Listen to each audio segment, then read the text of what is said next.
Welcome to ChapterCast, Tales on the Go, where each episode uncovers the secrets, themes, and magic behind literature's greatest works. Murder on the Orient Express by Agatha Christie. Read by David Suchet. Part 1. The Facts. Chapter 1. An important passenger on the Taurus Express. It was 5 o'clock on a winter's morning in Syria. Alongside the platform at Aleppo stood the train, grandly designated in railway guides as the Taurus Express. It consisted of a kitchen and dining car, a sleeping car, and 2 local coaches. By the step leading up into the sleeping car stood a young French lieutenant, resplendent in uniform, conversing with a small man, muffled up to the ears, of whom nothing was visible but a pink-tipped nose and the 2 points of an upward-curled moustache. It was freezingly cold, and this job of seeing off a distinguished stranger was not one to be envied, but Lieutenant Dubosc performed his part manfully. Graceful phrases fell from his lips in polished French. Not that he knew what it was all about. There had been rumours, of course, as there always were in such cases. The general, his general's, temper had grown worse and worse. And then there had come this Belgian stranger, all the way from England, it seemed. There had been a week of curious tensity. And then certain things had happened. A very distinguished officer had committed suicide, another had resigned. Anxious faces had suddenly lost their anxiety, and certain military precautions were relaxed. And the general, Lieutenant Dubosc's own particular general, had suddenly looked 10 years younger. Dubosc had overheard part of a conversation between him and the stranger. You have saved us, mon cher," said the general emotionally, his great white moustache trembling as he spoke. "You have saved the honor of the French army. You have averted much bloodshed. How can I thank you for acceding to my request, to have come so far?" To which the stranger, by name Monsieur Hercule Poirot, had made a fitting reply, including the phrase, "Oh, but indeed, do I not remember that once you saved my life?" And then the general had made another fitting reply to that, disclaiming any merit for that past service, and with more mention of France, of Belgium, of glory, of honour, and of such kindred things, they had embraced each other heartily, and the conversation had ended. As to what it had all been about, Lieutenant Dubosc was still in the dark, but to him had been delegated the duty of seeing off Monsieur Poirot by the Taurus Express, and he was carrying it out with all the zeal and ardour befitting a young officer with a promising career ahead of him. "Today is Sunday," said Lieutenant Dubosc. "Tomorrow, Monday evening, you will be in Stamboul." It was not the first time he had made this observation. Conversations on the platform before the departure of a train are apt to be somewhat repetitive in character. "That is so," agreed Monsieur Poirot. "And you intend to remain there a few days, I think?" "Mais oui. Stamboul, it is a city I have never visited. It would be a pity to pass through comme ça." He snapped his fingers descriptively. "Nothing presses. I shall remain there as a tourist for a few days." "La Sainte-Sophie, it is very fine," said Lieutenant Dubosc, who had never seen it. A cold wind came whistling down the platform. Both men shivered. Lieutenant Dubosc managed to cast a surreptitious glance at his watch. 5 minutes to 5. Only 5 minutes more. Fancying that the other man had noticed his surreptitious glance, he hastened once more into speech. "There are few people travelling this time of year," he said, glancing up at the windows of the sleeping car above them. "That is so," agreed Monsieur Poirot. "Let us hope you will not be snowed up in the Taurus." "Oh, that happens?" "It has occurred, yes. Not this year, as yet." "Well, let us hope, then," said Monsieur Poirot. "Well, the weather reports from Europe, they are bad." "Oh, very bad. In the Balkans there is much snow." "Oh, in Germany too, I have heard." "Eh bien," said Lieutenant Dubosc hastily, as another pause seemed to be about to occur. Tomorrow evening at 7:40 you will be in Constantinople. Yes, said Monsieur Poirot, and went on desperately. La Sainte-Sophie, I have heard it is very fine. Magnificent, I believe. Above their heads, the blind of one of the sleeping-car compartments was pushed aside, and a young woman looked out. Mary Debenham had had little sleep since she left Baghdad on the preceding Thursday. Neither in the train to Kirkuk, nor in the rest-house at Mosul, nor last night on the train had she slept properly. Now, weary of lying wakeful in the hot stuffiness of her overheated compartment, she got up and peered out. This must be Aleppo. Nothing to see, of course, just a long, poor, lighted platform with loud, furious altercations in Arabic going on somewhere. And two men below her window were talking French. One was a French officer, the other was a little man with enormous moustaches. She smiled faintly. She had never seen anyone quite so heavily muffled up. Oh, it must be very cold outside. Well, that was why they heated the train so terribly. She tried to force the window down lower, but it would not go. The wagon-lee conductor had come up to the two men. The train was about to depart, he said, and Monsieur had better mount. The little man removed his hat. What an egg-shaped head he had. In spite of her preoccupations, Mary Debenham smiled. A ridiculous-looking little man. The sort of little man one could never take seriously. Lieutenant Dubosc was saying his parting speech. He had thought it out beforehand, and had kept it till the last minute. It was a very beautiful, polished speech. Not to be outdone, Monsieur Poirot replied in kind. En voiture, monsieur, said the wagon-lee conductor. With an air of infinite reluctance, Monsieur Poirot climbed aboard the train. The conductor climbed after him. Monsieur Poirot waved his hand. Lieutenant Dubosc came to the salute. The train, with a terrific jerk, moved slowly forward. Enfin, murmured Monsieur Hercule Poirot. Brrr, said Lieutenant Dubosc, realizing to the full how cold he was. Voilà, monsieur. The conductor displayed to Poirot with a dramatic gesture the beauty of his sleeping compartment and the neat arrangement of his luggage. The little valise of monsieur, I have placed it here. His outstretched hand was suggestive, and Hercule Poirot placed in it a folded note. Oh, merci, monsieur. The conductor became brisk and businesslike. I have the tickets of monsieur. I will also take the passport, please. Monsieur breaks his journey at Stamboul, I understand. Monsieur Poirot assented. There are not many people travelling, I imagine, he said.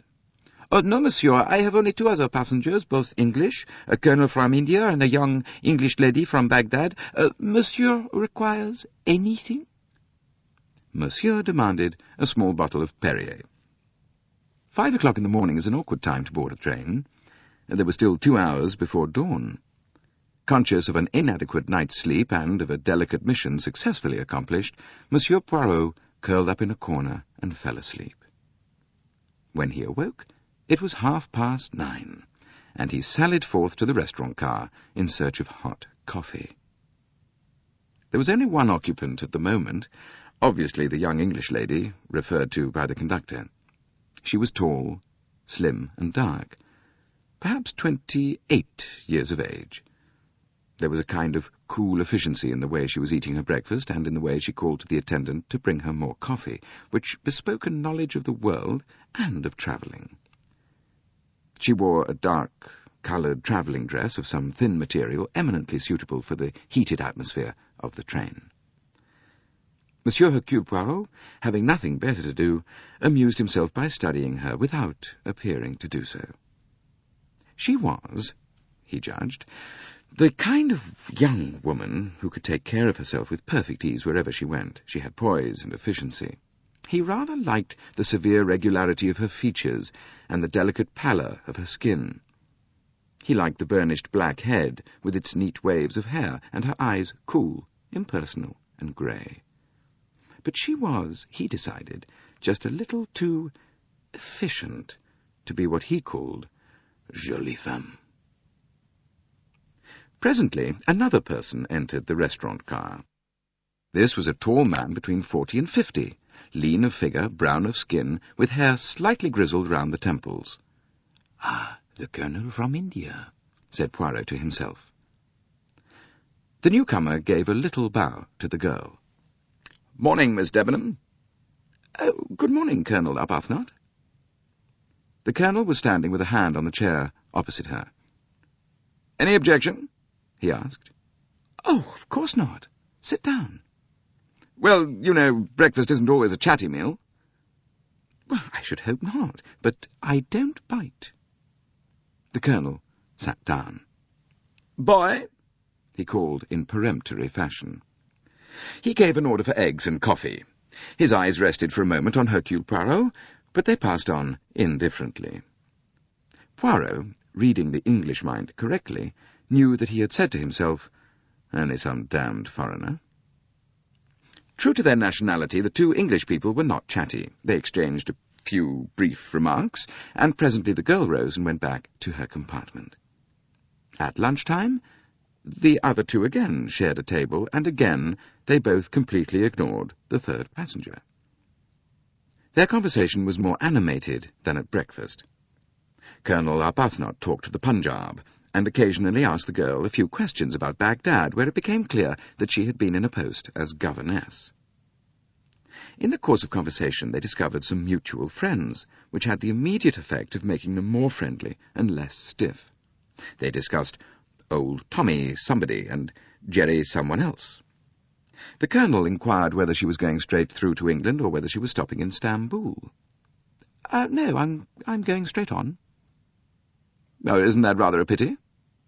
"I came out this way 2 years ago and spent 3 days in Stamboul then."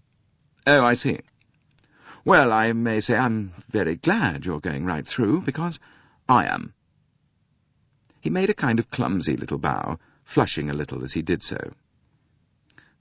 He is susceptible, la Colonel," thought Hercule Poirot to himself with some amusement. "The train, it is as dangerous as a sea voyage." Miss Debenham said evenly that that would be very nice. Her manner was slightly repressive. The Colonel, Hercule Poirot noticed, accompanied her back to her compartment. Later they passed through the magnificent scenery of the Taurus. As they looked down towards the Silesian gates, standing in the corridor side by side, a sigh came suddenly from the girl. Poirot was standing near them and heard her murmur, "Oh, it's so beautiful. I wish.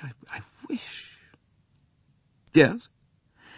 "I wish I could enjoy it." Arbuthnot did not answer. The square line of his jaw seemed a little sterner and grimmer. "I wish to heaven you were out of all this," he said. "Hush, please, hush." "Oh, it's all right." He shot a slightly annoyed glance in Poirot's direction. Then he went on. "But I don't like the idea of your being a governess, at the beck and call of tyrannical mothers and their tiresome brats." She laughed with just a hint of uncontrol in the sound. "Oh, you mustn't think that. The downtrodden governess is quite an exploded myth. I can assure you that it's the parents who are afraid of being bullied by me." They said no more. Arbuthnot was, perhaps, ashamed of his outburst. "Rather an odd little comedy that I watch here," said Poirot to himself, thoughtfully. He was to remember that thought of his later. They arrived at Cognac that night about 11:30. The two English travellers got out to stretch their legs, pacing up and down the snowy platform. Monsieur Poirot was content to watch the teeming activity of the station through a window pane. After about 10 minutes, however, he decided that a breath of air would not perhaps be a bad thing after all. He made careful preparations, wrapping himself in several coats and mufflers and encasing his neat boots in galoshes.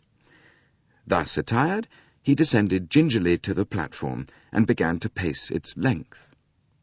He walked out beyond the engine. It was the voices which gave him the clue to the two indistinct figures standing in the shadow of a traffic van. Arbuthnot was speaking. "Mary," the girl interrupted him. "Not now, not now. When it's all over, when it's behind us, then—" Discreetly, Monsieur Poirot turned away. He wondered. He would hardly have recognized the cool, efficient tone of Miss Debenham. Curious, he said to himself. The next day he wondered whether, perhaps, they had quarrelled. They spoke little to each other. The girl, he thought, looked anxious, and there were dark circles under her eyes. It was about 2:30 in the afternoon when the train came to a halt. Heads were poked out of the windows. A little knot of men were clustered by the side of the line, looking and pointing at something under the dining car. Poirot leaned out and spoke to the wagon-lit conductor who was hurrying past. The man answered, and Poirot drew back his head and, turning, almost collided with Mary Debenham, who was standing just behind him. "What is the matter?" she asked rather breathlessly in French. "Why are we stopping?" "Oh, it is nothing, mademoiselle. It is something that has caught fire under the dining car. Nothing serious. It is put out. They are now repairing the damage. There is no danger, I assure you."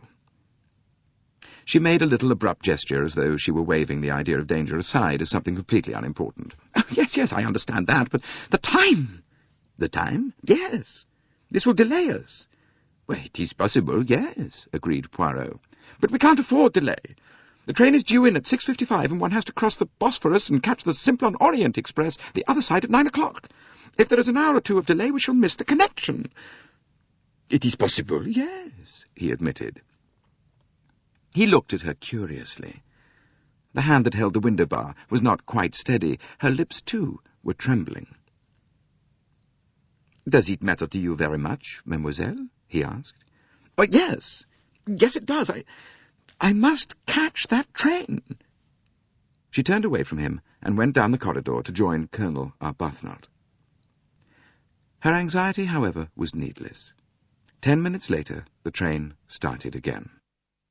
It arrived at Hayde-Passar only 5 minutes late, having made up time on the journey. The Bosphorus was rough, and Monsieur Poirot did not enjoy the crossing. He was separated from his travelling companions on the boat, and did not see them again. On arrival at the Galata Bridge, he drove straight to the Tocatlian Hotel.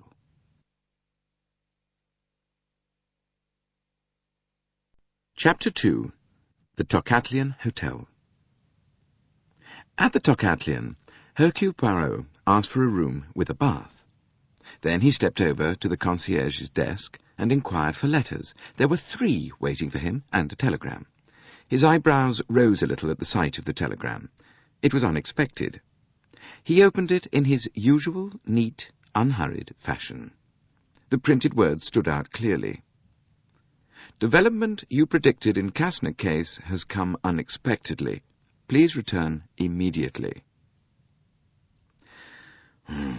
Voilà ce qui est embêtant," murmured Poirot vexedly. He glanced up at the clock. "I shall have to go on tonight," he said to the concierge. "At what time does the Simplon Orient leave?" "At 9 o'clock, monsieur." Can you get me a sleeper?" "Assuredly, monsieur. There is no difficulty this time of year. The trains are almost empty. First class or second?" "Oh, first." "Très bien, monsieur. How far are you going?" "To London." "Bien, monsieur. I will get you a ticket to London and reserve your sleeping car accommodation in the Istanbul-Calais coach." Poirot glanced at the clock again. It was 10 minutes to 8. "I have time to dine?" "Oh, but assuredly, monsieur." The little Belgian nodded. He went over and cancelled his room order and crossed the hall to the restaurant. As he was giving his order to the waiter, a hand was placed on his shoulder. "Ah, mon vieux, but this is an unexpected pleasure," said a voice behind him. The speaker was a short, stout, elderly man, his hair cut en brosse. He was smiling delightedly. Poirot sprang up. "Ah, Monsieur Bouc, Ah, Monsieur Poirot. Monsieur Bouc was a Belgian, a director of the Compagnie Internationale des Wagons-Lits, and his acquaintance with the former star of the Belgian police force dated back many years. "You find yourself far from home, mon cher," said Monsieur Bouc. "Ah, a little affair in Syria." "Ah, and you return home when?" "Tonight." "Ah, splendid, I too. Oh, that is to say, I go as far as Lausanne, where I have affair. You travel on the Simplon Orient, I presume?" "Yes. I have just asked them to get me a sleeper. It was my intention to remain here some days, but I have received a telegram recalling me to England on important business." "Ah," sighed Monsieur Bouc, "les affaires, les affaires. But you are at the top of the tree nowadays, mon vieux." "Well, some little success I have had, perhaps." Hercule Poirot tried to look modest, but failed signally. Bouc laughed. "Well, we will meet later," he said. Hercule Poirot addressed himself to the task of keeping his moustaches out of the soup. That difficult task accomplished, he glanced round him whilst waiting for the next course. There were only about half a dozen people in the restaurant, and of those half a dozen there were only two that interested Hercule Poirot. These two sat at a table not far away. The younger was a likeable-looking young man of 30, clearly an American. It was, however, not he, but his companion, who had attracted the little detective's attention. He was a man of between 60 and 70. From a little distance he had the bland aspect of a philanthropist. His slightly bald head, his domed forehead, the smiling mouth that displayed a very white set of false teeth, all seemed to speak of a benevolent personality. Only the eyes belied this assumption. They were small, deep-set, and crafty. Not only that. As the man, making some remark to his young companion, glanced across the room, his glance stopped on Poirot for a moment, and just for that second there was a strange malevolence and unnatural tensity in the glance. Then he rose. "Pay the bill, Hector," he said. His voice was slightly husky in tone. It had a queer, soft, dangerous quality. When Poirot rejoined his friend in the lounge, the other two men were just leaving the hotel. Their luggage was being brought down. The younger was supervising the process. Presently he opened the glass door and said, "Quite ready now, Mr. Ratchet." The elder man grunted an assent and passed out. "Eh bien," said Poirot, "what do you think of those two?" "They are American," said Monsieur Bouc. "Assuredly they are Americans. I meant, what did you think of their personality?" "The young man seemed quite agreeable." "And the other?" To tell you the truth, my friend, I did not care for him. He produced on me an unpleasant impression. And you?" Hercule Poirot was a moment before replying. "When he passed me in the restaurant," he said at last, "I had a curious impression. It was as though a wild animal, an animal savage, but savage, you understand, had passed me by." "And yet he looked altogether of the most respectable?" "Precisement. The body, the cage, is everything of the most respectable, but through the bars the wild animal looks out." "You are fanciful, mon vieux," said Monsieur Bouc. "It may be so, but I could not rid myself of the impression that evil had passed me by very close." "That respectable American gentleman?" "That respectable American gentleman." "Well," said Monsieur Bouc cheerfully, "it may be so, though there is much evil in the world." At that moment the door opened and the concierge came towards them. He looked concerned and apologetic. "It is extraordinary, monsieur," he said to Poirot. "There is not one first-class sleeping berth to be had on the train." "Comment?" cried Monsieur Bouc. "At this time of year? Without doubt there is some party of journalists, of politicians." "I don't know, sir," said the concierge, turning to him respectfully, "but that's how it is." Well, Monsieur Bouc turned to Poirot. Have no fear, my friend. We will arrange something. There is always one compartment, the number 16, which is not engaged. The conductor sees to that. He smiled, then glanced up at the clock. Come, he said. It is time we started. At the station, Monsieur Bouc was greeted with respectful empressement by the brown uniformed wagon-lit conductor. Good evening, monsieur. Your compartment is the number 1.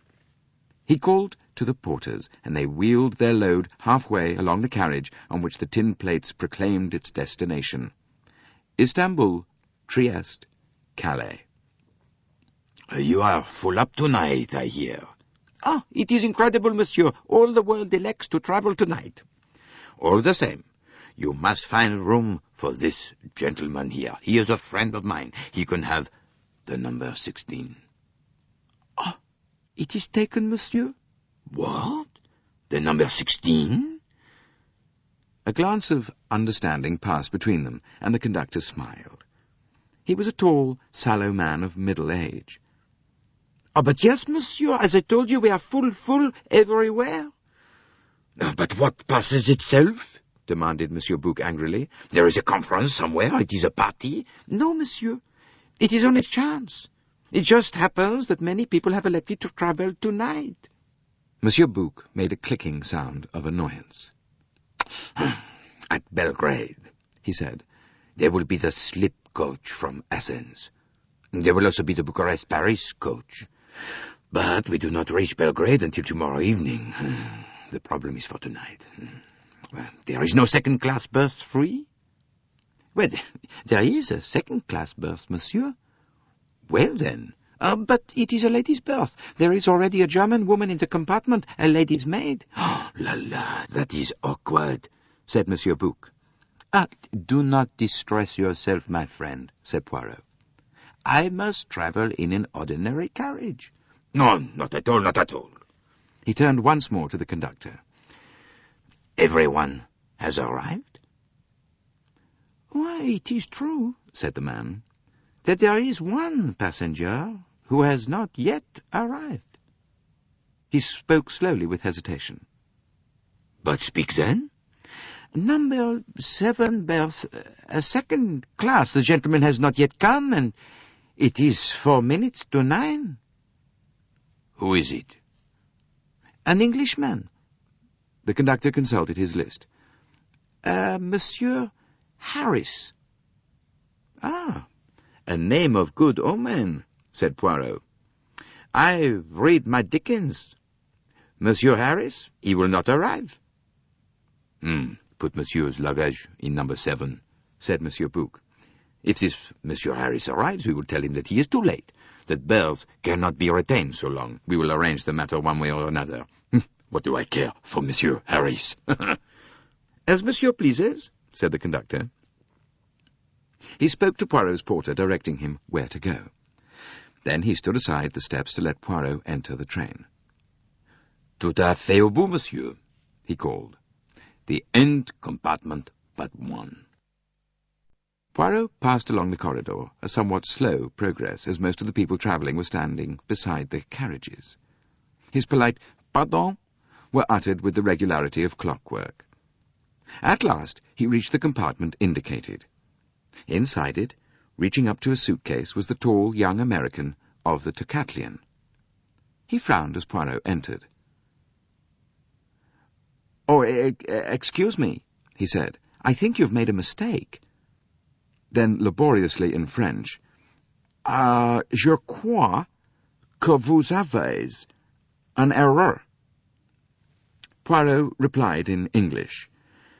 "You are Mr. Harris?" No, my name is McQueen.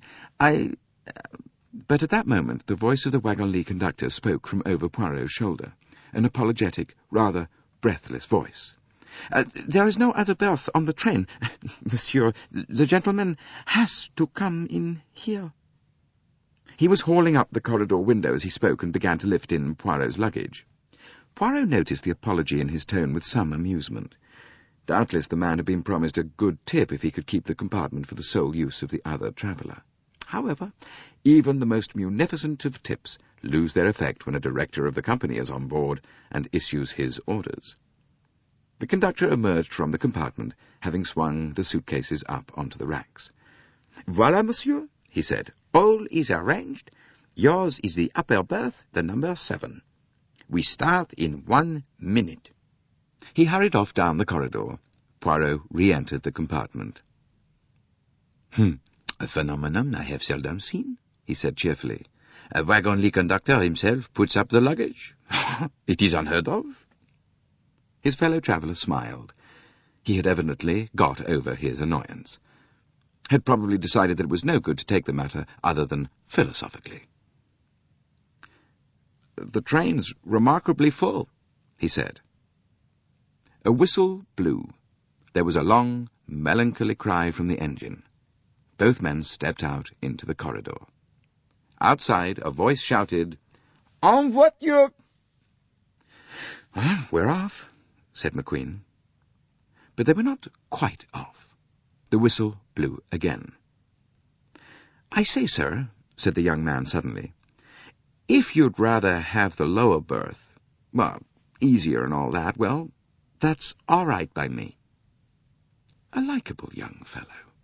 "Oh, no," protested Poirot. "I would not deprive you." "But, no, that's all right."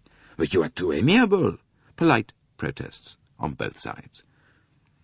"It is for 1 night only," explained Poirot. "At Belgrade." "Oh, I see. You're getting out of Belgrade?" "Well, not exactly. You see..." There was a sudden jerk. Both men swung round to the window, looking out at the long, lighted platform as it slid slowly past them. The Orient Express had started on its 3 days' journey across Europe.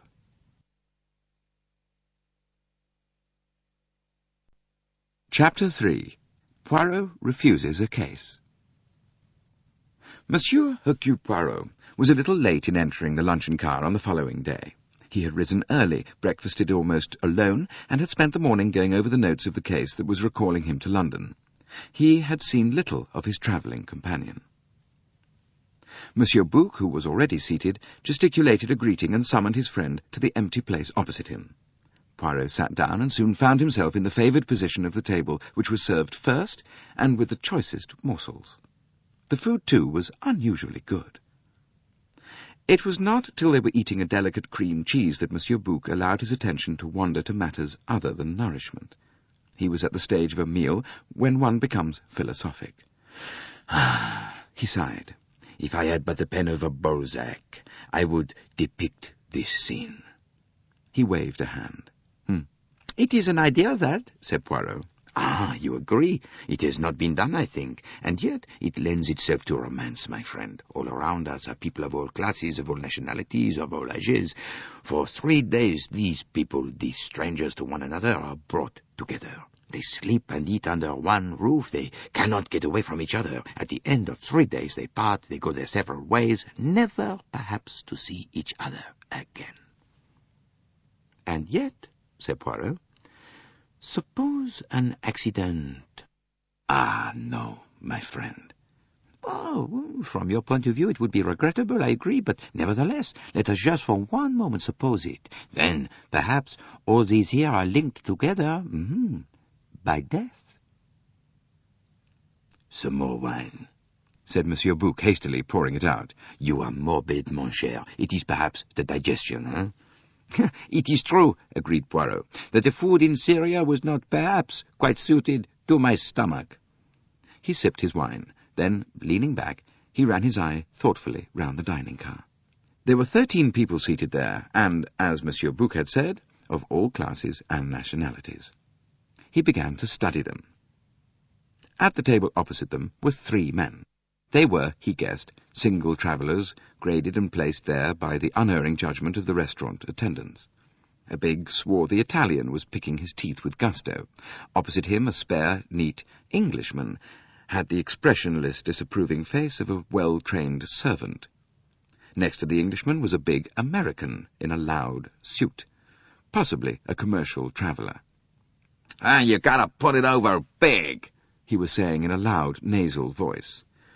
The Italian removed his toothpick to gesticulate with it freely. "Sure," he said.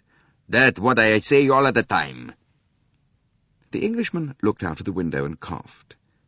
Poirot's eye passed on. At a small table, sitting very upright, was one of the ugliest old ladies he had ever seen. It was an ugliness of distinction. It fascinated rather than repelled. She sat very upright. Round her neck was a collar of very large pearls which, improbable though it seemed, were real. Her hands were covered with rings. Her sable coat was pushed back on her shoulders. A very small, expensive black toque was hideously unbecoming to the yellow, toad-like face beneath it. She was speaking now to the restaurant attendant in a clear, courteous, but completely autocratic tone. "You will be sufficiently amiable to place in my compartment a bottle of mineral water and a large glass of orange juice. You will arrange that I shall have chicken cooked without sauces for dinner this evening. Also some boiled fish." The attendant replied respectfully that it should be done. She gave a slight, gracious nod of the head and rose. Her glance caught Poirot's and swept over him with the nonchalance of the uninterested aristocrat. "That is Princess Dragomirov," said Monsieur Bouc in a low tone. "She is a Russian. Her husband realized all this money before the revolution and invested it abroad. She is extremely rich, a cosmopolitan." Poirot nodded. He had heard of Princess Dragomirov. "But she is a personality," said Monsieur Bouc. "Ugly as sin, but she makes herself felt, you agree?" Poirot agreed. At another of the large tables, Mary Debenham was sitting with two other women. One of them was a tall, middle-aged woman in a plaid blouse and tweed skirt. She had a mass of faded yellow hair, unbecomingly arranged in a large bun, wore glasses, and had a long, mild, amiable face, rather like a sheep. She was listening to the third woman, a stout, pleasant-faced, elderly woman, who was talking in a slow, clear monotone which showed no signs of pausing for breath or coming to a stop. "And so my daughter said, 'Why,' she said, 'you just can't apply American methods in this country. It's just natural to the folks here to be indolent,' she said. 'They just haven't got any hustle in them. But all the same, you'd be surprised to know what our college there is doing. They've got a fine staff of teachers. I guess there's nothing like education. We've got to apply our Western ideals and teach the East to recognize them. My daughter says that—' The train plunged into a tunnel. The calm, monotonous voice was drowned. At the next table, a small one, sat Colonel Arbuthnot, alone. His gaze was fixed upon the back of Mary Debenham's head. They were not sitting together. Yet it could easily have been managed. Why? Perhaps, Poirot thought, Mary Debenham had demurred. Well, a governess learns to be careful. Appearances are important. A girl with her living to get has to be discreet. His glance shifted to the other side of the carriage. At the far end, against the wall, was a middle-aged woman dressed in black with a broad, expressionless face. German or Scandinavian, he thought. Probably a German lady's maid. After her came a couple leaning forward and talking animatedly together. The man wore English clothes of loose tweed, but he was not English. Though only the back of his head was visible to Poirot, the shape of it and the set of his shoulders betrayed him. A big man, well made. He turned his head suddenly, and Poirot saw his profile. A very handsome man of 30-odd, with a big fair moustache. The woman opposite him was a mere girl, 20 at a guess. A tight-fitting little black coat and skirt, white satin blouse, small, chic black toque perched at the fashionable, outrageous angle. She had a beautiful, foreign-looking face, dead white skin, large brown eyes, jet-black hair. She was smoking a cigarette in a long holder. Her manicured hands had deep red nails.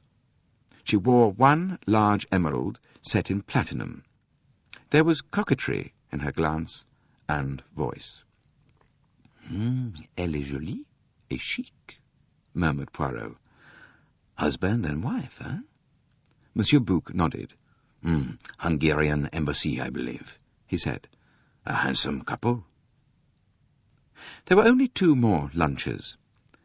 Poirot's fellow traveller, McQueen, and his employer, Mr. Ratchett. The latter sat facing Poirot, and for the second time Poirot studied that unprepossessing face, noting the false benevolence of the brow and the small, cruel eyes. Doubtless Monsieur Bouc saw a change in his friend's expression. Is it at your wild animal that you look? He asked. Poirot nodded. As his coffee was brought to him, Monsieur Bouc rose to his feet. Having started before Poirot, he had finished some time ago. I return to my compartment, he said. Come along presently and converse with me. With pleasure. Poirot sipped his coffee and ordered a liqueur. The attendant was passing from table to table with his box of money, accepting payment for bills. The elderly American lady's voice rose shrill and plaintive. "My daughter says, take a book of food tickets and you'll have no trouble at all. Now, that isn't so. Seems they have to have 10% tip, and then there's that bottle of mineral water and a queer sort of water, too. They haven't got any Evian or Vichy, which seems queer to me." "It is. Well, they must, how you say, serve the water of the country," explained the sheep-faced lady. "Well, it seems queer to me." She looked distastefully at the heap of small change on the table in front of her.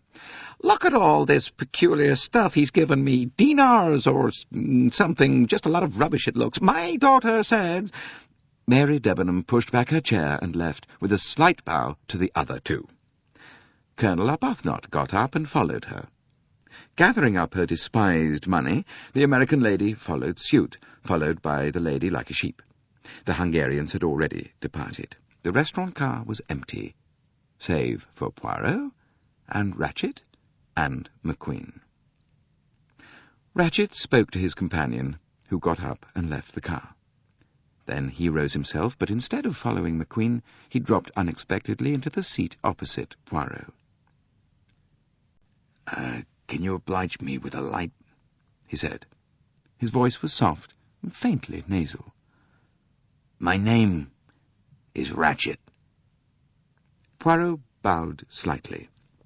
He slipped his hand into his pocket and produced a matchbox, which he handed to the other man, who took it, but did not strike a light.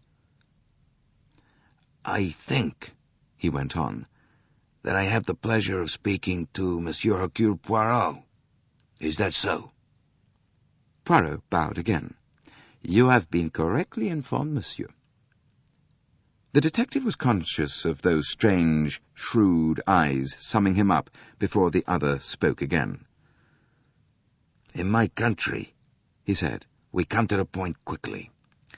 Mr. Poirot, I want you to take on a job for me." Hercule Poirot's eyebrows went up a trifle. "My clientele, monsieur, is limited nowadays. I undertake very few cases."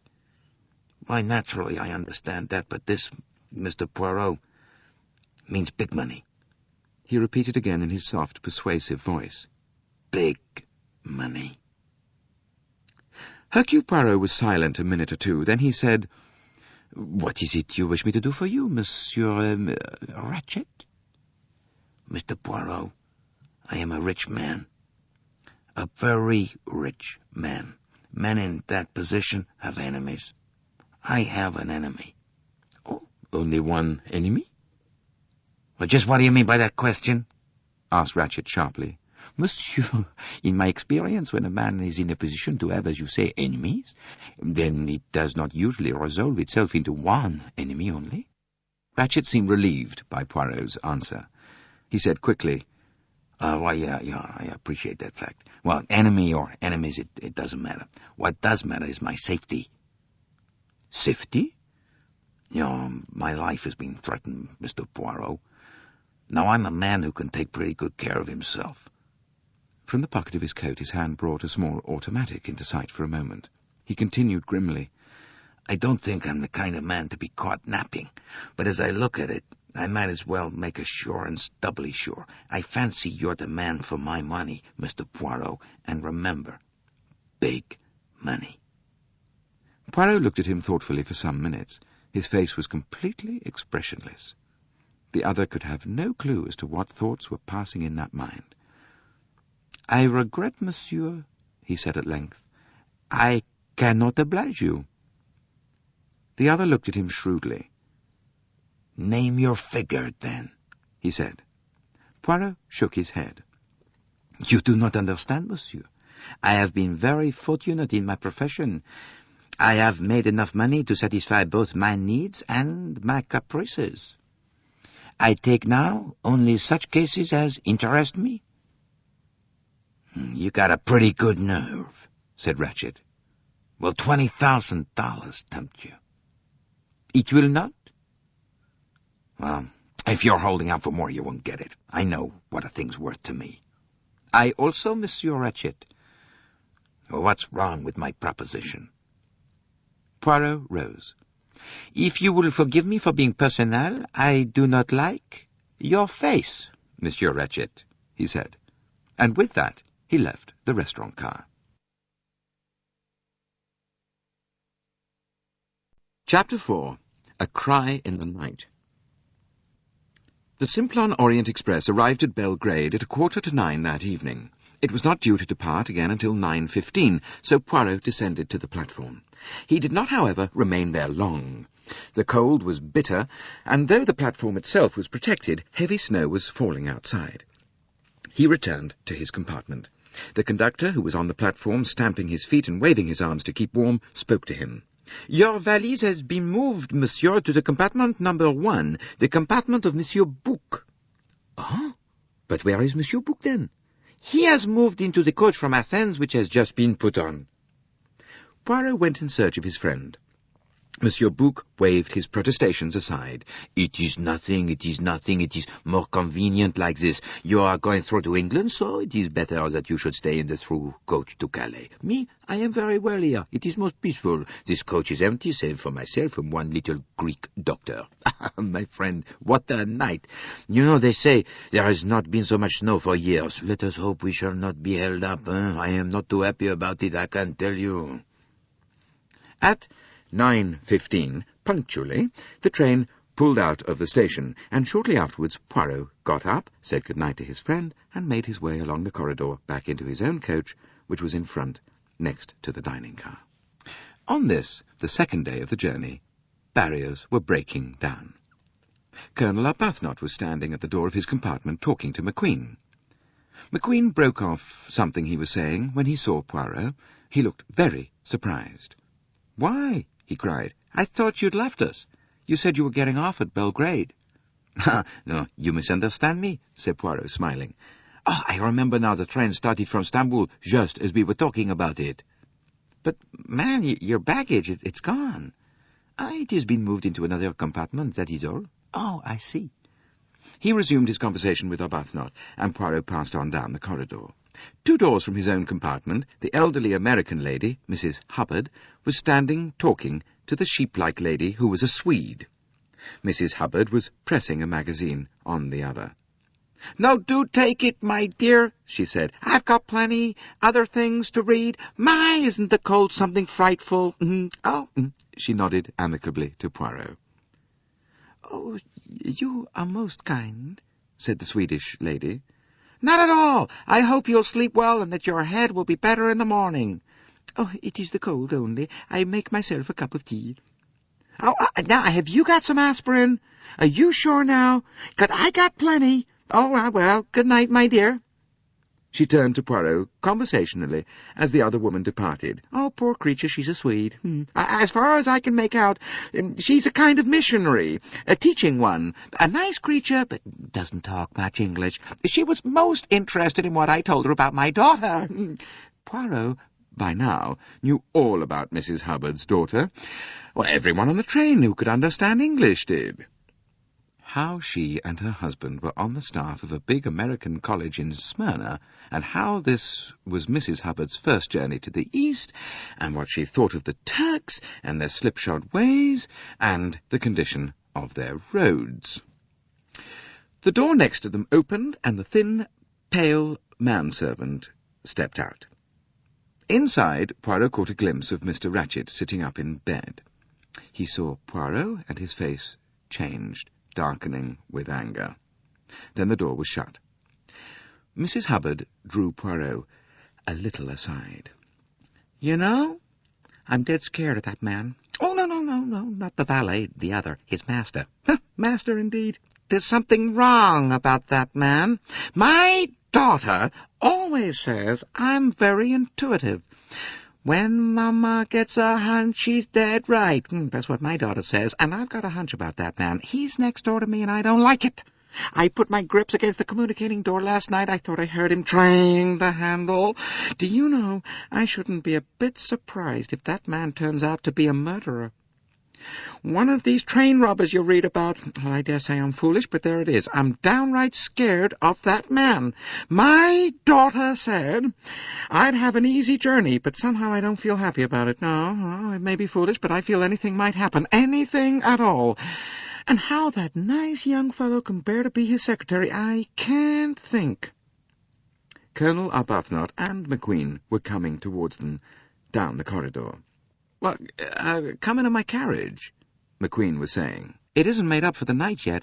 But now, what I want to get right about your policy in India is this." The men passed and went on down the corridor to McQueen's carriage. Mrs. Hubbard said good night to Poirot. "Well, I guess I'll go right to bed and read," she said. "Good night." "Good night, madame." Poirot passed into his own compartment, which was the next one beyond Ratchett's. He undressed and got into bed, read for about half an hour, and then turned out the light. He awoke some hours later, and awoke with a start. He knew what it was that had awakened him. A loud groan, almost a cry, somewhere close at hand. At the same moment, the ting of a bell sounded sharply.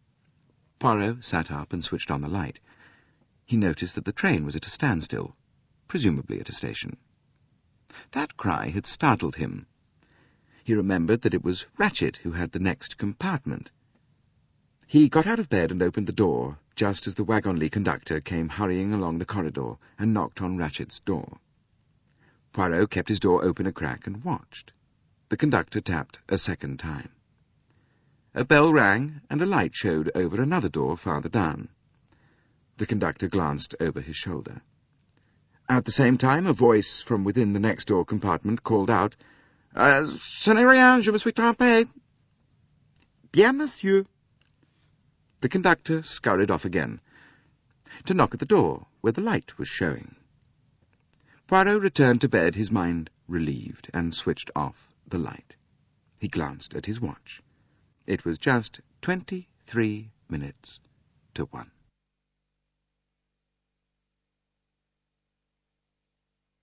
Chapter 5.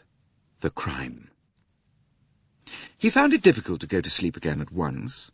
Well, for one thing, he missed the motion of the train. If it was a station outside, it was curiously quiet. By contrast, the noises on the train seemed unusually loud. He could hear Ratchett moving about next door.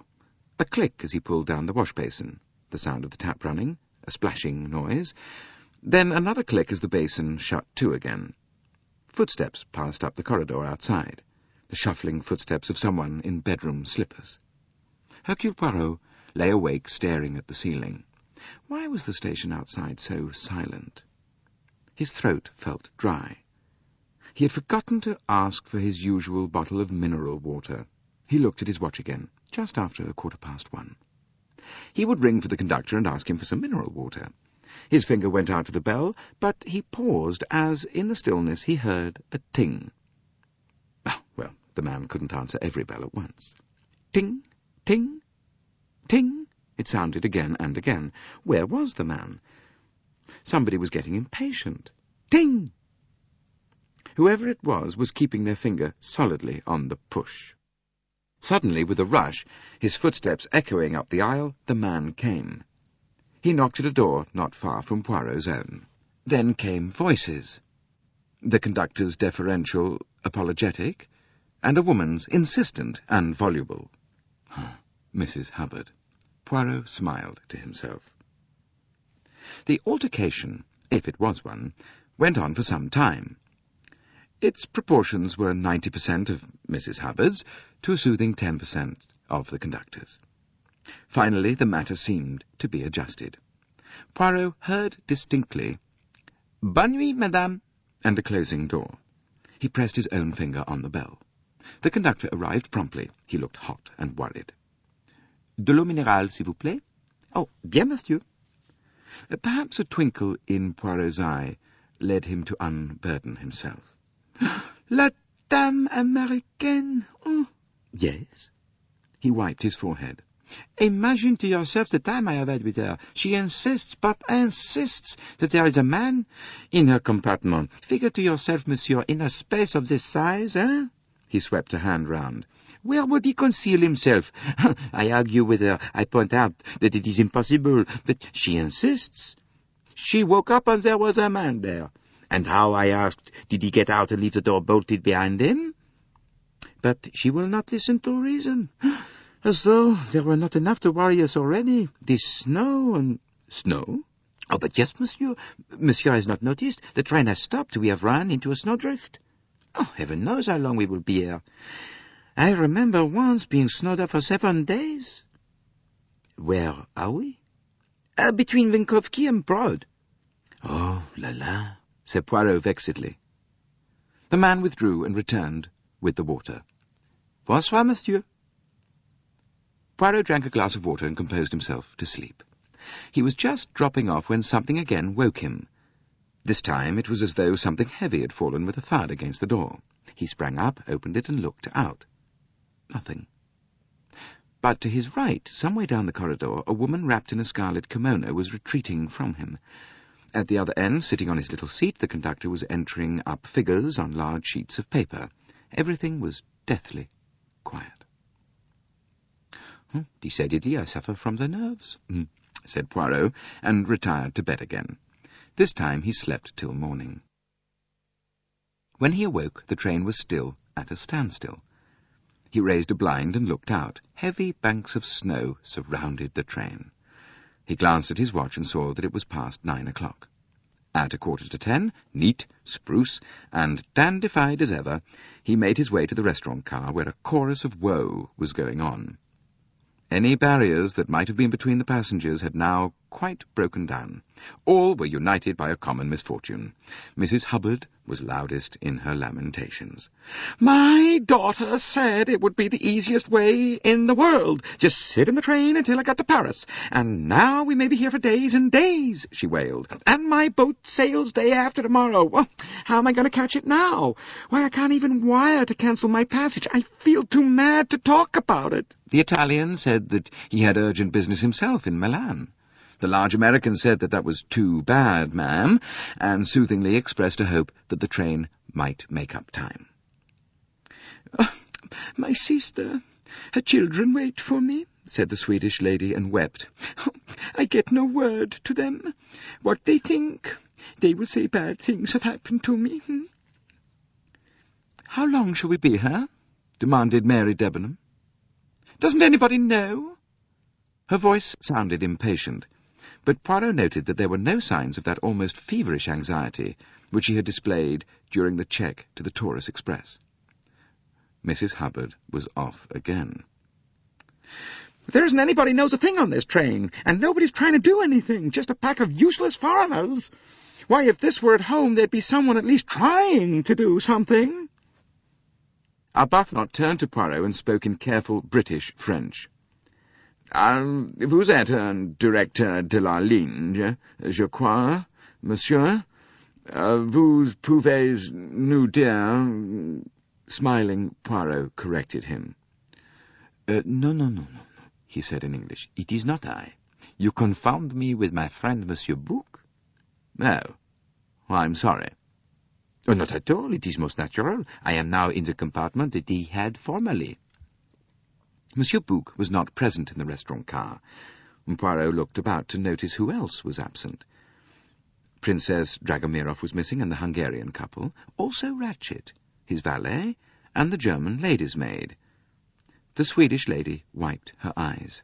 "Oh, I am foolish," she said. "I am baby to cry. All for the best, whatever happen." This Christian spirit, however, was far from being shared. "Yeah, well, that's all very well," said McQueen restlessly. "We may be here for days." "What is this country, anyway?" demanded Mrs. Hubbard tearfully. On being told it was Yugoslavia, she said, "Oh, one of these Balkan things. Well, what can you expect?"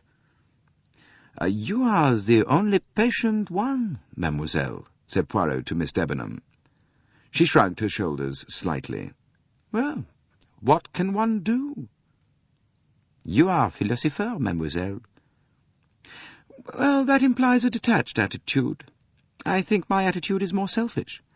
I have learned to save myself useless emotion." She was not even looking at him. Her gaze went past him, out of the window to where the snow lay in heavy masses. "You are a strong character, mademoiselle," said Poirot gently. "You are, I think, the strongest character amongst us." "Oh, no.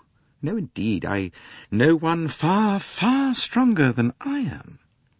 "Oh, and that is—" She seemed suddenly to come to herself, to realize that she was talking to a stranger and a foreigner, with whom, until this morning, she had only exchanged half a dozen sentences. She laughed a polite but estranging laugh. "Well, that old lady, for instance. You have probably noticed her, a very ugly old lady, but rather fascinating. She has only to lift a little finger and ask for something in a polite voice, and the whole train runs."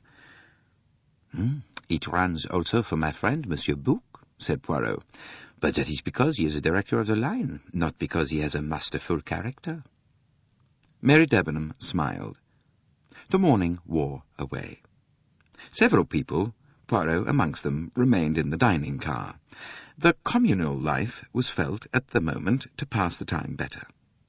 He heard a good deal more about Mrs. Hubbard's daughter, and he heard the lifelong habits of Mr. Hubbard, deceased, from his rising in the morning and commencing breakfast with a cereal to his final rest at night in the bed socks that Mrs. Hubbard herself had been in the habit of knitting for him.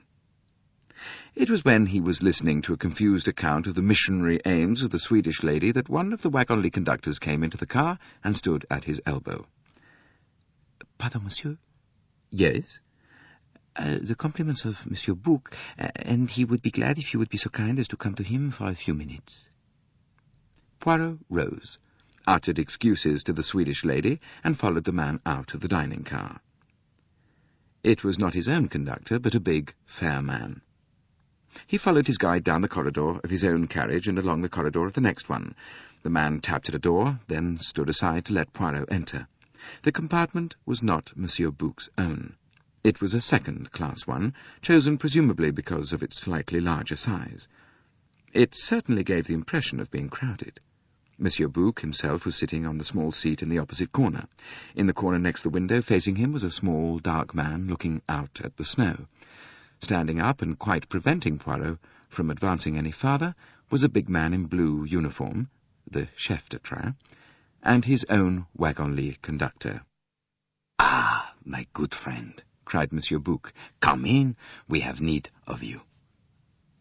The little man in the window shifted along the seat. Poirot squeezed past the other two men and sat down facing his friend.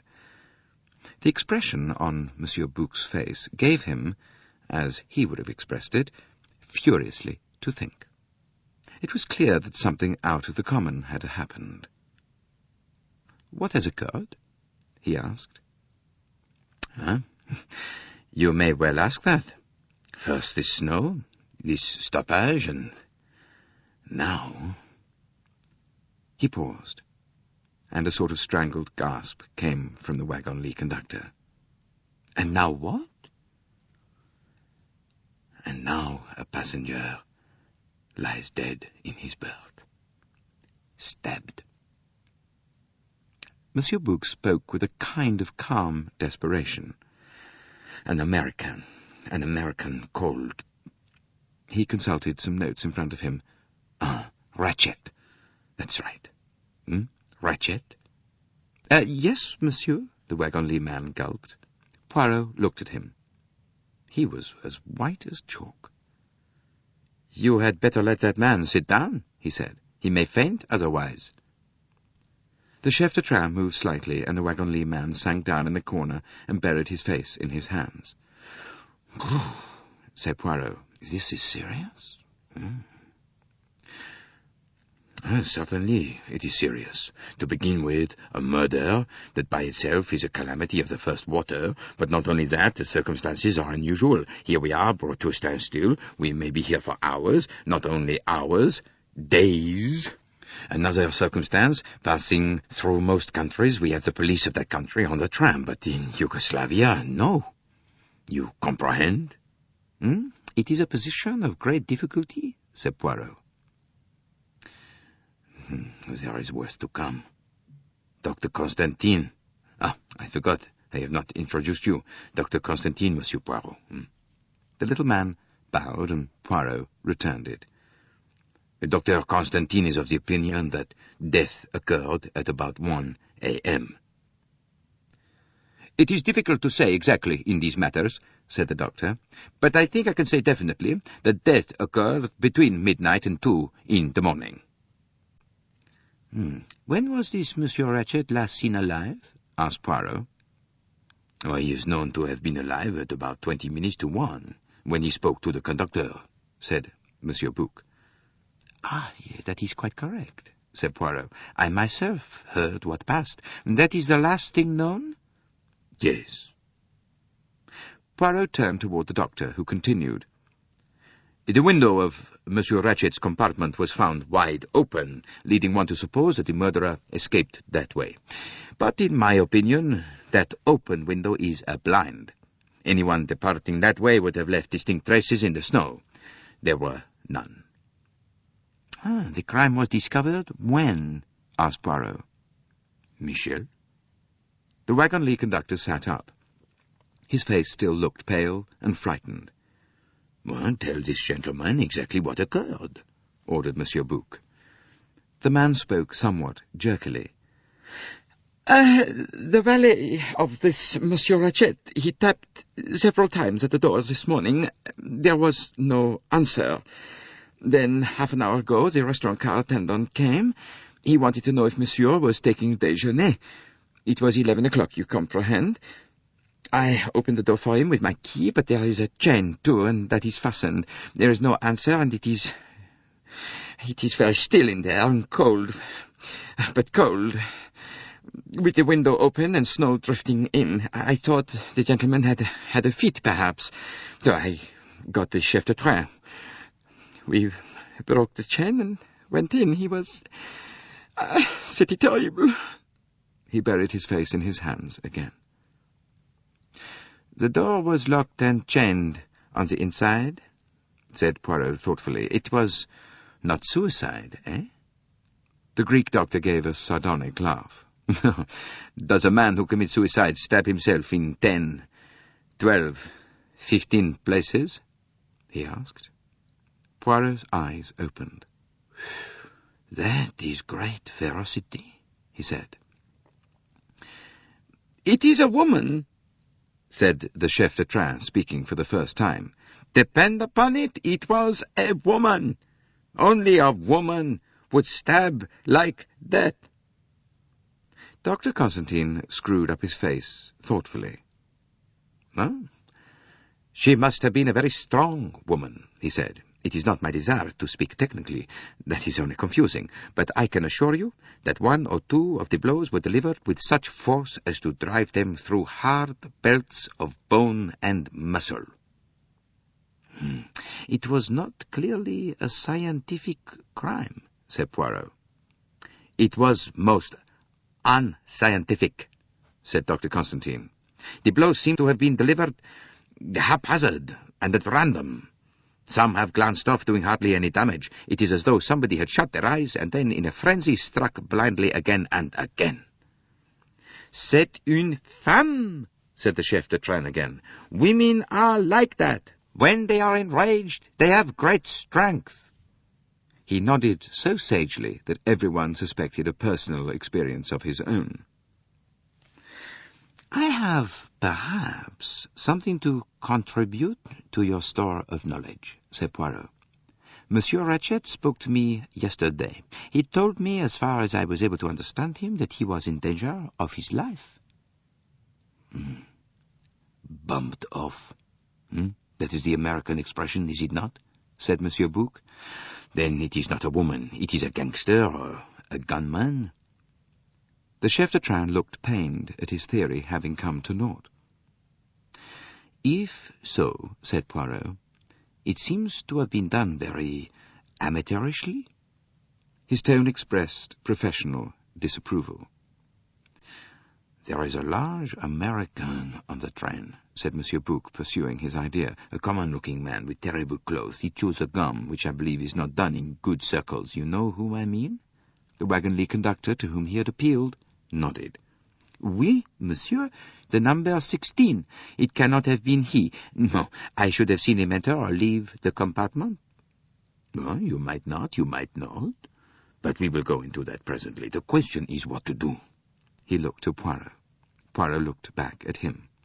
"Come, my friend," said Monsieur Bouc. "You comprehend what I am about to ask you. I know your powers. Take command of this investigation. No, do not refuse. See, to us it is serious. I speak for the Compagnie Internationale des Wagons-Lits.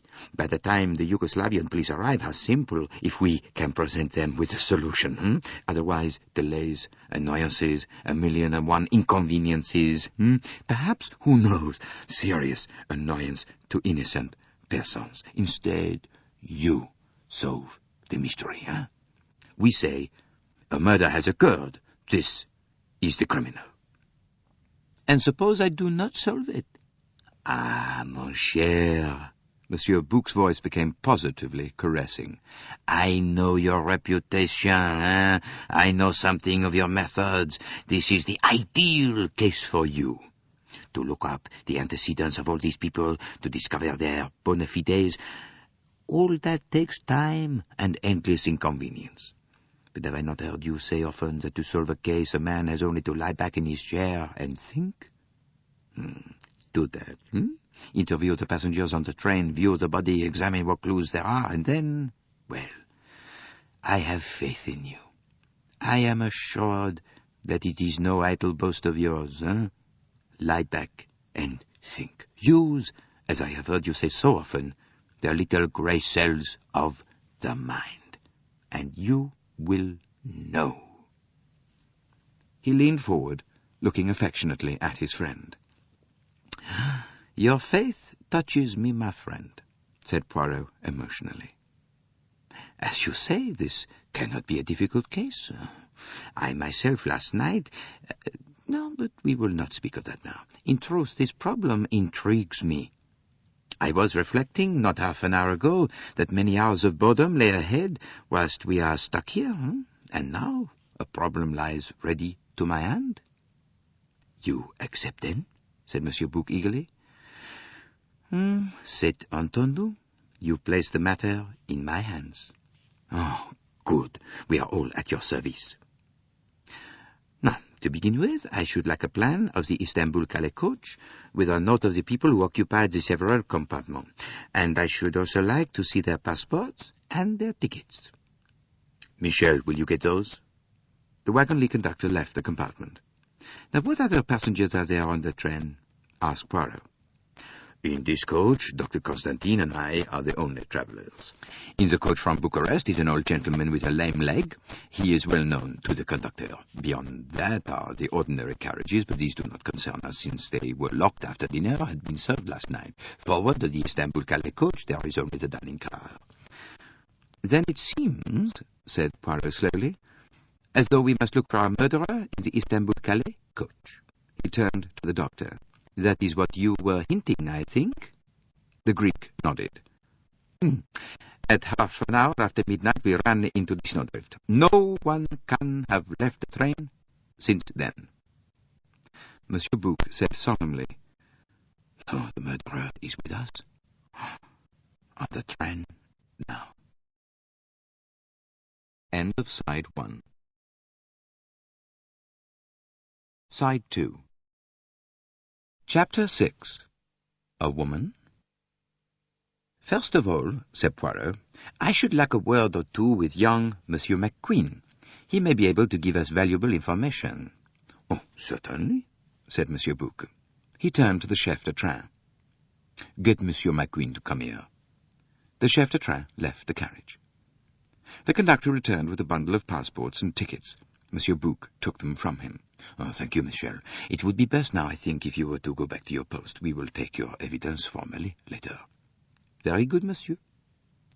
Michel, in his turn, left the carriage. After we have seen young McQueen, said Poirot, perhaps Monsieur le Docteur will come with me to the dead man's carriage? Certainly. And after we have finished there? But at this moment the chef de train returned with Hector McQueen. Monsieur Bouc rose. Oh, we are a little cramped here, he said pleasantly. Take my seat, Monsieur McQueen. Monsieur Poirot will sit opposite you, so. He turned to the chef de train. Clear all the people out of the restaurant car, he said, and let it be left free for Monsieur Poirot. You will conduct your interviews there, mon cher? It would be the most convenient, yes, agreed Poirot. McQueen had stood looking from one to the other, not quite following the rapid flow of French. Qu'est-ce qu'il y a? He began laboriously. Pourquoi? With a vigorous gesture, Poirot motioned him to the seat in the corner. He took it and began once more. Pourquoi? Then, checking himself and relapsing into his own tongue. Hey, what's up on the train? Has anything happened? He looked from one man to another. Poirot nodded. Exactly. Something has happened. Prepare yourself for a shock. Your employer, Monsieur Ratchet, is dead. McQueen's mouth pursed itself in a whistle. Except that his eyes grew a shade brighter, he showed no signs of shock or distress. So, they got him after all, huh? He said. What exactly do you mean by that phrase, Monsieur McQueen? McQueen hesitated. You are assuming, said Poirot, that Monsieur Marchette was murdered? Well, wasn't he? This time McQueen did show surprise. Why, yes, he said slowly. That's just what I did think. Do you mean he just died in his sleep? Why, the old man was as tough. Well... He stopped, at a loss for a simile. Oh, no, said Poirot. Your assumption was quite right. Monsieur Ratchet was murdered, stabbed. But I should like to know why you were so sure it was murder, and not just death.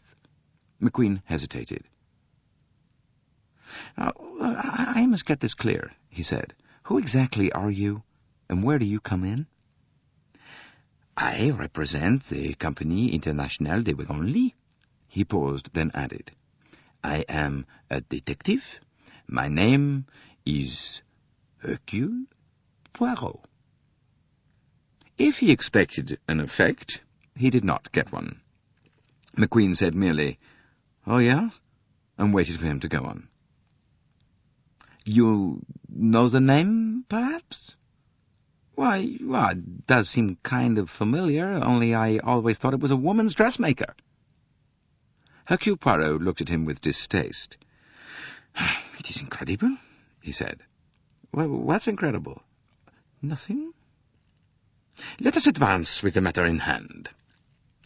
I want you to tell me, Monsieur McQueen, all you know about the dead man. You were not related to him? No. I am, was, his secretary. For how long have you held that post? Just over a year. Please give me all the information you can. Well, I met Mr. Ratchet just over a year ago when I was in Persia. Poirot interrupted. Oh, what were you doing there? Well, I had come over from New York to look into an oil concession. I don't suppose you want to hear all about that. My friends and I had been let in rather badly over it.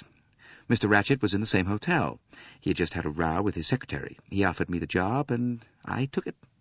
I was at a loose end and glad to find a well-paid job ready-made, as it were. And since then? Well, we have travelled about. Mr. Ratchett wanted to see the world. He was hampered by knowing no languages. I acted more as a courier than as a secretary. It was a pleasant life. Now, tell me as much as you can about your employer. The young man shrugged his shoulders. A perplexed expression passed over his face. Well, that's not too easy. Well, what was his full name? Samuel Edward Ratchett. And he was an American citizen? Yeah. Well, what part of America did he come from? I don't know. Well, tell me what you do know. Well, the actual truth is, Mr. Poirot, that I know nothing at all. Mr. Ratchett never spoke of himself or of his life in America. Why do you think that was? I don't know. I imagine that he might have been ashamed of his beginnings. Well, some men are. Does that strike you as a satisfactory solution? Well, frankly, it doesn't. Has he any relations? I never mentioned any. Poirot pressed the point. You must have formed some theory, Monsieur McQueen. Well, yes, I did. For one thing, I don't believe Ratchett was his real name. I think he left America definitely in order to escape someone or something. I think he was successful until a few weeks ago. Oh, and then? Well, he began to get letters. Threatening letters. Did you see them?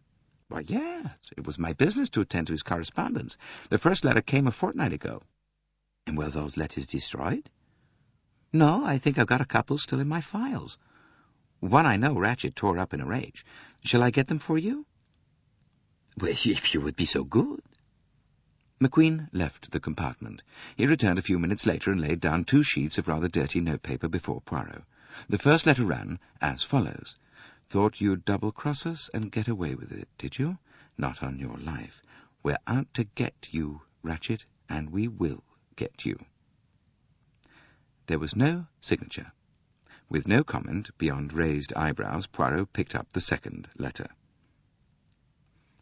We're going to take you for a ride, Ratchett, sometime soon. We're going to get you, see? Poirot laid the letter down. The style is monotonous, he said. More so than the handwriting? McQueen stared at him. You would not observe, said Poirot pleasantly. It requires the eye of one used to such things. This letter was not written by one person, Monsieur McQueen. 2 or more persons wrote it, each writing a letter of a word at a time. Also, the letters are printed, and that makes the task of identifying the handwriting much more difficult. He paused, and then said, Did you know that Monsieur Ratchett had applied for help to me? To you? McQueen's astonished tone told Poirot quite certainly that the young man had not known of it. He nodded. Oh, yes. He was alarmed. Tell me, how did he act when he received the first letter? McQueen hesitated. Well, it's difficult to say. He passed it off with a laugh in that quiet way of his, but somehow... He gave a slight shiver. I felt that there was a good deal going on underneath the quietness. Poirot nodded. Then he asked an unexpected question. Mr. McQueen, will you tell me quite honestly exactly how you regarded your employer? Did you like him? Hector McQueen took a moment or two before replying. No, he said at last. I did not. Why? I can't exactly say. He was always quite pleasant in his manner. He paused, then said, I'll tell you the truth, Mr. Poirot. I disliked him and distrusted him. He was, I'm sure, a cruel and a dangerous man. I must admit, though, that I have no reasons to advance for my opinion. Thank you, Monsieur McQueen. Oh, one further question. When did you last see Monsieur Ratchett alive? Last evening about, he thought for a minute, 10 o'clock, I should say. I went into his compartment to take down some memoranda from him. Oh, on what subject? Some tiles and antique pottery that he bought in Persia. What was delivered was not what he had purchased. There has been a long, vexatious correspondence on the subject. And that was the last time Monsieur Ratchet was seen alive? Why, yes, I suppose so. Do you know when Monsieur Ratchet received the last threatening letter? On the morning of the day we left Constantinople. Now, there is one more question I must ask you, Mr. McQueen. Were you on good terms with your employer? The young man's eyes twinkled suddenly. Well, this is where I'm supposed to go all goose-fleshy down the back, huh? In the words of a bestseller, you've nothing on me. Well, Ratchet and I were on perfectly good terms. Perhaps, Monsieur McQueen, you will give me your full name and your full address in America. McQueen gave his name, Hector Willard McQueen, and an address in New York. Poirot leaned back against the cushions. Well, that is all for the present, Monsieur McQueen, he said. I should be obliged if you would keep the matter of Monsieur Ratchet's death to yourself for a little time. Well, his valet masterman will have to know. Oh, well, he probably knows already, said Poirot dryly. If so, try to get him to hold his tongue. Well, that oughtn't to be difficult. He's a Britisher and does what he calls keeps himself to himself. He has a low opinion of Americans and no opinion at all of any other nationality. Thank you, Monsieur McQueen. The American left the carriage. Well, demanded Monsieur Bouc, you believe what he says, this young man? He seems honest and straightforward. He did not pretend to any affection for his employer, as he probably would have done had he been involved in any way. It is true, Monsieur Ratchet did not tell him that he had tried to enlist my services and failed, but I do not think that is really a suspicious circumstance. I fancy Monsieur Ratchet was a gentleman who kept his own counsel on every possible occasion. So you pronounce one person at least innocent of the crime? said Monsieur Bouc jovially. Poirot cast on him a look of reproach. Me? I suspect everybody to the last minute, he said. All the same, I must admit that I cannot see this sober, long-headed McQueen losing his head and stabbing his victim 12 or 14 times. It is not in accord with his psychology? No, not at all. No, said Monsieur Bouc thoughtfully.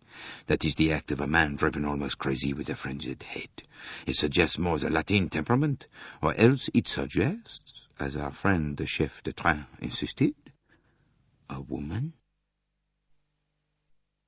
Chapter 7. The Body. Followed by Dr. Constantine, Poirot made his way to the next coach and the compartment occupied by the murdered man. The conductor came and unlocked the door for them with his key. The two men passed inside. Poirot turned inquiringly to his companion. How much has been disarranged in this compartment? Nothing has been touched. I was careful not to move the body in making my examination. Poirot nodded. He looked round him. The first thing that struck the senses was the intense cold. The window was pushed down as far as it would go, and the blind was drawn up. observed Poirot. The other smiled appreciatively. I did not like to close it, he said. Poirot examined the window carefully. You are right, he announced. Nobody left the carriage this way. Possibly the open window was intended to suggest the fact, but if so, the snow has defeated the murderer's object. He examined the frame of the window carefully. Taking a small case from his pocket, he blew a little powder over it. No fingerprints at all, he said. That means it has been wiped. Well, if there had been fingerprints, it would have told us very little. They would have been those of Monsieur Ratchet or his valet or the conductor. Criminals do not make mistakes of that kind nowadays. And that being so, he added cheerfully, we might as well shut the window. Positively, it is the cold storage in here. He suited the action to the word, and then turned his attention for the first time to the motionless figure lying in the bunk. Ratchet lay on his back. His pyjama jacket, stained with rusty patches, had been unbuttoned and thrown back. I had to see the nature of the wounds, you see, explained the doctor. Poirot nodded. He bent over the body. Finally he straightened himself with a slight grimace. It is not pretty, he said. Someone must have stood there and stabbed him again and again. How many wounds are there exactly? I make it 12. 1 or 2 are so slight as to be practically scratches. On the other hand, at least 3 would be capable of causing death. Something in the doctor's tone caught Poirot's attention. He looked at him sharply. The little Greek was standing staring down at the body with a puzzled frown. "Something strikes you as odd, does it not?" he asked gently. "Speak, my friend. There is something here that puzzles you, huh?" "You are right," acknowledged the other. "Well, what is it?" "You'll see these 2 wounds, here and here." He pointed. "They are deep. Each cut must have severed blood vessels, and yet the edges do not gape. They have not bled, as one would have expected." "Which suggests?" "That the man was already dead. Some little time dead. When they were delivered. But that is surely absurd." "It would seem so," said Poirot thoughtfully, "unless our murderer figured to himself that he had not accomplished his job properly and came back to make quite sure. But that is manifestly absurd. Anything else?" "Well, just one thing." "And that?" "You see this wound here, under the right arm, near the right shoulder. Take this pencil of mine. Could you deliver such a blow?" Poirot raised his hand. "Precisement," he said. "I see. With the right hand, it is exceedingly difficult, almost impossible. One would have to strike backhanded, as it were. But if the blow were struck with the left hand—" "Exactly, Monsieur Poirot. That blow was almost certainly struck with the left hand." "So that our murderer is left-handed?" "No, it is more difficult than that, is it not?" "As you say, Monsieur Poirot, some of these other blows are just as obviously right-handed." "So, 2 people? We are back at 2 people again?" murmured the detective. He asked abruptly, "Was the electric light on?" "Well, it is difficult to say. You see, it is turned off by the conductor every morning about 10 o'clock. "The switches will tell us," said Poirot. He examined the switch of the top light and also the rollback bedhead light. The former was turned off. The latter was closed. "Eh bien," he said thoughtfully, "we have here a hypothesis of the first and second murderer, as the great Shakespeare would put it. The first murderer stabbed his victim and left the compartment, turning off the light. The second murderer came in the dark, did not see that his or her work had been done, and stabbed at least twice at the dead body. Que pensez-vous de ça?" "Magnificent," said the little doctor with enthusiasm. The other's eyes twinkled. "You think so?" "I am glad. It sounded to me a little like the nonsense." "Well, what other explanation can there be?" "Well, that is just what I am asking myself. Have we here a coincidence or what? Are there any other inconsistencies, such as would point to 2 people being concerned?" Well, I think I can say yes. Some of these blows, as I have already said, point to a weakness, a lack of strength, or a lack of determination. They are feeble, glancing blows. But this one here and this one, again he pointed, great strength was needed for those blows. They have penetrated the muscle. So they were, in your opinion, delivered by a man? Most certainly. They could not have been delivered by a woman? Well, a young, vigorous, athletic woman might have struck them, especially if she were in the grip of a strong emotion, but it is, in my opinion, highly unlikely. Poirot was silent a moment or two. The other said anxiously, "You understand my point?" "Oh, perfectly," said Poirot. "The matter begins to clear itself up wonderfully. The murderer was a man of great strength. He was feeble. It was a woman. It was a right-handed person. It was a left-handed person. C'est rigolo tout ça." He spoke with sudden anger. "And the victim? What does he do in all this? Does he cry out? Does he struggle? Does he defend himself?" He slipped his hand under the pillow and drew out the automatic pistol which Ratchet had shown him the day before. "Fully loaded, you see?" he said. They looked around them. Ratchet's day clothing was hanging from the hooks on the wall. On the small table formed by the lid of the washing basin were various objects: false teeth in a glass of water, another glass empty, a bottle of mineral water, a large flask, and an ashtray containing the butt of a cigar and some charred fragments of paper. Also 2 burnt matches. The doctor picked up the empty glass and sniffed it. "Here is the explanation of the victim's inertia," he said quietly. "Oh, drugged?" "Yes." Poirot nodded. He picked up the 2 matches and scrutinized them carefully. "You have a clue, then?" demanded the little doctor eagerly. "Well, those 2 matches are of a different shape," said Poirot. "One is flatter than the other, you see?" "Ah, it is the kind you get on the train," said the doctor. "In paper covers." Poirot was feeling in the pockets of Ratchet's clothing. Presently he pulled out a box of matches. He compared them carefully. "Ah, the rounder one is a match struck by Monsieur Ratchet," he said. "Let us see if he had also the flatter kind." But a further search showed no other matches. Poirot's eyes were darting about the compartment. They were bright and sharp, like a bird's. One felt that nothing could escape their scrutiny. With a little exclamation, he bent and picked up something from the floor. It was a small square of cambric, very dainty. In the corner was an embroidered initial, H. "Ah, a woman's handkerchief," said the doctor. "Our friend, the chef de train, was right. There is a woman concerned in this." "And most conveniently she leaves her handkerchief behind," said Poirot. "Exactly as it happens in the books and on the films, eh? And to make things even easier for us, it is marked with an initial." "Oh, what a stroke of luck for us!" exclaimed the doctor. "Is it not?" said Poirot. Something in his tone surprised the doctor. But before he could ask for elucidation, Poirot had made another dive onto the floor. This time he held out on the palm of his hand a pipe cleaner. "It is perhaps the property of Monsieur Ratchet?" suggested the doctor.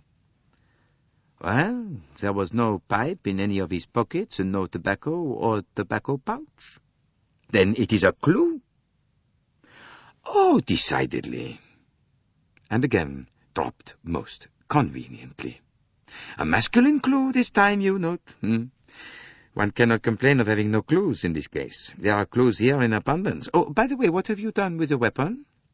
"There was no sign of any weapon. The murderer must have taken it away with him." "I wonder why," mused Poirot. "Ah!" The doctor had been delicately exploring the pyjama pockets of the dead man. "I overlooked this," he said. "I unbuttoned the jacket and threw it straight back." From the breast pocket he brought out a gold watch. The case was dented savagely, and the hands pointed to 1:15. "You see?" cried Constantine eagerly. "This gives us the hour of the crime. It agrees with my calculations. Between midnight and 2 in the morning is what I said, and probably about 1 o'clock, though it is difficult to be exact in these matters. Eh bien, here is the confirmation. 1:15. That was the hour of the crime."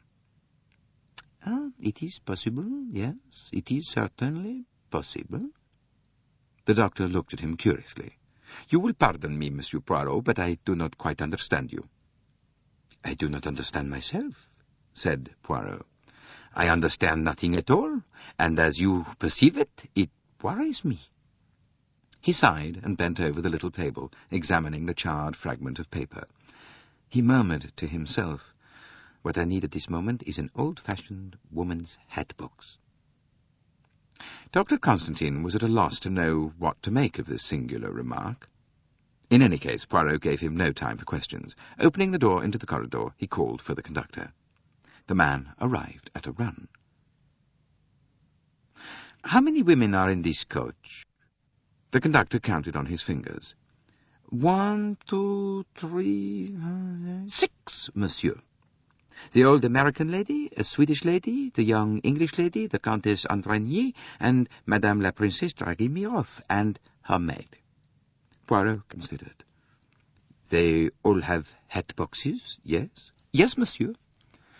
Then bring me, let me see. Yes, the Swedish ladies and that of the lady's maid. Those two are the only hope. You will tell them it is a customs regulation, something, well, anything that occurs to you.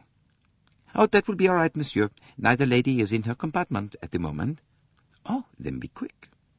The conductor departed. He returned with 2 hat boxes. Poirot opened that of the lady's maid and tossed it aside. Then he opened the Swedish lady's and uttered an exclamation of satisfaction. Removing the hats carefully, he disclosed round humps of wire netting. Here is what we need. About 15 years ago, hat boxes were made like this. You skewered through the hat with a hat pin onto this hump of wire netting. As he spoke, he was skillfully removing 2 of the attachments. Then he repacked the hat box and told the conductor to return them both where they belonged. When the door was shut once more, he turned to his companion. See you, my dear doctor, me? I am not one to rely upon the expert procedure. It is the psychology I seek, not the fingerprint or the cigarette ash. But in this case, I would welcome a little scientific assistance. This compartment is full of clues, but can I be sure that those clues are really what they seem to be? I do not quite understand you, Monsieur Poirot.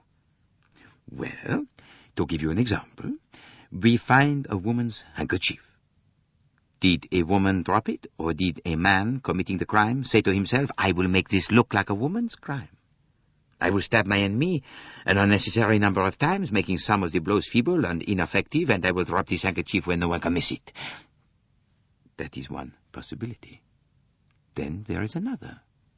Did a woman kill him, and did she deliberately drop a pipe cleaner to make it look like a man's work?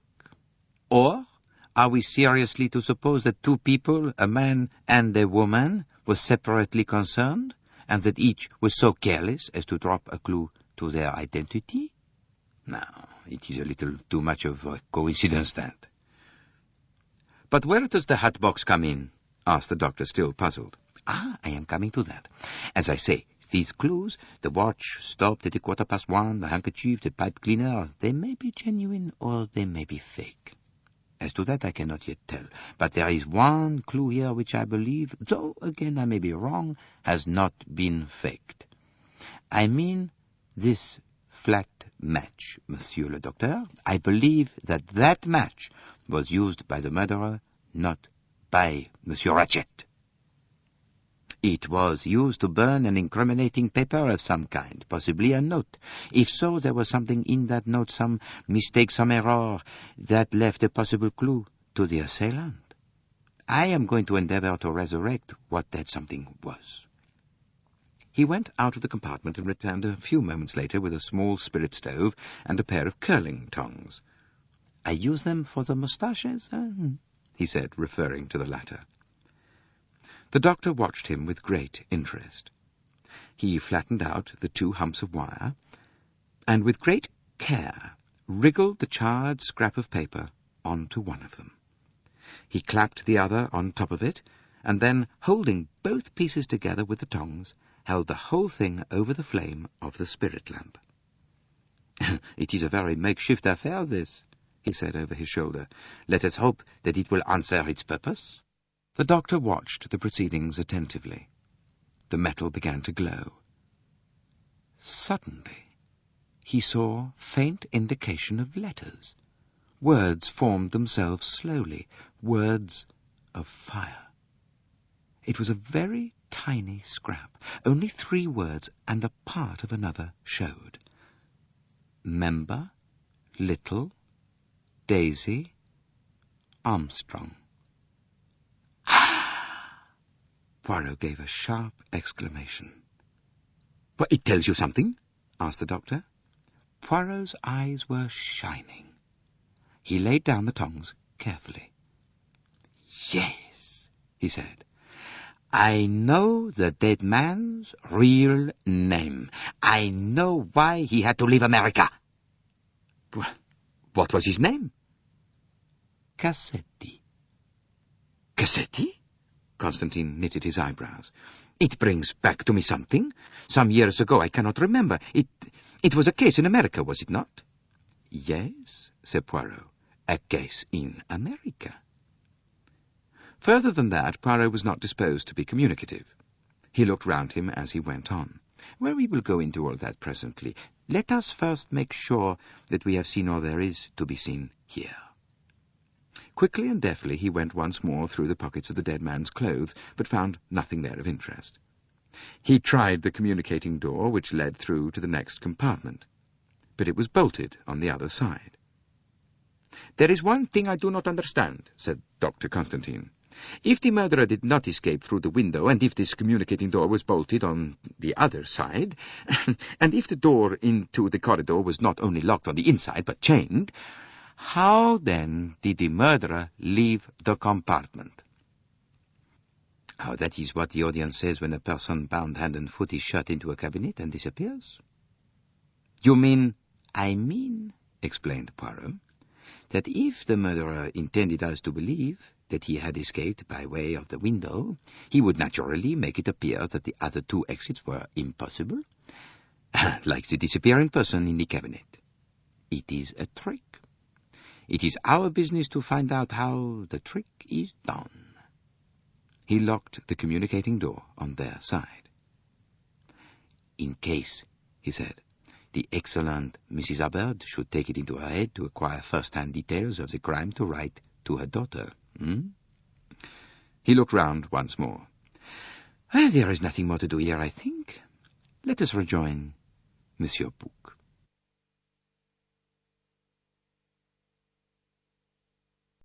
Chapter 8. The Armstrong Kidnapping Case. They found Monsieur Bouc finishing an omelette. "I thought it best to have lunch served immediately in the restaurant car," he said. "Afterwards it will be cleared and Monsieur Poirot can conduct his examination of the passengers there. In the meantime, I have ordered them to bring us some food here." "Ah, an excellent idea," said Poirot. Neither of the other two men was hungry, and the meal was soon eaten. But not till they were sipping their coffee did Monsieur Bouc mention the subject that was occupying all their minds. "Eh bien?" he asked. "Eh bien? I have discovered the identity of the victim. I know why it was imperative he should leave America." "But who was he?" "Do you remember reading of the Armstrong baby? This is the man who murdered little Daisy Armstrong. Cassetti." "I recall it now. Oh, a shocking affair, though I cannot remember the details." "Colonel Armstrong was an Englishman, a V.C. He was half American, as his mother was a daughter of W.K. Vanderhalt, the Wall Street millionaire. He married the daughter of Linda Arden, the most famous tragic American actress of her day. They lived in America and had one child, a girl, whom they idolized. When she was 3 years old, she was kidnapped, and an impossibly high sum demanded as the price of her return. I will not weary you with all the intricacies that followed, but I will come to the moment when, after having paid over the enormous sum of $200,000, the child's dead body was discovered, it having been dead at least a fortnight. Public indignation rose to fever point, and there was worse to follow. Mrs. Armstrong was expecting another child. Following the shock of the discovery, she gave birth to a dead child born prematurely, and herself died. Her broken-hearted husband shot himself." "Oh, mon Dieu, what a tragedy! I remember now," said Monsieur Bouc. "But there was also another death, if I remember rightly." "Yes, an unfortunate French or Swiss nursemaid.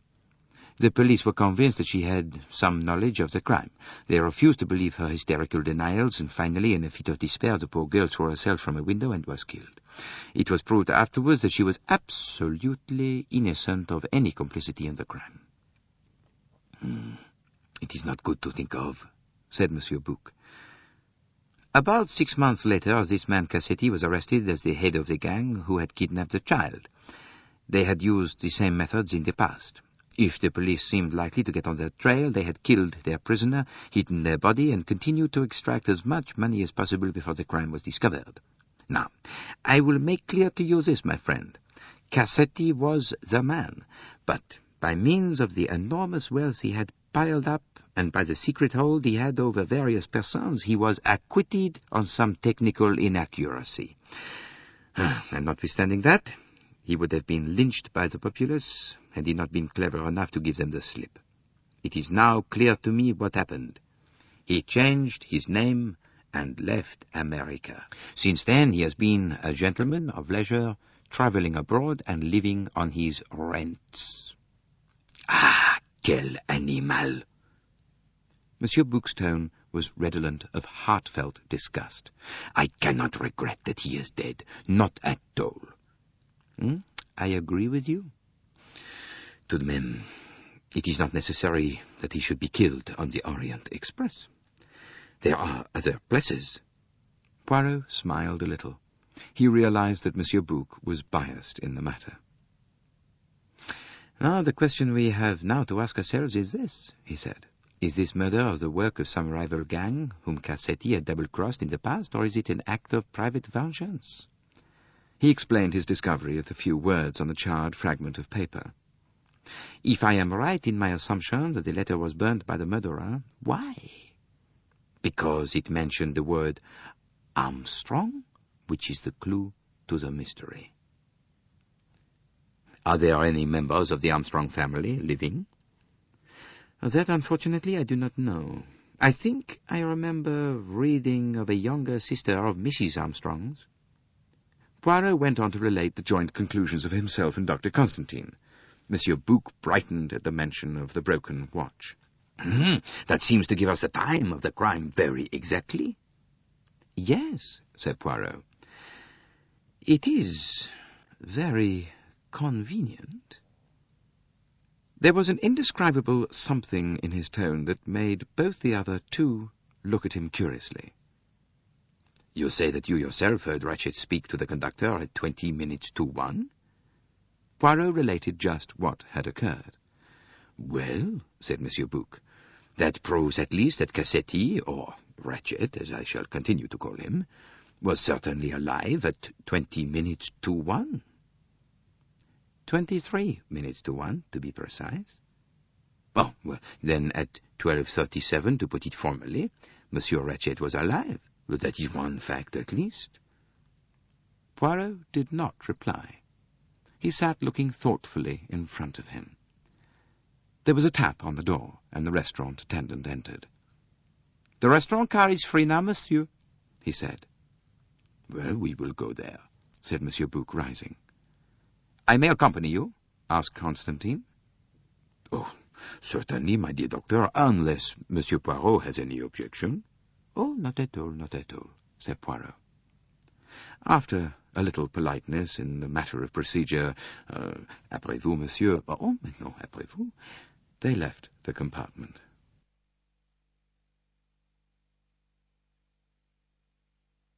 Part 2. The Evidence. Chapter 1. The Evidence of the Wagon-Lit Conductor. In the restaurant car, all was readiness. Poirot and Monsieur Bouc sat together on one side of a table. The doctor sat across the aisle. On the table in front of Poirot was a plan of the Istanbul-Calais coach, with the names of the passengers marked in red ink. The passports and tickets were in a pile at one side. There was writing paper, ink, pen, and pencils. Excellent, said Poirot. We can open our court of inquiry without more ado. First, I think, we should take the evidence of the wagon-lit conductor. You probably know something about the man. What character has he? Now, is he a man in whose word you would place reliance? I should say so most assuredly. Pierre Michel has been employed by the company for over 15 years. He is a Frenchman, lives near Calais. Thoroughly respectable and honest, not perhaps remarkable for his brains. Poirot nodded comprehendingly. Good, he said. Let us see him. Pierre Michel had recovered some of his assurance, but he was still extremely nervous. "I hope monsieur will not think there has been any negligence on my part," he said anxiously, his eyes going from Poirot to Monsieur Bouc. "It is a terrible thing that has happened. I hope monsieur does not think that it reflects on me in any way." Having soothed the man's fears, Poirot began his questions. He first elicited Michel's name and address, his length of service, and the length of time he had been on this particular route. These particulars he already knew, but the routine questions served to put the man at his ease. "And now," went on Poirot, "let us come to the events of last night. Monsieur Ratchet retired to bed when?" Almost immediately after dinner, monsieur. Actually before we left Belgrade. So he did on the previous night. He had directed me to make up the bed while he was at dinner, and I did so. Did anybody go into his compartment afterwards? His valet, monsieur, and the young American gentleman, his secretary. Anyone else? No, monsieur, but not that I know of. Good. And that is the last you saw or heard of him? No, monsieur, you forget he rang his bell about 20 to 1, soon after we had stopped. Oh, what happened exactly? I knocked at the door, but he called out and said he had made a mistake. In English or in French? In French. And what were his words exactly? Ce n'est rien, je me suis trompé. Ah, quite right, said Poirot. That is what I heard. And then you went away? Yes, monsieur. Did you go back to your seat? No, monsieur. I went first to answer another bell that had just rung. Now, Michel, I'm going to ask you an important question. Where were you at 1:15? I, monsieur, I was at my little seat at the end, facing up the corridor. You are sure? Ah, mais oui. At least, yes. I went into the next coach, the Athens coach, to speak to my colleague there. We spoke about the snow. Now, that was sometime soon after 1 o'clock, but I cannot say exactly. And you returned when? One of my bells rang, monsieur, I remember. I told you. It was the American lady. She had rung several times. I recollect, said Poirot. And after that? After that, monsieur, I answered your bell and brought you some mineral water. Then, about half an hour later, I made up the bed in one of the other compartments. Oh, that of the young American gentleman, Monsieur Ratchet's secretary. Was Monsieur McQueen alone in his compartment when you went to make up his bed? The English colonel from number 15 was with him. They had been sitting talking. And what did the colonel do when he left Monsieur McQueen? He went back to his own compartment. Number 15, that is quite close to your seat, is it not? Yes, monsieur. It is the second compartment from that end of the corridor. Now his bed was already made up. Yes, monsieur, I had made it up while he was at dinner. What time was all this? I could not say exactly, monsieur, but not later than 2 o'clock, certainly. And after that? Well, after that, monsieur, I sat in my seat till morning. You did not go again into the Athens coach? No, monsieur. Perhaps you slept? I do not think so, monsieur. The train being at a standstill prevented me from dozing off as I usually do.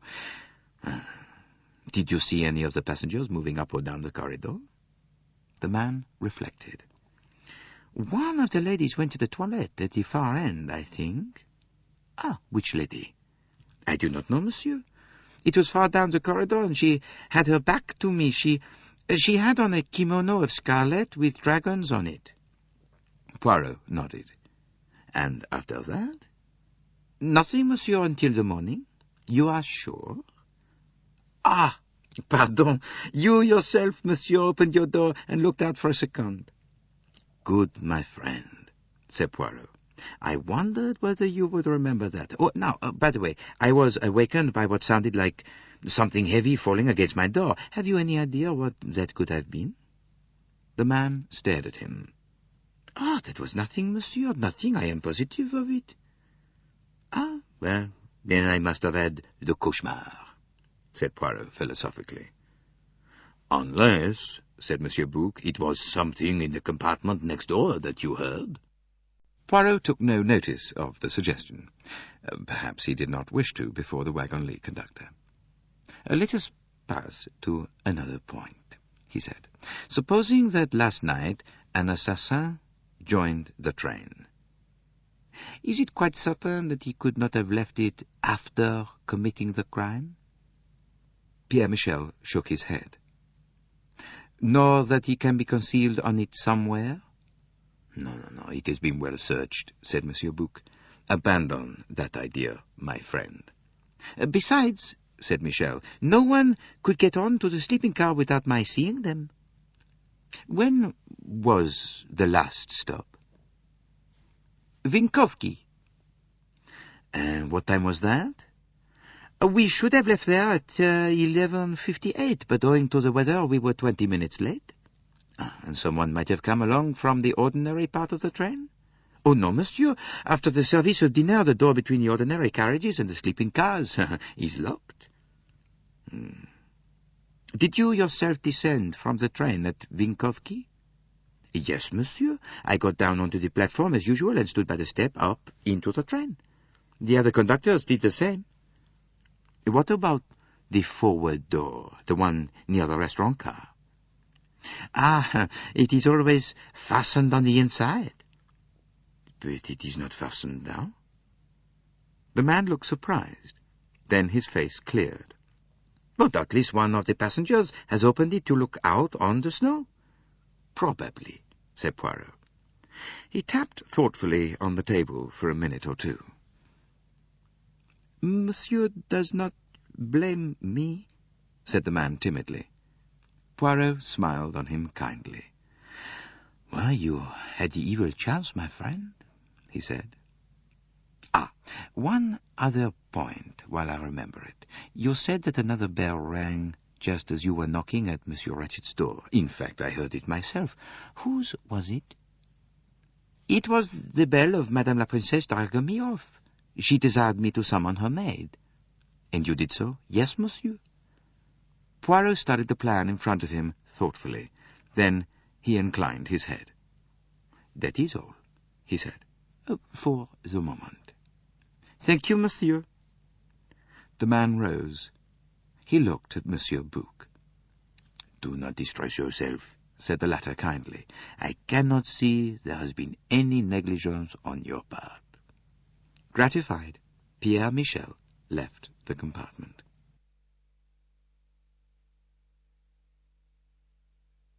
Chapter 2. The Evidence of the Secretary. For a minute or two, Poirot remained lost in thought. I think, he said at last, that it would be well to have a further word with Monsieur McQueen, in view of what we now know. The young American appeared promptly. Well, he said, how are things going? Oh, not too badly. Since our last conversation, I have learned something. The identity of Monsieur Ratchet. Hector McQueen leaned forward interestedly. Yes, he said.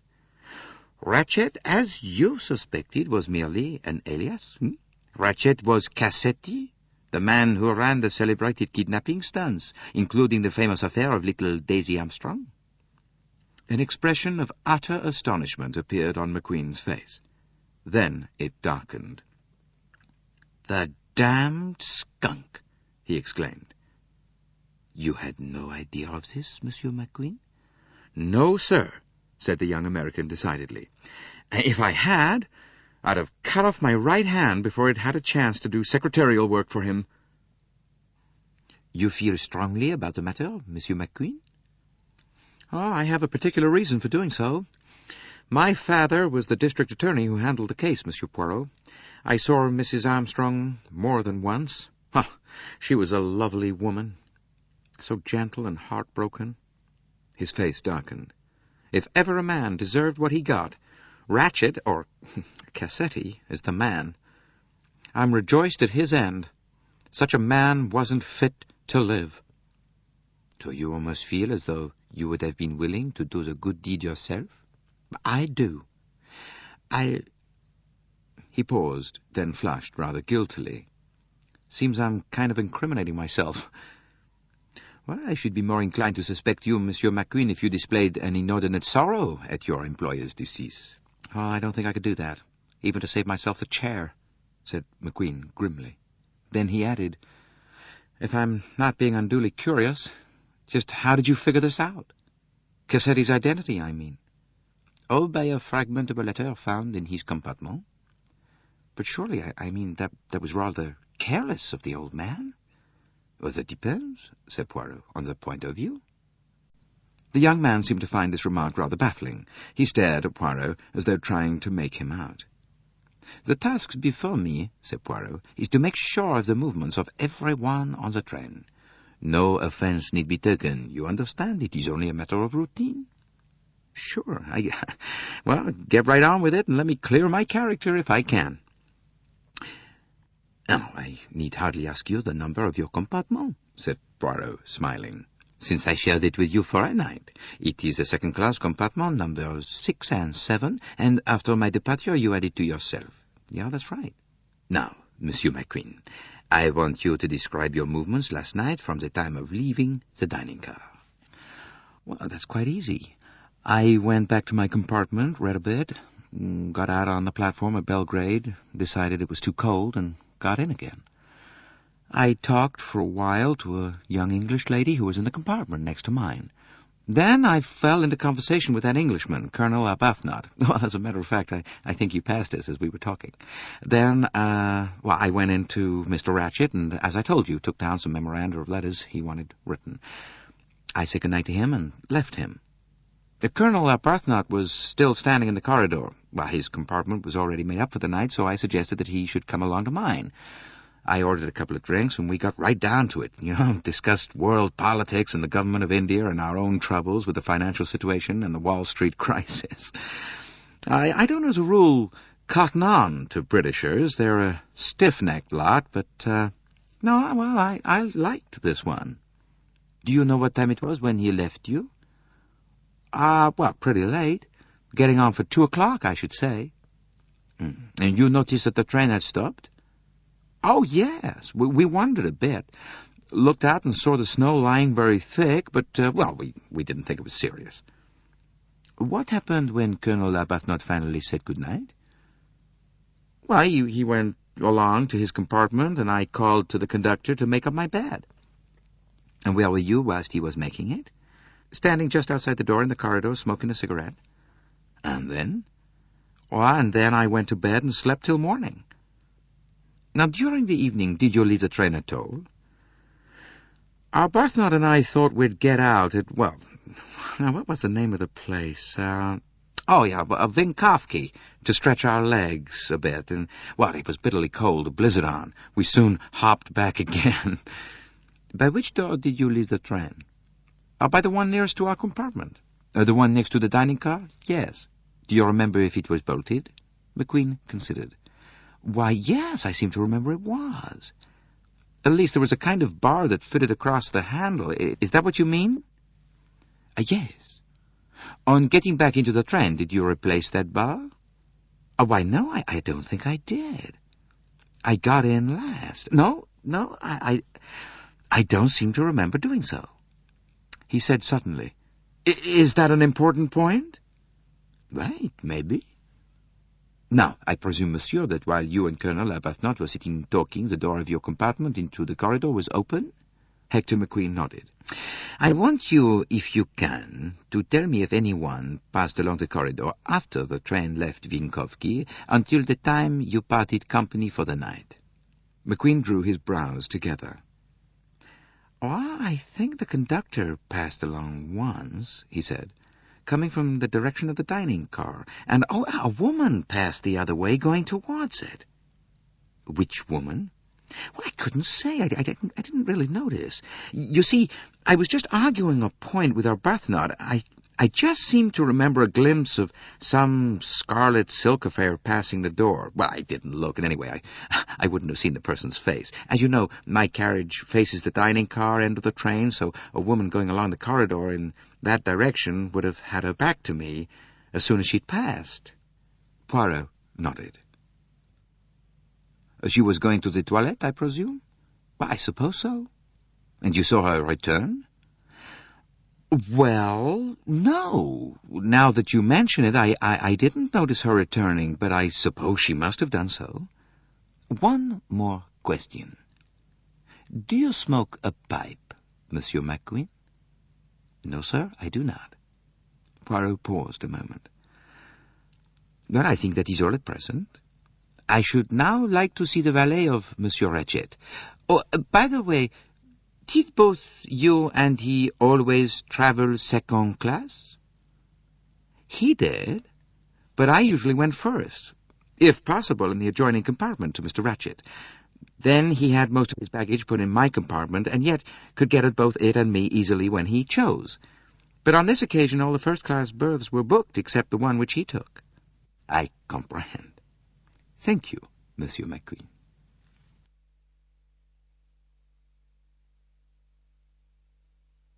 Chapter 3. Evidence of the Valet. The American was succeeded by the pale Englishman with the inexpressive face, whom Poirot had already noticed on the day before. He stood waiting very correctly. Poirot motioned him to sit down. You are, I understand, the valet of Monsieur Ratchet? Yes, sir. Your name? Edward Henry Masterman. Your age? 39. And your home address? 21 Friar Street, Clerkenwell. And you have heard that your master has been murdered? Yes, sir. A very shocking occurrence. Will you now tell me, please, at what hour you last saw Monsieur Ratchet? The valet considered. It must have been about 9 o'clock, sir, last night, that or a little after. Tell me in your own words exactly what happened. Well, I went into Mr. Ratchet as usual, sir, and attended to his wants. And what were your duties exactly? To fold or hang up his clothes, sir, put his dental plate in water, and see that he had everything he wanted for the night. Was his manner much the same as usual? The valet considered a moment. Well, sir, I think he was upset. Oh, in what way upset? Over a letter he'd been reading. He asked me if it was I who had put it in his compartment. Of course, I told him I hadn't done any such thing, but he swore at me and found fault with everything I did. Oh, was that usual?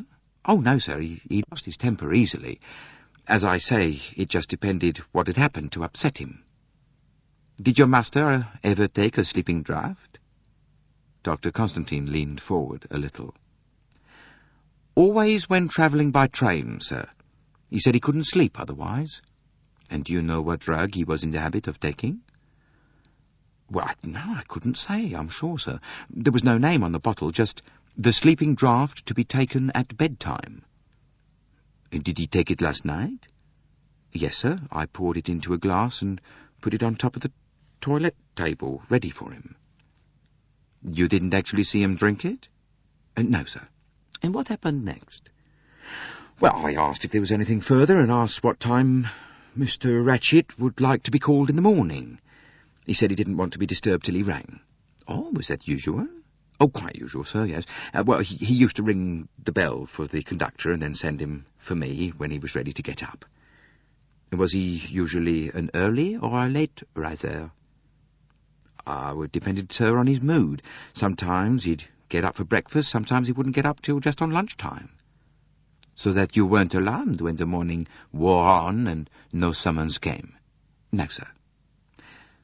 Did you know that your master had enemies? Yes, sir. The man spoke quite unemotionally. How did you know? I had heard him discussing some letters, sir, with Mr. McQueen. Had you an affection for your employer, Masterman? Masterman's face became, if possible, even more inexpressive than it was normally. I should hardly like to say that, sir. He was a generous employer. But you didn't like him? Shall we put it that I don't care very much for Americans, sir? Have you ever been in America, No, sir. Do you remember reading in the paper of the Armstrong kidnapping case? A little colour came into the man's cheeks. Yes, indeed, sir. A little baby girl, wasn't it? A very shocking affair. Did you know that your employer, Monsieur Ratchet, was the principal instigator in that affair? No, indeed, sir. The valet's tone held positive warmth and feeling for the first time. I can hardly believe it, sir. Nevertheless, it is true. Now, to pass to your own movements last night. A matter of routine, you understand? What did you do after leaving your master? I told Mr. McQueen, sir, that the master wanted him, and then I went to my own compartment and read. Now, your compartment was the end second-class one, sir, next to the dining car. Poirot was looking at his plan. I see. And you had which berth? The lower one, sir. And that is number 4? Yes, sir. Is there anyone in with you? Yes, sir, a big Italian fellow. Oh, does he speak English? Well, a kind of English, sir. The valet's tone was deprecating. He's been in America. Chicago, I understand. Do you and he talk together much? No, sir. I prefer to read. Poirot smiled. He could visualize the scene, the large, voluble Italian, and the snub direct, administered by the gentleman's gentleman. And what, may I ask, are you reading? He inquired. At present, sir, I'm reading Love's Captive by Mrs. Arabella Richardson. Oh, a good story? I find it highly enjoyable, sir. Let us continue. You returned to your compartment and read Love's Captive till when? At about 10:30, sir. This Italian wanted to go to bed, so the conductor came and made the beds up. And then you went to bed and to sleep? Well, I went to bed, sir, but I didn't sleep. Oh, why didn't you sleep? I had the toothache, sir. Oh la la, that is painful. Most painful, sir. Did you do anything for it? Well, I applied a little oil of cloves, sir, which relieved the pain a little, but I was still not able to get to sleep. I turned the light on above my bed and continued to read, to take my mind off it, as it were. And did you not go to sleep at all? Yes, sir, I dropped off about 4 in the morning. And your companion? The Italian fellow? Oh, he just snored. Oh, he did not leave the compartment at all during the night? No, sir. Did you? No, sir. Did you hear anything during the night? I don't think so, sir. Nothing unusual, I mean. The train being at a standstill made it all very quiet. Poirot was silent a moment or two. Then he said, Well, I think there is very little more to be said. You cannot throw any light upon the tragedy? I'm afraid not. I'm sorry, sir. So as far as you know, was there any quarrel or bad blood between your master and Monsieur McQueen? Oh, no, sir. Mr. McQueen was a very pleasant gentleman. Where were you in service before you came to Monsieur Ratchet? With Sir Henry Tomlinson, sir, in Grosvenor Square. Oh, and why did you leave him? He was going to East Africa, sir, and, did not require my services any longer. But I'm sure he will speak for me, sir. I was with him some years. And you have been with Monsieur Ratchet? How long? Just over 9 months, sir. Thank you, Masterman. Oh, by the way, are you a pipe smoker? No, sir. I only smoke cigarettes. Gaspers, sir. Oh, thank you. That will do. Poirot gave him a nod of dismissal. The valet hesitated a moment. You'll excuse me, sir, but the elderly American lady is in what I might describe as a state, sir. She's saying she knows all about the murderer, and she's in a very excitable condition, sir. In that case, said Poirot, smiling, we had better see her next. Well, shall I tell her, sir? She's been demanding to see someone in authority for a long time. The conductor's been trying to pacify her. Send her to us, my friend, said Poirot. We will listen to a story now. End of Side 2. Side 3. Chapter 4. The Evidence of the American Lady. Mrs. Hubbard arrived in the dining car in such a state of breathless excitement that she was hardly able to articulate her words. Now, just tell me this. Who's in authority here? I've got some very important information, very important indeed, and I just want to tell it to someone in authority as soon as may be. Now, if you gentlemen... Her wavering glance fluctuated between the three men. Poirot leaned forward. Tell it to me, madame, he said. but first, pray, be seated. Mrs. Hubbard plumped heavily down onto the seat opposite to him. Now, what I've got to tell you is just this. There was a murder on the train last night, and the murderer was right there in my compartment. She paused to give dramatic emphasis to her words. You are sure of this, madame? Of course I'm sure. The idea. I know what I'm talking about. I'll tell you just everything there is to tell. I'd gotten into bed and gone to sleep, and suddenly I woke up, and all in the dark it was. And I knew there was a man in my compartment. I was just so scared I couldn't scream, if you know what I mean. I just lay there and thought, mercy, I'm going to be killed. I just can't describe to you how I felt. Oh, these nasty trains, I thought, and all the outrages I'd read of.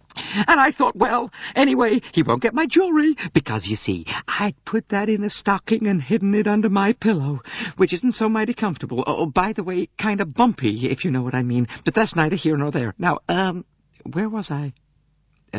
You realized, madame, that there was a man in your compartment. Yes, well, I just lay there with my eyes closed, and I thought, whatever should I do? And I thought, well, I'm just thankful that my daughter doesn't know the plight I'm in. And then somehow, well, I got my wits about me, and I felt about with my hand, and I pressed the bell for the conductor. I pressed it, and I pressed it, but nothing happened, and I can tell you, I thought my heart was going to stop beating. Mercy, I said to myself, maybe they've murdered every single soul on the train. It was at a standstill anyhow, and a nasty, quiet feel in the air. But I just went on pressing that bell, and oh, the relief when I heard footsteps coming running down the corridor, and a knock on the door. Come in, I screamed, and I switched on the lights at the same time, and would you believe it, there wasn't a soul there. This seemed to Mrs. Hubbard to be a dramatic climax rather than an anticlimax. And what happened next, madame? Well, why, I told the man what had happened, and he didn't seem to believe me. Seemed to imagine I'd dreamt the whole thing. Well, I made him look under the seat, though he said there wasn't room for a man to squeeze himself in there. But it was plain enough that the man had got away, but there had been a man there, and it just made me mad the way the conductor tried to soothe me down. Now, I'm not one to imagine things, Mr. But I don't think I know your name. Poirot, madame. And this is Monsieur Bouc, a director of the company, and Dr. Constantine. Mrs. Hubbard murmured, Oh, yeah, pleased to meet you, I'm sure. To all the three men in an abstracted manner, and then plunged once more into her recital. Now, I'm just not going to pretend I was as bright as I might have been. I got it into my head that it was the man from next door. You know, the poor fellow who'd been killed. Well, anyway, I told the conductor to look at the door between the compartments, and sure enough, it wasn't bolted. Well, I soon saw to that. I told him to bolt it then and there, and after he'd gone out, I got up and put a suitcase against it to make sure. Now, what time was this, Mrs. Hubbard? Well, I'm sure I can't tell you. I never looked to see. I was so upset. And what is your theory now? Why, well, I should say it was just as plain could be. The man in my compartment was the murderer. Who else could he be? And you think he went back into the adjoining compartment? Well, how do I know where he went? I had my eyes tight shut. Well, he must have slipped out through the door into the corridor. Well, I couldn't say. You see, I had my eyes tight shut. Mrs. Hubbard sighed convulsively. Mercy, I was scared. If my daughter only knew. You do not think, madame, that what you heard was the noise of someone moving about next door, in the murdered man's compartment? No, I do not, Mr. Poirot. The man was right there in the same compartment with me. And what's more, I've got proof of it. Triumphantly, she hauled a large handbag into view and proceeded to burrow in its interior. She took out in turn 2 large clean handkerchiefs, a pair of horn-rimmed glasses, a bottle of aspirin, a packet of Glober's salts, a celluloid tube of bright green peppermints, a bunch of keys, a pair of scissors, a book of American Express checks, a snapshot of an extraordinarily plain-looking child, some letters, 5 strings of pseudo-oriental beads, and a small metal object, a button. What, now, you see this button? Well, it's not one of my buttons. Well, it's not off anything I've got. I found it this morning when I got up. As she placed it on the table, Monsieur Bouc leaned forward and gave an exclamation. But this is a button from the tunic of a wagon-lit attendant? Well, there must be a natural explanation for that, said Poirot. He turned gently to the lady. This button, madame, may have dropped from the conductor's uniform, either when he searched your cabin or when he was making the bed up last night. I just don't know what's the matter with all you people. It seems as though you don't do anything but make objections. Now listen here. I was reading a magazine last night before I went to sleep. Before I turned the light out, I placed that magazine on a little case that was standing on the floor near the window. Have you got that? They assured her that they had. Very well, then. The conductor looked under the seat from near the door, and then he came in and bolted the door between me and the next compartment, but he never went up near the window. Well, this morning that button was lying right on top of the magazine. Now, what do you call that, I should like to know? That, madame, I call evidence, said Poirot. The answer seemed to appease the lady. Yeah, well, it makes me madder than a hornet to be disbelieved, she explained. Now, you have given us most interesting and valuable evidence, said Poirot soothingly. Now, may I ask you a few questions? But why willingly? How was it, since you were nervous of this man, Ratchet, that you hadn't already bolted the door between the compartments? I had, returned Mrs. Hubbard promptly. Oh, you had? Well, as a matter of fact, I asked that Swedish creature, pleasant soul, if it was bolted, and she said it was. And how was it you couldn't see for yourself? Because I was in bed, and my sponge bag was hanging on the door handle. And what time was it when you asked her to do this for you? Well, now, let me think. It must have been around about 10:30 or 11:15. She'd come along to see if I'd got an aspirin.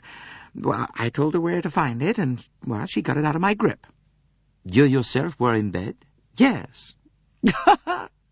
Suddenly she laughed. Oh, poor soul. She was in quite a taking. You see, she had opened the door of the next compartment by mistake. Monsieur Ratchet's? Yes. You know how difficult it is as you come along the train and all the doors are shut. She opened his by mistake, and she was very distressed about it. He'd laughed, it seemed, and I fancy he may have said something not quite nice. Well, poor thing, she was all in a flutter. "Oh, I make mistake," she said. "I am ashamed to make mistake. Not nice man," she said. "He say you too old." Dr. Constantine sniggered, and Mrs. Hubbard immediately froze him with a glance. "He wasn't a nice kind of man," she said, "to say such things like that to a lady, and it's not right to laugh at such things." Dr. Constantine hastily apologized.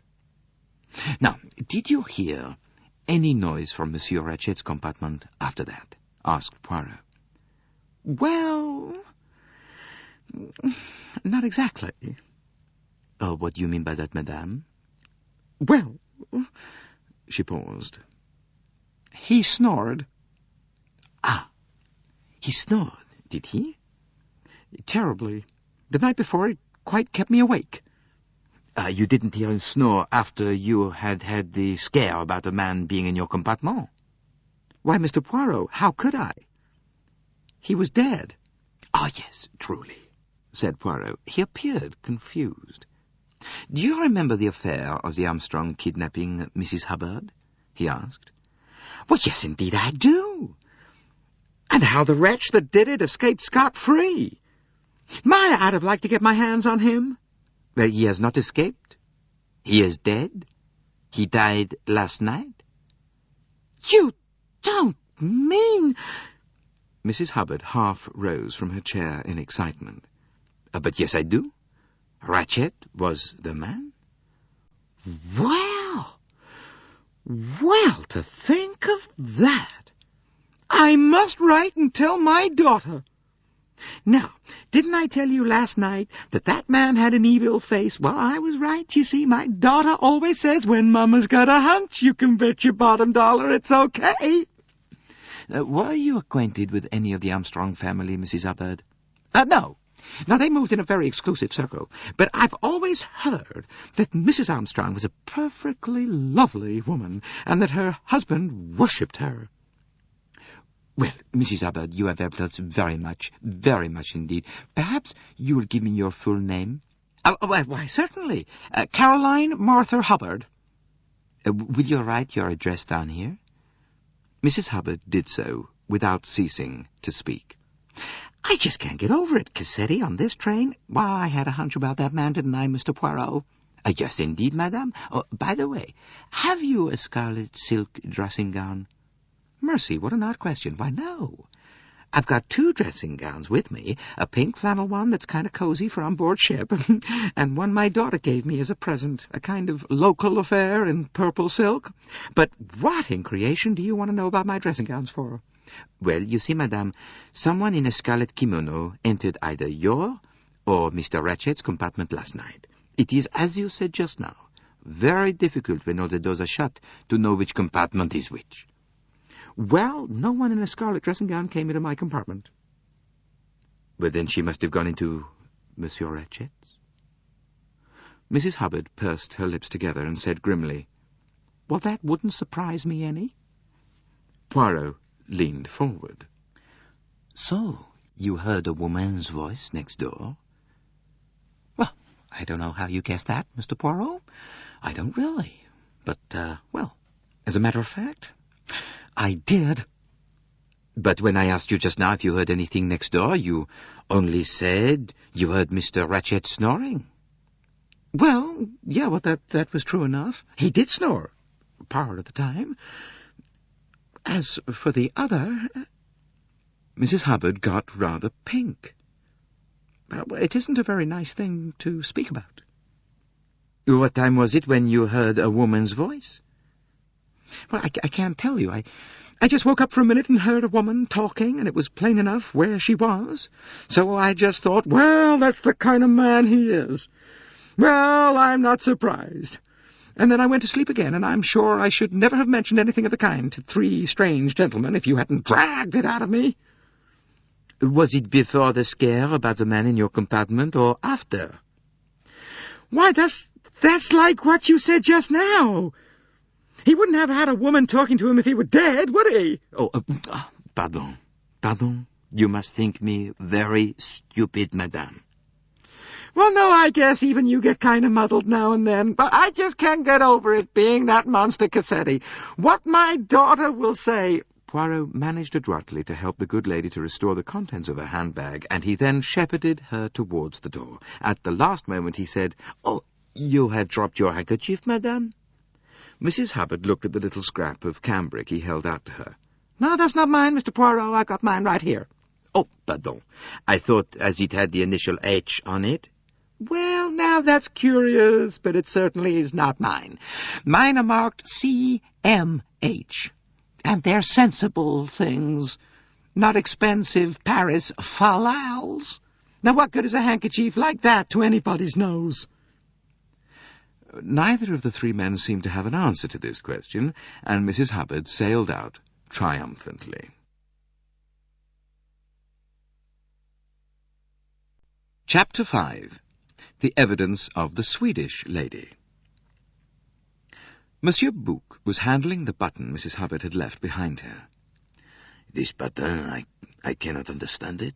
Does it mean that, after all, Pierre Michel is involved in some way?" he said. He paused, then continued, as Poirot did not reply. "But what have you to say, my friend?" That button "It suggests possibilities," said Poirot thoughtfully. "Let us interview next the Swedish lady before we discuss the evidence we have heard." He sorted through the pile of passports in front of him. Here we are. Greta Olsen, age 49.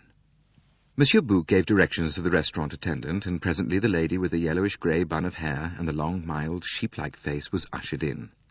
She peered short-sightedly at Poirot through her glasses, but was quite calm.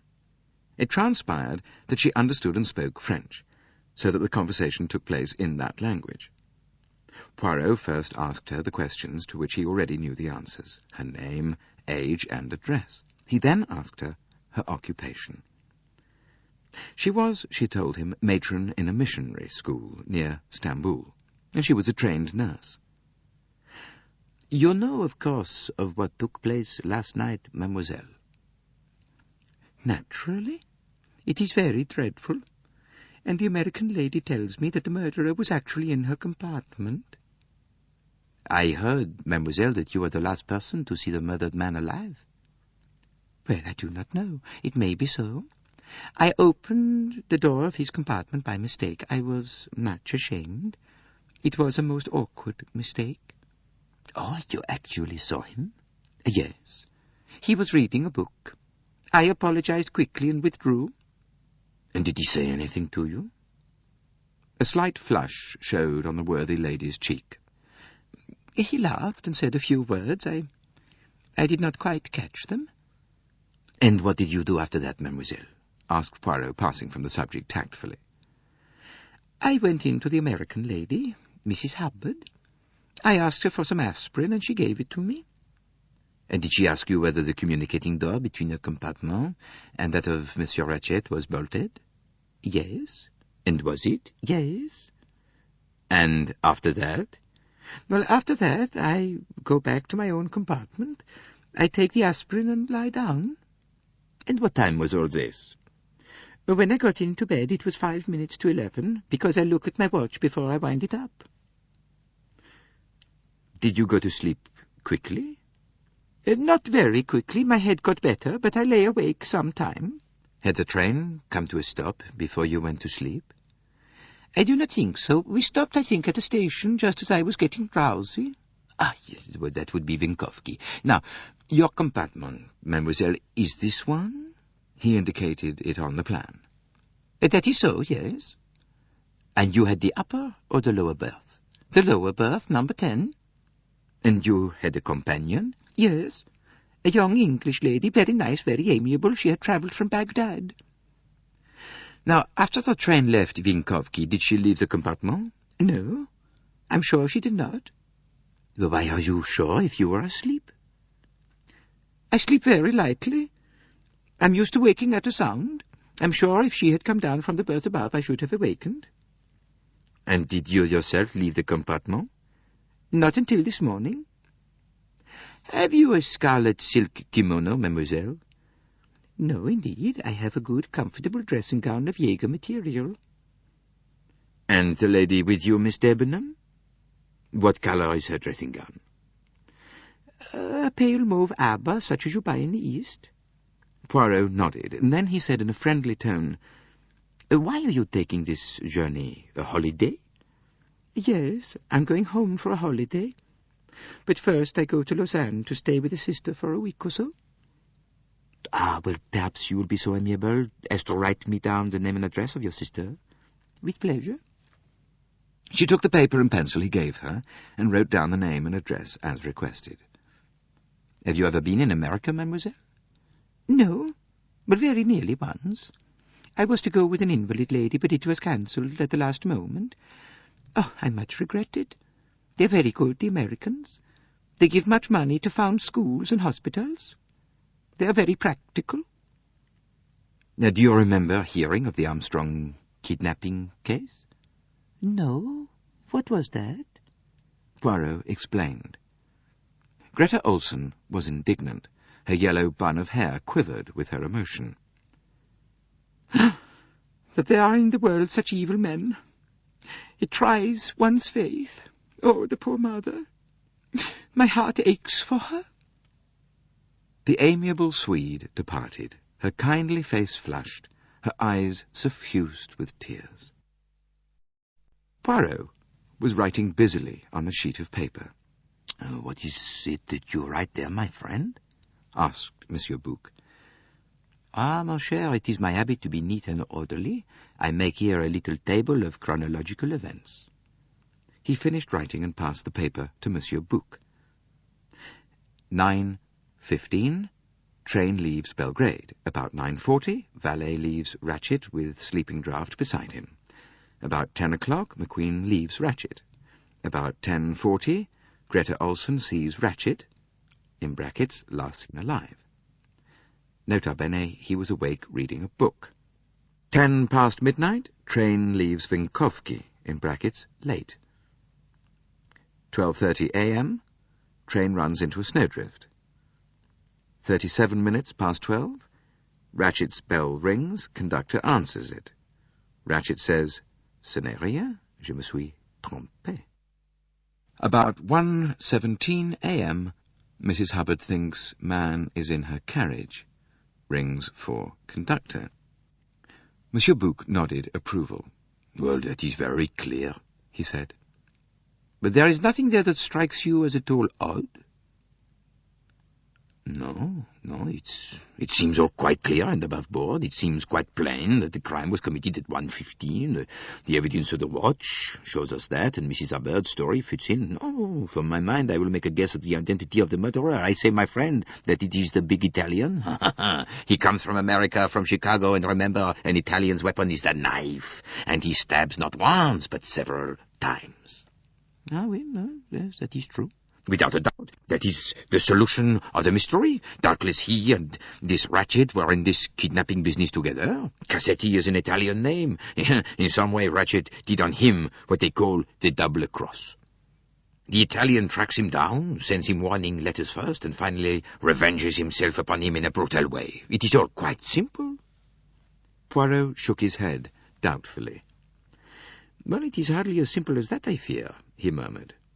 Me? No, I am convinced it is the truth, said Monsieur Bouc, becoming more and more enamoured of his theory. And what about the valet with the toothache who swears that the Italian never left the compartment? Ah, that is the difficulty. Poirot twinkled. Yes, it is annoying, that. Unlucky for your theory, and extremely lucky for our Italian friend that Monsieur Ratchet's valet should have had the toothache.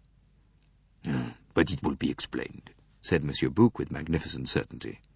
Poirot shook his head again.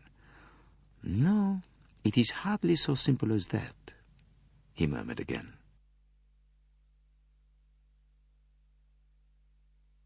Chapter 6. The Evidence of the Russian Princess. Let us hear what Pierre Michel has to say about this button, he said. The wagon-lee conductor was recalled. He looked at them inquiringly. Monsieur Bouc cleared his throat. Michel, he said, here is a button from your tunic. It was found in the American lady's compartment. What have you to say for yourself about it? The conductor's hand went automatically to his tunic. I have lost no button, monsieur, he said. There must be some mistake. Well, that is very odd. I cannot account for it, monsieur. The man seemed astonished, but not in any way guilty or confused. Monsieur Bouc said meaningly, Owing to the circumstances in which it was found, it seems fairly certain that this button was dropped by the man who was in Mrs. Hubbard's compartment last night when she rang the bell. But, monsieur, there was no one there. The lady must have imagined it. She did not imagine it, Michel. The assassin of Monsieur Ratchet passed that way and dropped that button. As the significance of Monsieur Bouc's word became plain to him, Pierre Michel flew into a violent state of agitation. No, it is not true, monsieur. It is not true, he cried. You are accusing me of the crime? Me? No, I am innocent. I am absolument innocent. Why should I want to kill a monsieur whom I have never seen before? Where were you when Mrs. Hubbard's bell rang? I told you, monsieur, in the next coach, talking to my colleague. We will send for him. Do so, monsieur, I implore you, do so. The conductor of the next coach was summoned. He immediately confirmed Pierre Michel's statement. He added that the conductor from the Bucharest coach had also been there. The three of them had been discussing the situation caused by the snow. They had been talking some 10 minutes when Michel fancied he heard a bell. As he opened the doors connecting the two coaches, they had all heard it plainly. A bell ringing repeatedly. Michel had run post-haste to answer it. "So you see, monsieur, I am not guilty," cried Michel anxiously. "And this button from a wagon-lit tunic, how do you explain it?" "I cannot, monsieur. It is a mystery to me. All my buttons are intact." Both of the other conductors also declared that they had not lost a button. Also, that they had not been inside Mrs. Hubbard's compartment at any time. "Calm yourself, Michel," said Monsieur Bouc, "and cast your mind back to the moment when you ran to answer Mrs. Hubbard's bell. Did you meet anyone at all in the corridor?" "No, monsieur." Did you see anyone going away from you down the corridor in the other direction?" "Again, no, monsieur." "Odd," said Monsieur Bouc. Not so very," said Poirot. "It is a question of time. Mrs. Hubbard wakes to find someone in her compartment. For a minute or two she lies paralyzed, her eyes shut. Probably it was then that the man slipped out into the corridor. Then she starts ringing the bell. But the conductor does not come at once. It is only the third or fourth peal that he hears. I should say myself that there was ample time." "For what? For what, mon cher? Remember that there are thick drifts of snow all around the train." There are two courses open to a mysterious assassin," said Poirot slowly. "He could retreat into either of the toilettes, or he could disappear into one of the compartments." "But they were all occupied?" "Yes." "You mean that he could retreat into his own compartment?" Poirot nodded. It fits, murmured Monsieur Bouc. "During that 10 minutes' absence of the conductor, the murderer comes from his own compartment, goes into Ratchet's, kills him, locks and chains the door. On the inside, goes out through Mrs. Hubbard's compartment, and is back safely in his own compartment by the time the conductor arrives."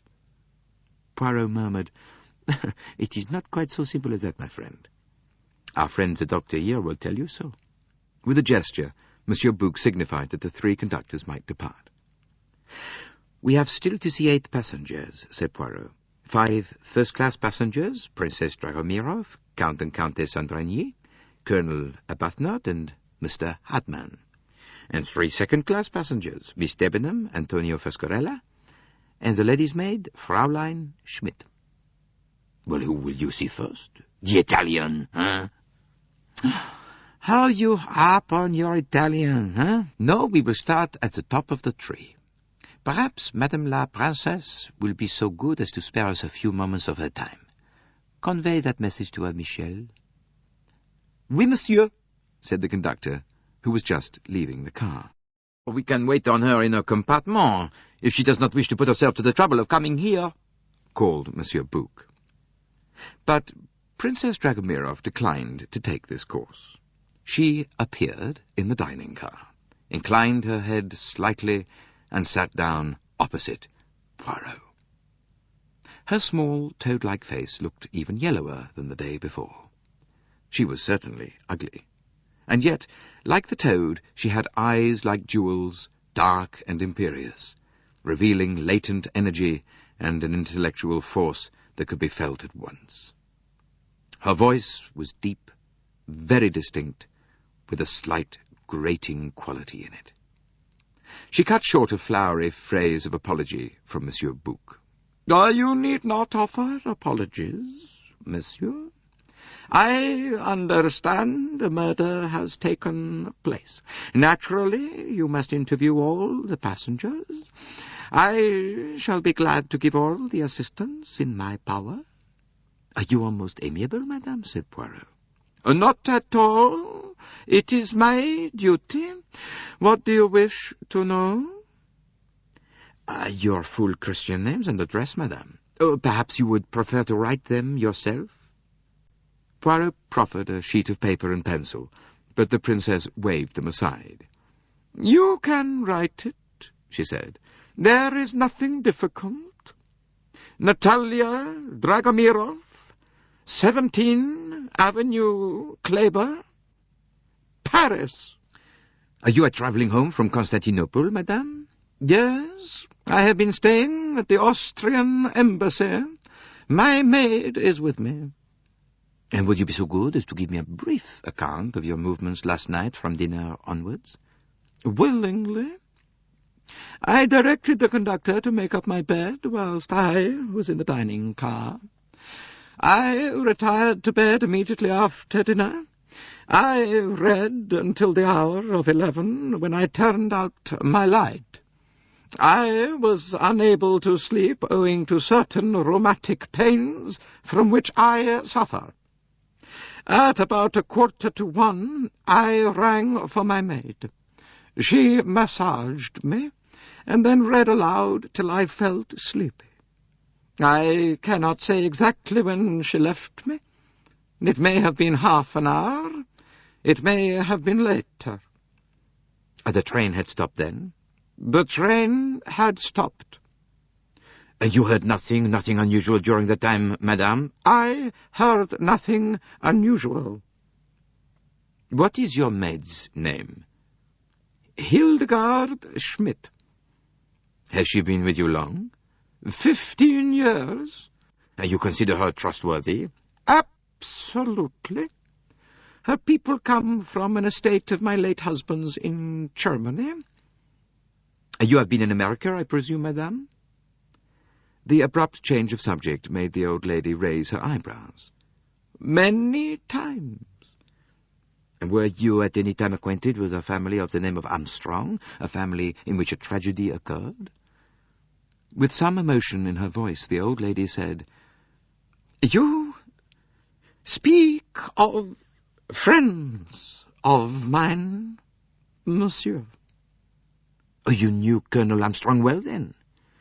"I knew him slightly, but his wife, Sonia Armstrong, was my goddaughter. I was on terms of friendship with her mother, the actress, Linda Arden.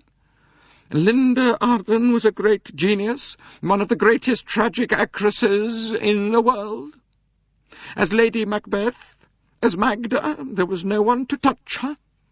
I was not only an admirer of her art, I was a personal friend." "She is dead?" No, she is alive, but she lives in complete retirement. Her health is very delicate. She has to lie on a sofa most of the time." "And there was, I think, a second daughter?" "Yes, much younger than Mrs. Armstrong." "And she is alive?" "Certainly." "And where is she?" The old woman bent an acute glance at him. "I must ask you the reason of these questions. What have they to do with the matter in hand? The murder on this train?" "They are connected in this way, madame. The man who was murdered was the man responsible for the kidnapping and murder of Mrs. Armstrong's child." "Huh?" The straight brows drew together. Princess Dragomirov drew herself a little more erect. "In my view, then, this murder is an entirely admirable happening. You will pardon my slightly biased point of view?" "Oh, no, it is most natural, madame. And now, to return to the question you did not answer. Where is the younger daughter of Linda Arden, the sister of Mrs. Armstrong?" "I honestly cannot tell you, monsieur. I have lost touch with the younger generation. I believe she married an Englishman some 10 years ago and went to England, but at the moment I cannot recollect the name." She paused a minute and then said, "Is there anything further you want to ask me, gentlemen?" "Only one thing, madame. A somewhat personal question. The colour of your dressing gown." She raised her eyebrows slightly. "I must suppose you have a reason for such a question. My dressing gown is of blue satin." "Ah, there is nothing more, madame. I am much obliged to you for answering my question so promptly." She made a slight gesture with her heavily beringed hand.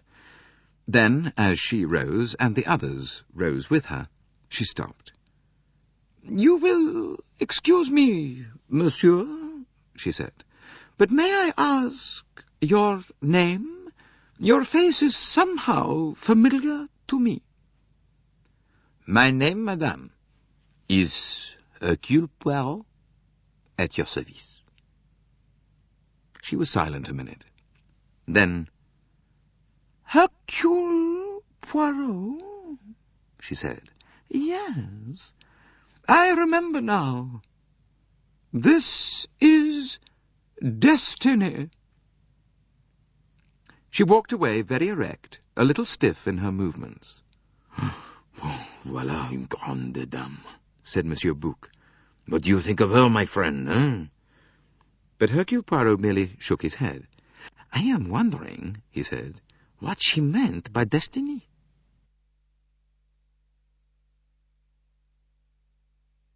Chapter 7. The Evidence of Count and Countess Andrigny. Count and Countess Andrigny were next summoned. The Count, however, entered the dining car alone.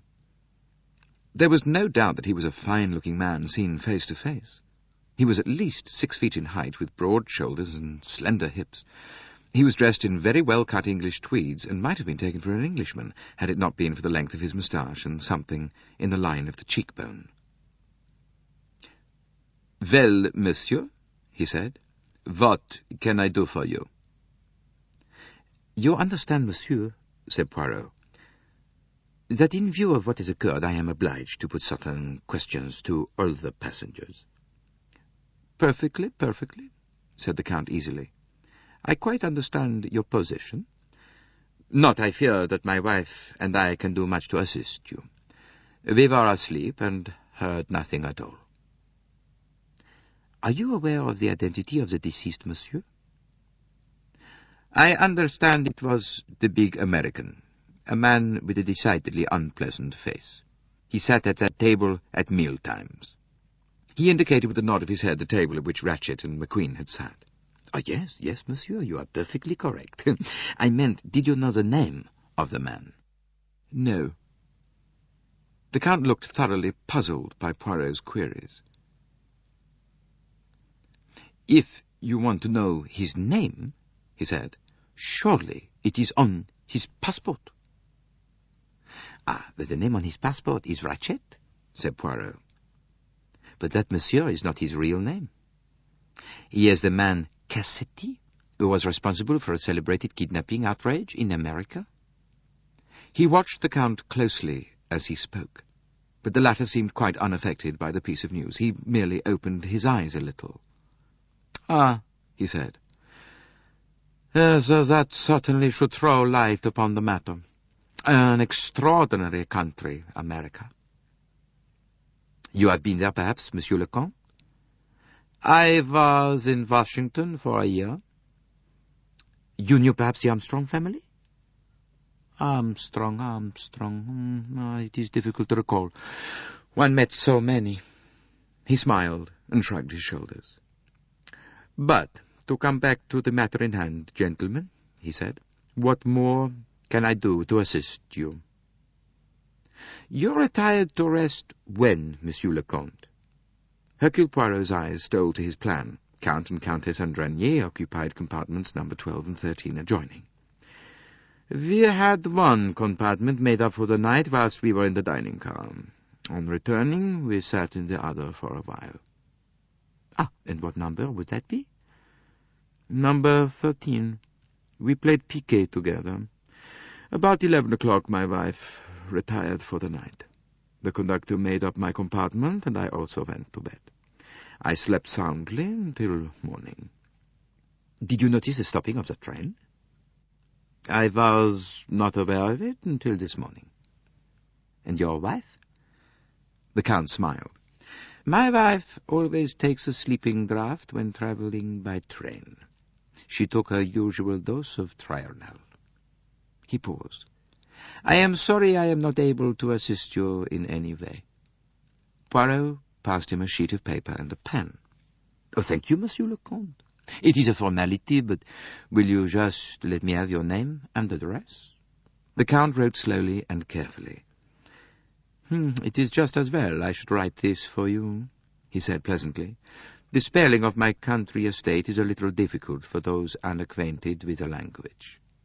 He passed the paper across to Poirot and rose. It will be quite unnecessary for my wife to come here, he said. She can tell you nothing more than I have. A little gleam came into Poirot's eye. Oh, doubtless, he said. But all the same, I think I should like to have just one little word with Madame la Comtesse. I assure you it is quite unnecessary. His voice rang out authoritatively. Poirot blinked gently at him. It will be a mere formality, he said. But you understand it is necessary for my report. As you please. The Count gave way grudgingly. He made a short foreign bow and left the dining car. Poirot reached out a hand to a passport. It set out the Count's name and titles. He passed on to the further information. Accompanied by wife. Christian name, Elena Maria. Maiden name, Goldenberg. Age, 20. A spot of grease had been dropped some time by a careless official on it. A diplomatic passport, said Monsieur Bouc. We must be careful, my friend, to give no offense. These people can have nothing to do with the murder, Be easy, mon vieux.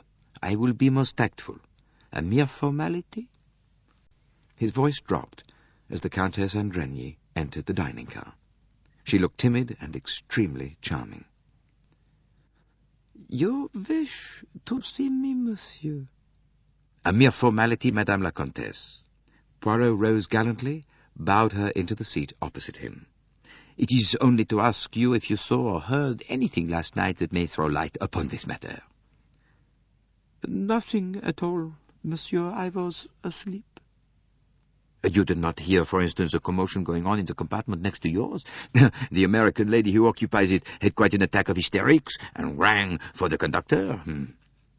I heard nothing, monsieur. You see, I had taken a sleeping draught. I comprehend. Well, I need not detain you further.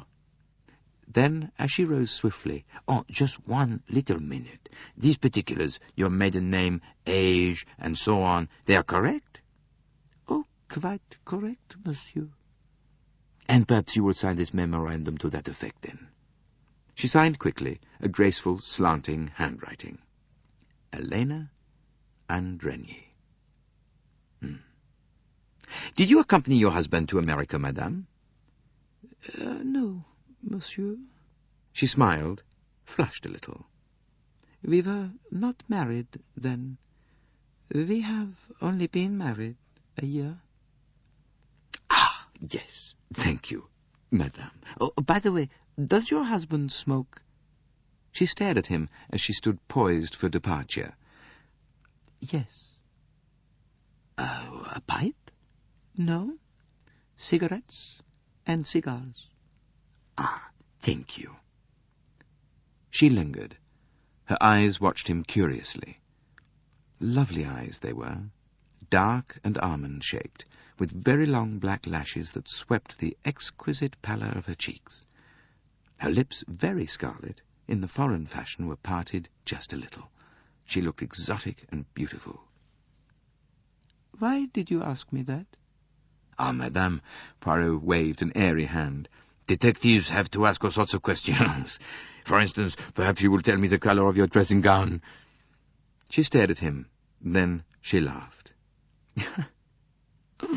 It is corn-colored chiffon? Is that really important? Very important, madame. She asked curiously, Are you really a detective, then? At your service, madame? I thought there were no detectives on the train when it passed through Yugoslavia. Not until one got to Italy. But I am not a Yugoslavian detective, madame. I am an international detective. Oh, you belong to the League of Nations? I belong to the world, madame, said Poirot dramatically. He went on. I work mainly in London. You speak English?" he added in that language. "I speak a little, yes." Her accent was charming. Poirot bowed once more. "Well, we will not detain you further, madame. You see, it was not so very terrible." She smiled, inclined her head, and departed. "Elle est jolie femme," said Monsieur Bouc appreciatively. He sighed. "Well, that did not advance us much." "No," said Poirot. "Two people who saw nothing and heard nothing." "Shall we now see the Italian, huh?" Poirot did not reply for a moment. He was studying a grease spot on a Hungarian diplomatic passport.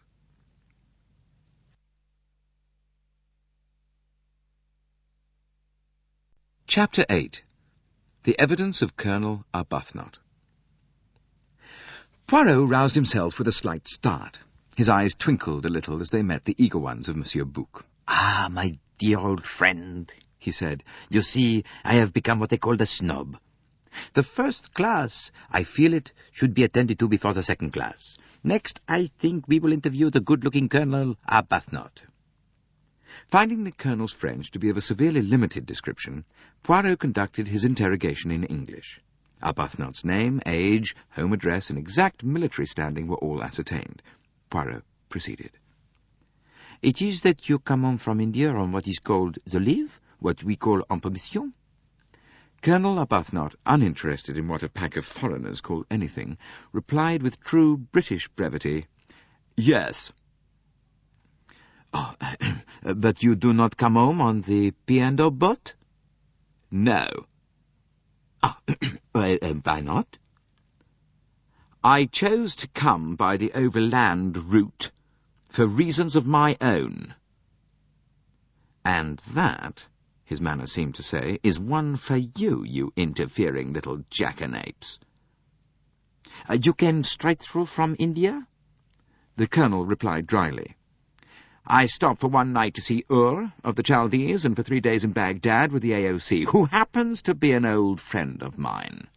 "You stopped 3 days in Baghdad? I understand that the young English lady Miss Debenham also comes from Baghdad. Perhaps you met her there?" "No, I did not. I first met Miss Debenham when she and I shared the railway convoy car from Kirkuk to Nisibin." Poirot leaned forward. He became persuasive and a little more foreign than he need have been. "Monsieur, I am about to appeal to you. You and Miss Debenham are the only two English people on the train. It is necessary that I should ask you each your opinion of the other." "Highly irregular," said Colonel Arbuthnot coldly. "Oh, not so. You see, this crime, it was most probably committed by a woman. The man was stabbed no less than 12 times. Even the chef de train said at once, it is a woman. Well then, what is my first task? To give all the women travelling on the Stamboul-Calais coach what Americans call the once-over? But to judge of an English woman, it's difficult. They are very reserved, the English. So I appeal to you, monsieur, in the interest of justice. What sort of a person is this Miss Debenham? What do you know about her?" "Miss Debenham," said the Colonel with some warmth, "is a lady." "Ah," said Poirot, with every appearance of being much gratified. "So you do not think that she is likely to be implicated in this crime?" "The idea is absurd," said Arbuthnot. "The man was a perfect stranger. She had never seen him before." "And did she tell you so?" "She did. She commented at once upon his somewhat unpleasant appearance. Now, if a woman is concerned, as you seem to think, and to my mind without any evidence but mere assumption, I can assure you that Miss Debenham could not possibly be indicated." "Do you feel warmly in the matter?" said Poirot with a smile. Colonel Arbuthnot gave him a cold stare. "I really don't know what you mean," he said. The stare seemed to abash Poirot. He dropped his eyes and began fiddling with the papers in front of him. "Oh, but all this is by the way," he said. "Let us be practical and come to the facts. This crime, we have reason to believe, took place at 1:15 last night. It is part of the necessary routine to ask everyone on the train what he or she was doing at that time." Yes, quite so.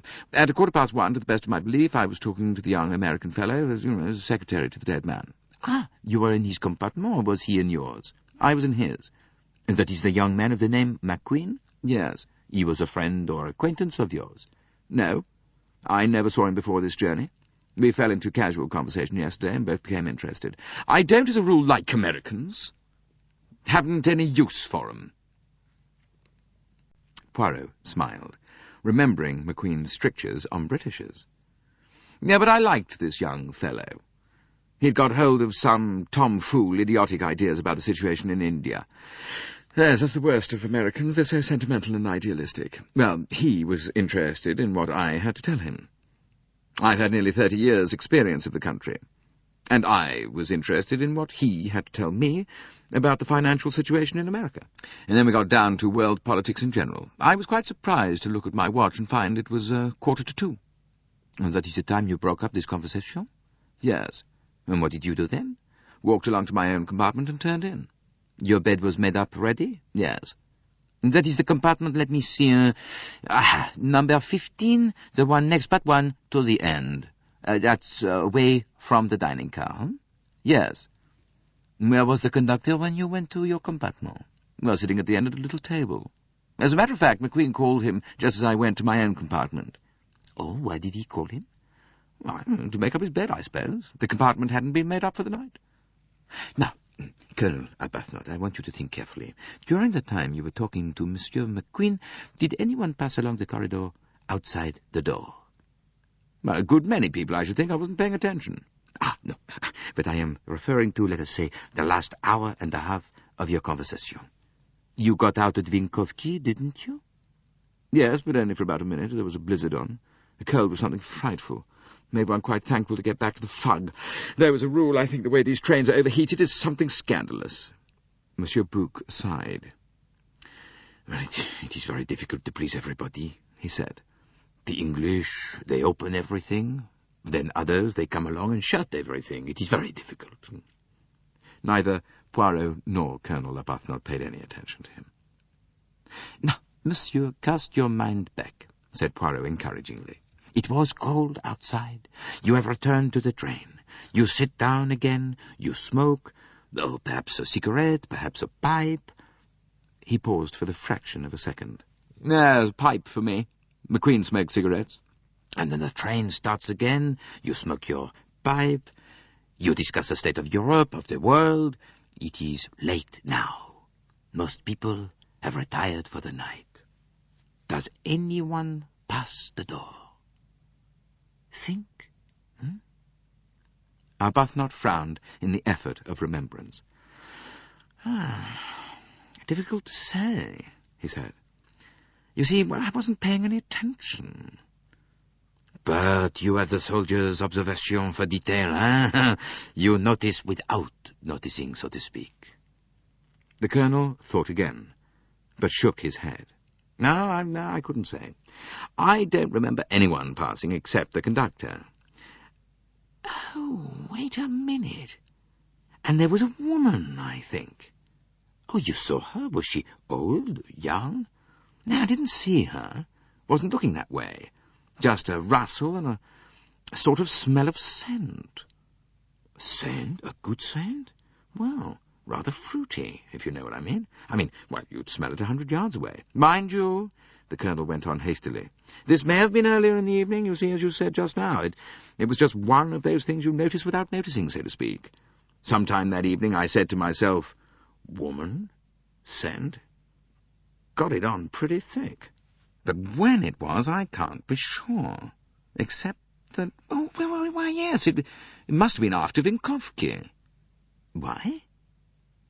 Because I remember sniffing, you know.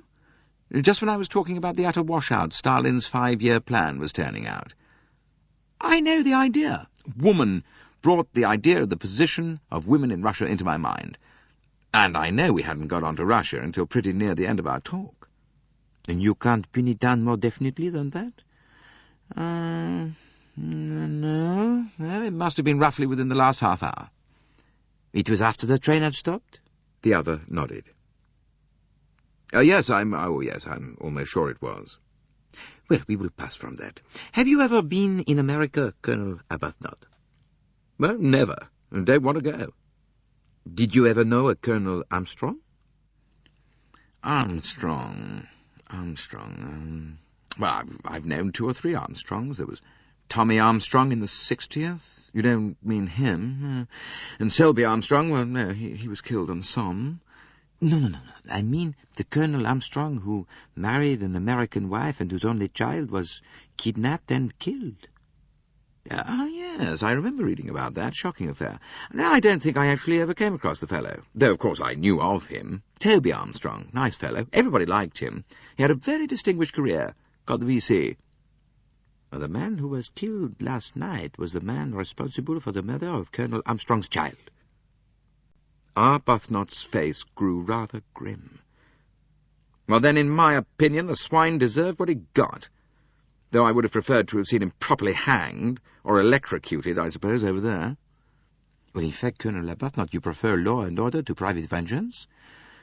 Well, you can't go about having blood feuds and stabbing each other like Corsicans or the Mafia, said the Colonel. Well, say what you like, trial by jury is a sound system. Poirot looked at him thoughtfully for a minute or two. Oh, yes, he said. I am sure that would be your view. Well, Colonel Arbuthnot, I do not think there is anything more I have to ask you. There is nothing you yourself can recall last night that in any way struck you, or shall we say strikes you now looking back as suspicious. Arbuthnot considered for a moment or two. No, he said. Nothing at all. Unless... He hesitated. But yes, continue, I pray of you. Well, no, it's nothing really, said the Colonel slowly. But you said anything. Well, yes, go on. Well, it's nothing, a mere detail, but as I got back to my compartment, I noticed that the door of the one beyond mine, the end one, you know. Yes, number 16. Well, the door of it was not quite closed, and the fellow inside peered out in a furtive sort of way, and then he pulled the door to, quickly. Of course, I know there's nothing in that, but it just struck me as a bit odd.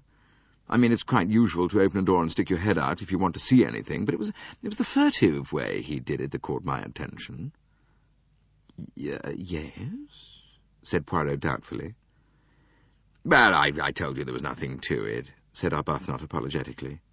But you know what it is, early hours of the morning, everything still. The thing had a sinister look, like a detective story. All nonsense, really. He rose. Well, if you don't want me any more? Oh, thank you, Colonel Arbuthnot. There is nothing else. The soldier hesitated for a minute. His first natural distaste for being questioned by foreigners had evaporated. Look, about Miss Debenham, he said rather awkwardly. You can take it from me that she's all right. She's a pukka sahib. Flushing a little, he withdrew. What? Asked Dr. Constantine with interest. Does a pukka sahib mean? It means, said Poirot, that Miss Debenham's father and brothers were at the same kind of school as Colonel Arbuthnot. Oh, said Dr. Constantine, disappointed. Then it has nothing to do with the crime at all. Exactly, said Poirot. He fell into a reverie, beating a light to 2 on the table. Then he looked up. Colonel Arbuthnot smokes a pipe, he said. In the compartment of Monsieur Ratchet I found a pipe cleaner.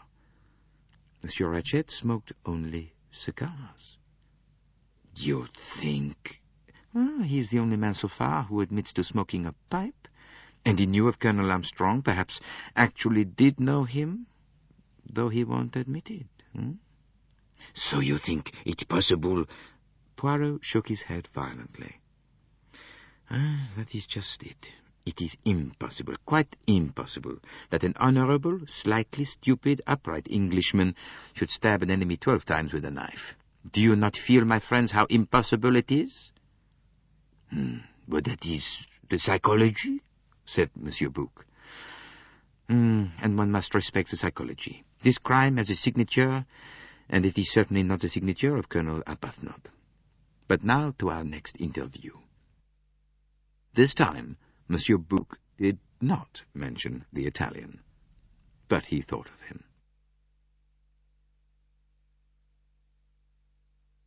Chapter 9. The last of the first-class passengers to be interviewed, Mr. Hardman, was the big flamboyant American who had shared a table with the Italian and the valet. He wore a somewhat loud check suit, a pink shirt, a flashy tie-pin, and was rolling something round his tongue as he entered the dining car. He had a big, fleshy, coarse-featured face with a good-humoured expression. "Morning, gentlemen," he said. "What can I do for you?" "You have heard of this murder, Mr. Hardman?" "Yeah, sure." He shifted the chewing gum deftly. "Now we are of necessity interviewing all the passengers on the train." "Yeah, well, that's all right by me. Guess that's the only way to tackle the job, huh?" Poirot consulted the passport lying in front of him. "Now you are Cyrus Bethman Hardman, United States subject, 41 years of age, traveling salesman for typewriting ribbons?" "Okay, that's me." "And you are traveling from Istanbul to Paris?" "That's so." "Reason?" Business." "You always travel first class, Mr. Hardman?" "Ah, yes, sir. Well, the firm pays my traveling expenses." He winked. "Now, Monsieur Hardman, we come to the events of last night." The American nodded. "Now, what can you tell us about the matter?" Exactly nothing at all." "Ah, that is a pity. Perhaps, Mr. Hardman, you will tell us exactly what you did last night from dinner onwards?" For the first time, the American did not seem ready with his reply. At last he said, "Excuse me, gentlemen, but just who are you? Put me wise." This is Monsieur Bouc, the director of the Compagnie des Wagons-Lits. This gentleman is the doctor who examined the body." "And you yourself?" "I am Hercule Poirot. I am engaged by the company to investigate this matter." "I've heard of you," said Mr. Hardman. He reflected a minute or two longer. "Guess I'd better come clean." "Well, it will certainly be advisable for you to tell us all you know," said Poirot dryly. "Why, you'd have said a mouthful if there was anything I did know. But I don't. I know nothing at all, just as I said. But I ought to know something, and that's what makes me sore. I ought to know." "Well, please explain, Mr. Hardman." Mr. Hardman sighed, removed the chewing gum, and dived into a pocket. At the same time, his whole personality seemed to undergo a change. He became less of a stage character and more of a real person. The resonant, nasal tones of his voice became modified. That passport's a bit of a bluff," he said. "That's who I really am." Poirot scrutinized the card flipped across to him. Monsieur Bouc peered over his shoulder. Mr. Cyrus B. Hardman, McNeil's Detective Agency, New York. Poirot knew the name. It was one of the best-known and most reputable private detective agencies in New York. "Well, now, Mr. Hardman," he said, "let us hear the meaning of this." "Sure. Well, things came about this way. I'd come over to Europe trailing a couple of crooks. No, nothing to do with this business. The chase ended in Istanbul. I wired the chief and got his instructions to return. And, well, I would have been making my tracks back to little old New York when I got this." He pushed across a letter. The heading at the top was the Tocatlian Hotel. "Dear Sir, you have been pointed out to me as an operative of the McNeil Detective Agency. Kindly report to my suite at 4 o'clock this afternoon." It was signed S.E. Ratchet. "Eh bien?"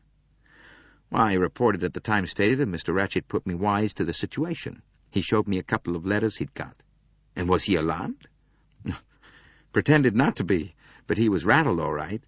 He put a proposition to me.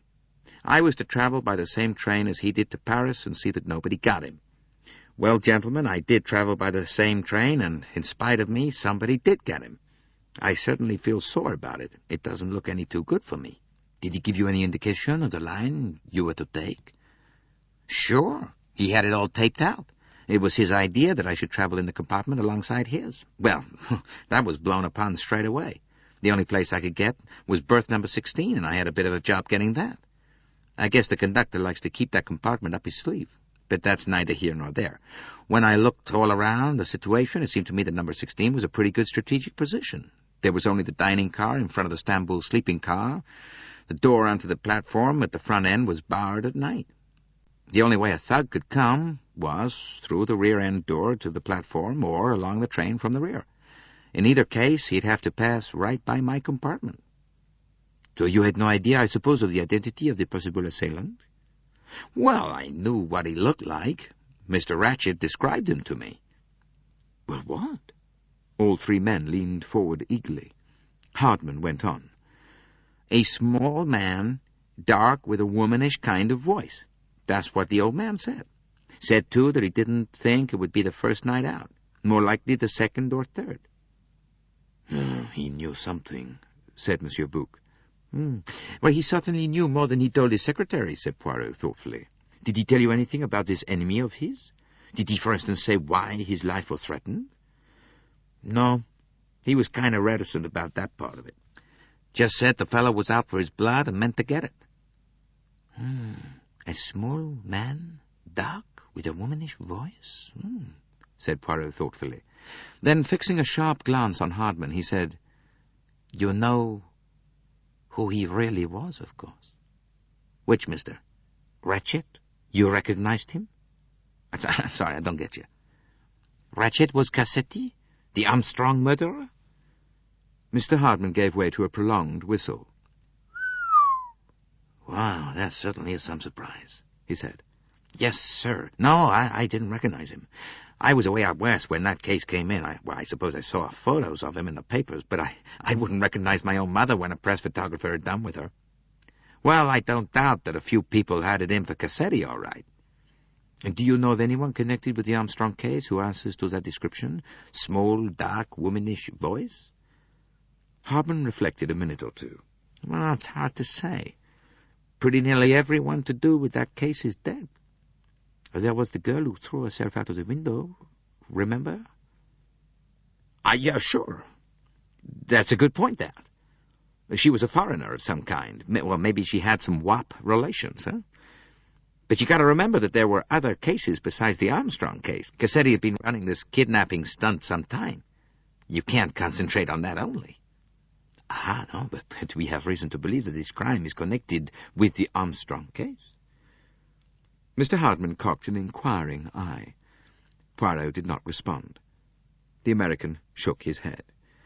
I can't call to mind anybody answering that description in the Armstrong case, he said slowly. But, of course, I wasn't in it and didn't know much about it.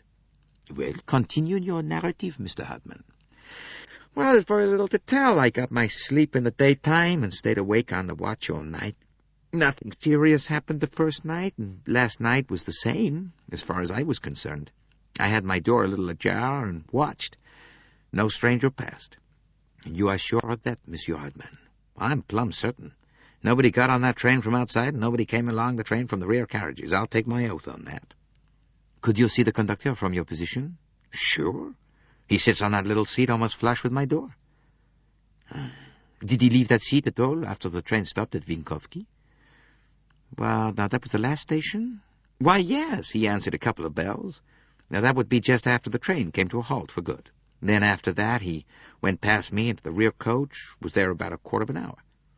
There was a bell ringing like mad, and he came running back. I stepped out into the corridor to see what it was all about. Felt a mite nervous, you understand, but it was only the American dame. She was raising hell about something or other. I grinned. And then he went on to another compartment and came back and got a bottle of mineral water for someone. And after that, he settled down in his seat till he went up to the far end to make somebody's bed up. Now, I don't think he stirred after that until about 5 o'clock this morning. And did he doze off at all? Well, that I can't say. He may have done. Poirot nodded. Automatically, his hands straightened the papers on the table. He picked up the official card once more. Be so good as just to initial this, he said. The other complied. Now, there is no one, I suppose, who can confirm your story of your identity, Monsieur Hardman. On this train? Well, not exactly. Unless it might be young McQueen. I know him well enough, seen him in his father's office in New York. But that's not to say he'll remember me from a crowd of other operatives. No, Mr. Poirot, you'll have to wait in Cable, New York when the snow lets up. But it's okay. I'm not telling a tale, you know. Well, so long, gentlemen. Pleased to have met you, Mr. Poirot. Poirot proffered his cigarette case. Oh, but perhaps you prefer a pipe? No, not me. He helped himself, then strode briskly off. The three men looked at each other. You think he is genuine? Asked Dr. Constantine. Oh, yes, I know the type. Besides, it is a story that would be very easily disproved. Yeah, but he has given us a piece of very interesting evidence, said Monsieur Bouc. Yes, indeed. A small man, dark, with a high-pitched voice, said Monsieur Bouc thoughtfully. A description which applies to no one on the train, said Poirot. End of Side 3. Side 4. Chapter 10. The Evidence of the Italian.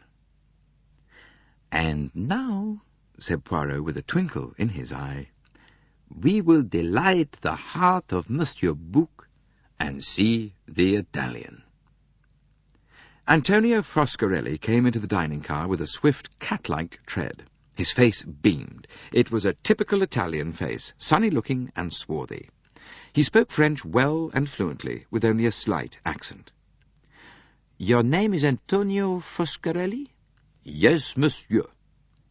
You are, I see, a naturalized American subject.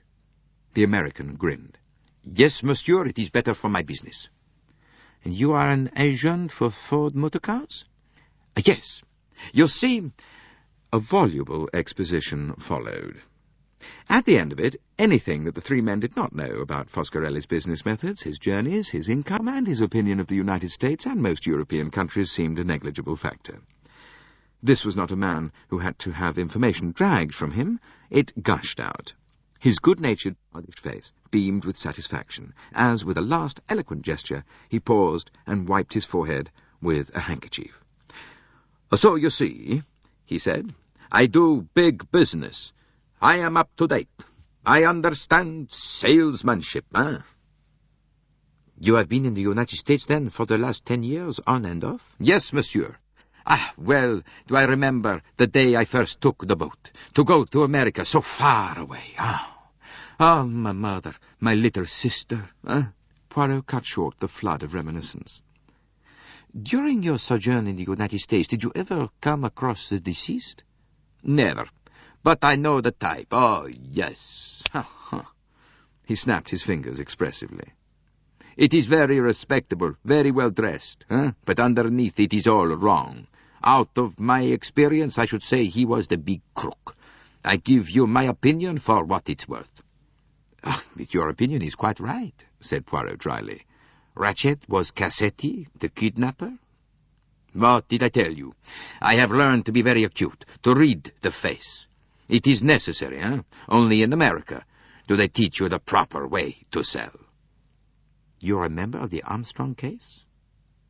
Well, I do not quite remember, but the name, yes. It was a little girl, a baby, was it not? Yes, a very tragic affair. The Italian seemed the first person to demur to this view. Well, these things, they can happen, he said philosophically. In a great civilization, such as America. Poirot cut him short. Did you ever come across any members of the Armstrong family? No, I do not think so. It is difficult to say. I will give you some figures. Now, last year alone, I sold... Monsieur, pray, confine yourself to the point. The Italian's hands flung themselves out in a gesture of apology. 1,000 pardons. Now tell me, if you please, your exact movements last night from dinner onwards. With pleasure. I stay here as long as I can. It is more amusing. I talk to the American gentleman at my table. He sells typewriter ribbons. And then I go back to my compartment. It is empty. The miserable John Bull, who shares it with me, is away attending to his master. At last he comes back, a very long face as usual. He will not talk. Says yes and no. A miserable race, the English, not sympathetic. He sits in the corner very stiff, reading a book. Then the conductor comes and makes our beds. Numbers 4 and 5? Murmured Poirot. Exactly, the end compartment. Mine is the upper berth. I get up there, I smoke, I read. The little Englishman has, I think, the toothache. He gets out a little bottle of stuff that smells very strong. He lies in bed and groans. Presently, I sleep. Whenever I wake, I hear him groaning. And do you know if he left the carriage at all during the night? No, I do not think so. That I should hear. The light from the corridor. One wakes up automatically thinking it is the customs examination at some frontier. Did he ever speak of his master, or ever express any animus against him? I tell you, he did not speak. He was not sympathetic. A fish. You smoke, you say, a pipe, cigarettes, cigars? Cigarettes only. Poirot proffered him one, which he accepted. Have you ever been in Chicago? Inquired Monsieur Bouc. Oh, yes. A fine city. But I know best New York. Washington, Detroit. You have been to the States, no? You should go. Poirot pushed a sheet of paper across to him. If you will sign this and put your permanent address, please. The Italian wrote with a flourish. Then he rose. His smile was as engaging as ever. That is all? You do not require me further? Good day to you, monsieur. I wish we could get out of the snow. I have an appointment in Milan. He shook his head sadly. I shall lose the business. He departed. Poirot looked at his friend. He's been a long time in America, said Monsieur Bouc, and he is an Italian, And Italians use the knife, And they are great liars, I do not like Italians, Ça se voit? Said Poirot with a smile. Well, it may be that you are right. But I will point out to you, my friend, that there is absolutely no evidence against that man. And what about the psychology? Do not Italians stab, Assuredly, said Poirot. Especially in the heat of a quarrel. But this is a different kind of crime. I have the little idea, my friend, that this is a crime very carefully planned and staged. It is a far-sighted, long-headed crime. It is not, how shall I express it, a Latin crime. It is a crime that shows traces of a cool, resourceful, deliberate brain. I think an Anglo-Saxon brain. He picked up the last 2 passports. Let us now, he said, see Miss Mary Debenham.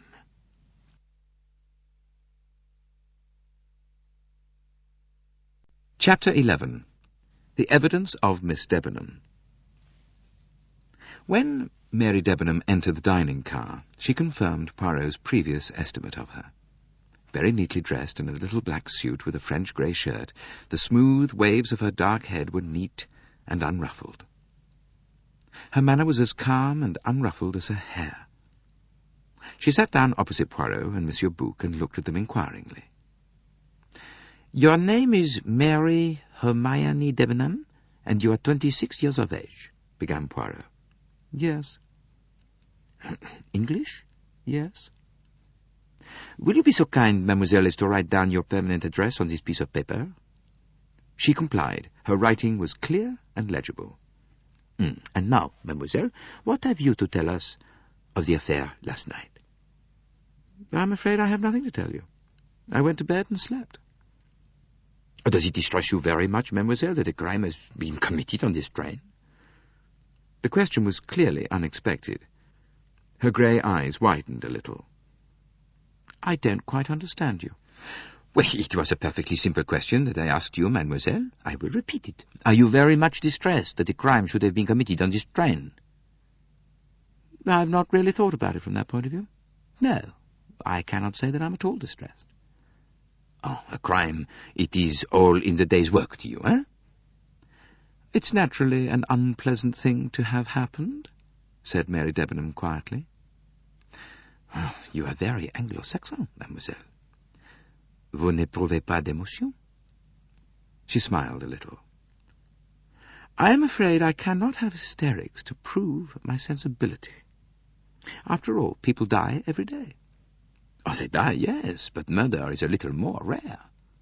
Oh, certainly. You are not acquainted with the dead man? No, I saw him for the first time when lunching here yesterday. And how did he strike you? I hardly noticed him. He did not impress you as an evil personality? She shrugged her shoulders slightly. Really, I cannot say I thought about it. Poirot looked at her keenly. You are, I think, a little bit contemptuous of the way I prosecute my inquiries, he said with a twinkle. Not so, you think, would an English inquiry be conducted. There, everything would be cut and dried. It would be all kept to the facts, eh? A well-ordered business. But I, mademoiselle, have my little originalities, eh? I look first at my witness, I sum up his or her character, and I frame my questions accordingly. Just a little minute ago, I am asking questions of a gentleman who wants to tell me all his ideas on every subject. Well, him I keep strictly to the point. I want him to answer yes or no, this or that. And then you come. I see at once that you will be orderly and methodical.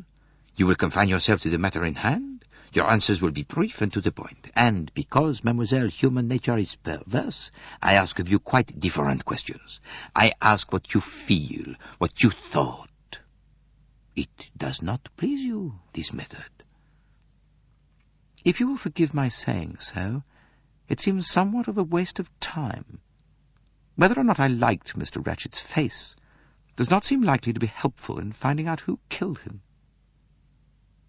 Do you know who the man Ratchett really was, mademoiselle? She nodded. Mrs. Hubbard has been telling everyone. And what do you think of the Armstrong affair? It's quite abominable, said the girl crisply.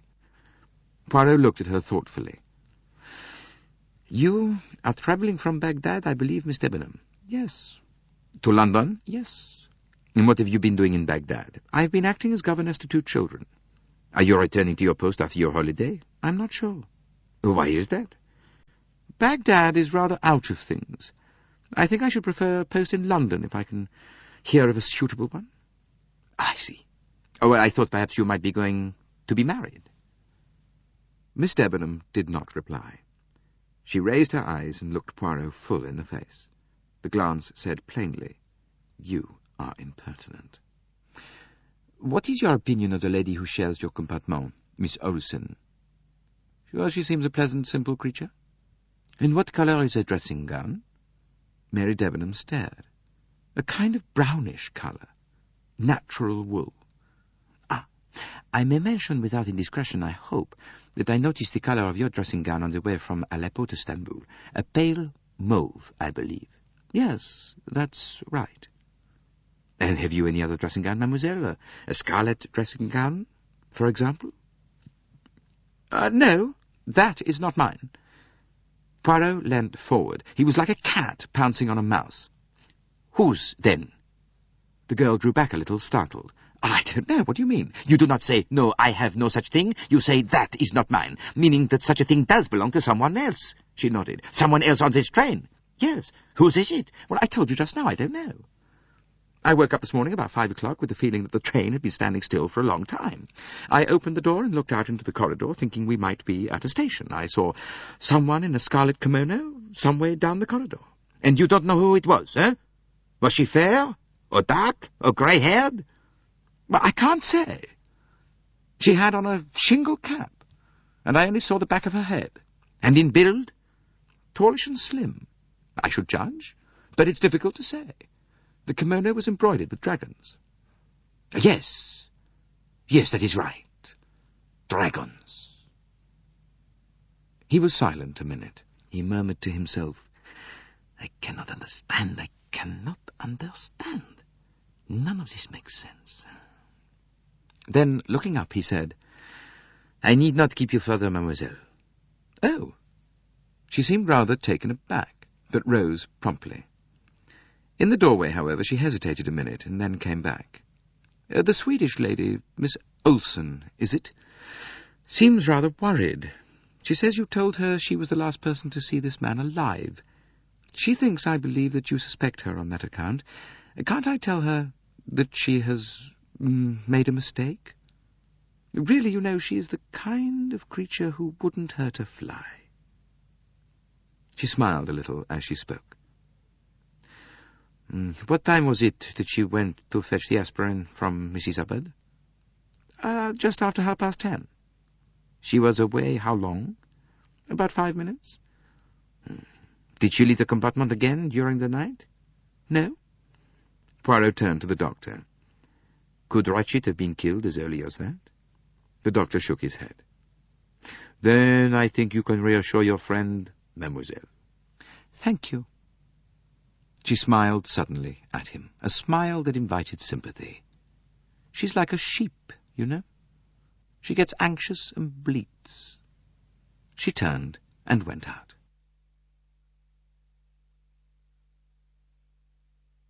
Chapter 12. The Evidence of the German Lady's Maid. Monsieur Bouc was looking at his friend curiously. I do not quite understand you, mon vieux. You were trying to do what? I was searching for a flaw, my friend. A flaw? Yes, in the armor of a young lady's self-possession. I wished to shake her sang-froid. Did I succeed? I do not know. But I know this. She did not expect me to tackle the matter as I did. You suspect her, said Monsieur Bouc slowly. But why? She seems a very charming young lady, the last person in the world to be mixed up in a crime of this kind. I agree, said Constantine. She is cold. She has not emotions. She would not stab a man. She would sue him in the law courts. Poirot sighed. You must, both of you, get rid of your obsession that this is an unpremeditated and sudden crime. As for the reason why I suspect Miss Debenham, there are two. One is because something that I overheard, and that you do not as yet know. He retailed to them the curious interchange of phrases he had overheard on the journey from Aleppo. That is curious, certainly, said Monsieur Bouc when he had finished. It needs explaining, and if it means what you suspect it means, then they are both of them in it together, she and the stiff Englishman. Poirot nodded. And that is just what is not borne out by the facts, he said. See you, if they were both in this together, what should we expect to find? That each of them would provide an alibi for the other, is that not so? But no, that does not happen. Miss Debenham's alibi is provided by a Swedish woman whom she has never seen before. And Colonel Arbuthnot's alibi is vouched for by McQueen, the dead man's secretary. No, that solution of the puzzle is too easy. But you said there was another reason for your suspicions of her, Monsieur Bouc reminded him. Poirot smiled. But that is only psychological. I ask myself, is it possible for Miss Debenham to have planned this crime? Behind this business, I am convinced that there is a cool, intelligent, resourceful brain. Miss Debenham answers to that description. Monsieur Bouc shook his head. No, I think you are wrong, my friend. I do not see that young English girl as a criminal. Ah, well, said Poirot, picking up the last passport. To the final name on our list. Hildegard Schmidt, lady's maid. Summoned by the attendant, Hildegard Schmidt came into the restaurant car and stood waiting respectfully. Poirot motioned her to sit down. She did so, folding her hands and waiting placidly till he questioned her. She seemed a placid creature altogether, eminently respectable, perhaps not over-intelligent. Poirot's methods with Hildegard Schmidt were a complete contrast to his handling of Mary Debenham. He was at his kindest and most genial, setting the woman at her ease. Then, having got her to write down her name and address, he slid gently into his questions. The interview took place in German. We want to know as much as possible about what happened last night, he said. We know that you cannot give us much information bearing on the crime itself, but you may have seen or heard something that, while conveying nothing to you, may be valuable to us. You understand? She did not seem to. Her broad, kindly face remained set in its expression of placid stupidity as she answered, I do not know anything, monsieur. Well, for instance, you know that your mistress sent for you last night. That, yes. Do you remember the time? I do not, monsieur. I was asleep. You see, when the attendant came and told me. Oh, yes. Was it usual for you to be sent for in this way? It was not unusual, monsieur. The gracious lady often required attention at night. She did not sleep well. Eh bien, then, you received the summons and you got up. Did you put on a dressing gown? No, monsieur, I put on a few clothes. I would not like to go into Her Excellency in my dressing gown. And yet it is a very nice dressing gown. Scarlet, is it not? She stared at him. It is a dark blue flannel dressing gown, monsieur. Ah, continue. A little pleasantry on my part, that is all. So, you went along to Madame la Princesse. And what did you do when you got there? I gave her massage, monsieur, and then I read aloud. I do not read aloud very well, but Her Excellency says that is all the better. So it sends her better to sleep. When she became sleepy, monsieur, she told me to go. So I closed the book, and I returned to my own compartment. Do you know what time that was? No, monsieur. Well, how long had you been with Madame la Princesse? About half an hour, monsieur. Good. Continue. First, I fetched Her Excellency an extra rug from my compartment. It was very cold in spite of the heating. I arranged the rug over her, and she wished me good night. I poured her out some mineral water. Then I turned out the light and left her. And then? But there is nothing more, monsieur. I returned to my carriage and went to sleep. And you met no one in the corridor? No, monsieur. You did not, for instance, see a lady in a scarlet kimono with dragons on it? Her mild eyes bulged at him. No, indeed, monsieur. There was nobody about except the attendant. Everyone was asleep. But did you see the conductor? Yes, monsieur. And what was he doing? He came out of one of the compartments, monsieur. What? Monsieur Bouc leaned forward. Which one? Hildegard Schmidt looked frightened again, and Poirot cast a reproachful glance at his friend. Naturally, he said. The conductor often has to answer bells at night. Do you remember which compartment it was? It was about the middle of the coach, monsieur. 2 or 3 doors from Madame la Princesse. Ah, tell us, if you please, exactly where this was and what happened. Where he nearly ran into me, monsieur. It was when I was returning from my compartment to that of the Princess with a rug. And he came out of the compartment and almost collided with you? In which direction was he going? Towards me, monsieur. He apologized and passed on down the corridor towards the dining car. A bell began ringing, but I do not think he answered it.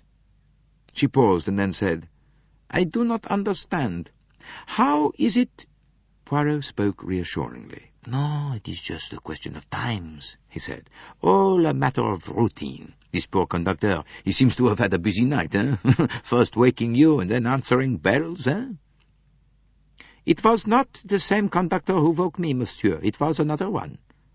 Ah, another one? Had you seen him before? No, monsieur. Ah, do you think you would recognize him if you saw him? I think so, monsieur. Poirot murmured something in Monsieur Bouc's ear. The latter got up and went to the door to give an order. Poirot was continuing his questions in an easy, friendly manner. Have you ever been to America, Frau Schmidt? Never, monsieur. It must be a fine country. You have heard, perhaps, of who this man who was killed really was, huh? That he was responsible for the death of a little child? Yes. I have heard, monsieur. It was abominable, wicked.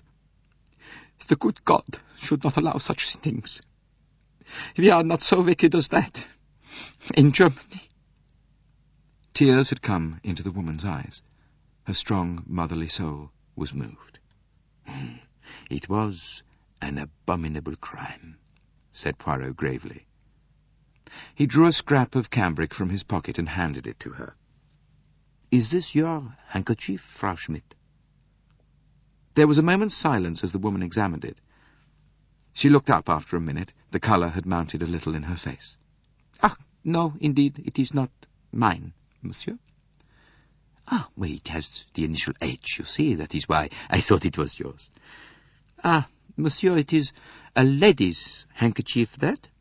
A very expensive handkerchief embroidered by hand. It comes from Paris, I should say. It is not yours, and you do not know whose it is? I? Oh, no, monsieur. Of the three listening, only Poirot caught the nuance of hesitation in the reply. Monsieur Bouc whispered in his ear.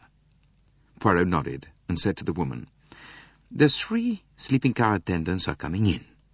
Will you be so kind as to tell me which is the one you met last night as you were going with the rug to the princess? The 3 men entered. Pierre Michel, the big blonde conductor of the Athens-Paris coach, and the stout, burly conductor of the Bucharest one. Hildegard Schmidt looked at them and immediately shook her head. No, monsieur, she said. None of these is the man I saw last night. Ah, but these are the only conductors on the train. You must be mistaken. No, I am quite sure, monsieur. These are all tall, big men. The one I saw was small and dark. He had a little moustache. His voice, when he said pardon, was weak like a woman's. Indeed, I remember him very well, monsieur. Chapter 13. Summary of the passenger's evidence.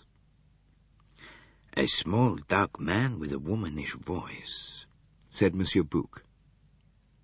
The 3 conductors and Hildegard Schmidt had been dismissed. Monsieur Bouc made a despairing gesture. But I understand nothing. But nothing of all this.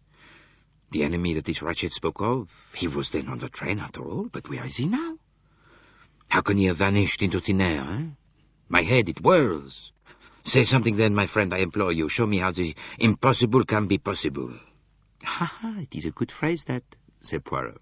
The impossible cannot have happened. Therefore the impossible must be possible, in spite of appearances. Explain to me then quickly what actually happened on the train last night. Oh, I am not a magician, mon cher. I am, like you, a very puzzled man. This affair advances in a very strange manner. It does not advance at all. It stays where it was. Poirot shook his head. No, that is not true. No, we are more advanced. We know certain things. We have heard the evidence of the passengers. What has that told us? Nothing at all. No, I would not say that, my friend. I exaggerate, perhaps. The American, hard man, and the German maid, yes, they have added something to our knowledge. That is to say, they have made the whole business more unintelligible than it was. No, said Poirot soothingly. Monsieur Bouc turned upon him. Oh, speak then. Let us hear the wisdom of Hercule Poirot. Did I not tell you that I was, like you, a very puzzled man? But at least we can face our problem, huh? We can arrange such facts as we have with order and method. Pray continue, monsieur, said Dr. Constantine. Poirot cleared his throat and straightened a piece of blotting paper. Let us review the case as it stands at this moment. First, there are certain indisputable facts. This man, Ratchet or Cassetti, was stabbed in 12 places and died last night. That is fact 1. Oh, yes, I grant it to you. I grant it, mon vieux, said Monsieur Bouc with a gesture of irony. But Hercule Poirot was not at all put out. He continued calmly. I will pass over for the moment certain rather peculiar appearances which Dr. Constantine and I have already discussed together. Now I will come to them presently. The next fact of importance to my mind is the time of the crime. Well, that again is one of the few things we do know, said Monsieur Bouc. The crime was committed at 1:15 this morning. Everything goes to show that that was so. But not everything. You exaggerate. There is certainly a fair amount of evidence to support that view. Well, I'm glad you admit that at least. Poirot went on calmly, unperturbed by the interruption. We have before us 3 possibilities. 1, that the crime was committed, as you say, at 1:15. Now, this is supported by the evidence of the German woman Hildegard Schmidt. It agrees with the evidence of Dr. Constantine. Possibility 2. The crime was committed later, and the evidence of the watch was deliberately faked. And possibility 3. The crime was committed earlier, and the evidence faked for the same reason as above. Now, if we accept possibility 1 as the most likely to have occurred, and the one supported by most evidence, we must also accept certain facts arising from it. So, to begin with, if the crime was committed at 1:15, the murderer cannot have left the train, and the question arises, where is he and who is he? Now, to begin with, let us examine the evidence carefully. We first hear of the existence of this man, the small, dark man with a womanish voice, from the man Hardman. He says that Ratchet told him of this person and employed him to watch out for the man, but there is no evidence to support this. We have only Hardman's word for it. Let us next examine the question, is Hardman the person he pretends to be, an operative of a New York detective agency? Now, what to my mind is so interesting in this case is that we have none of the facilities afforded to the police. We cannot investigate the bona fides of any of these people. We have to rely solely on deduction.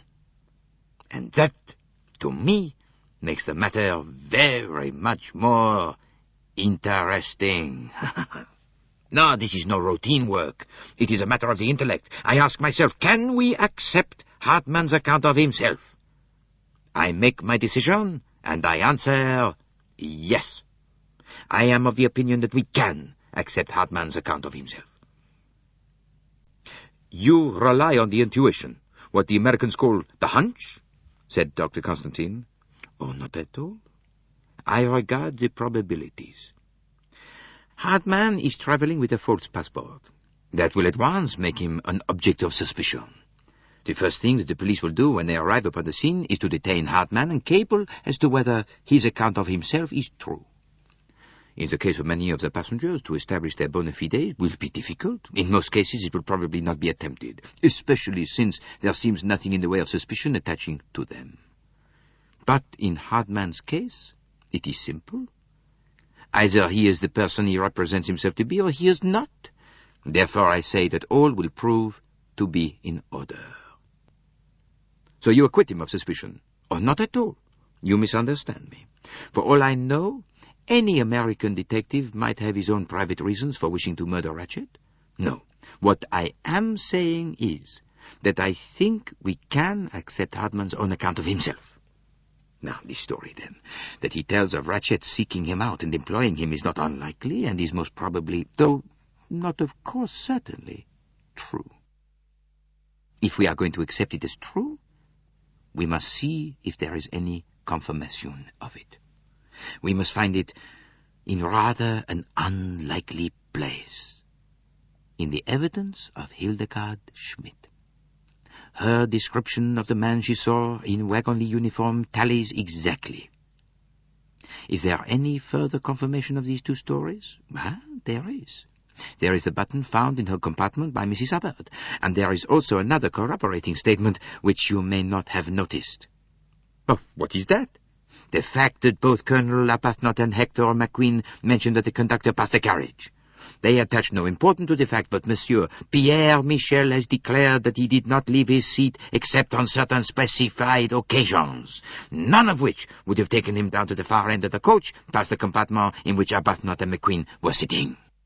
Therefore, this story, the story of a small, dark man with a womanish voice dressed in wagonly uniform, rests on the testimony, direct or indirect, of 4 witnesses.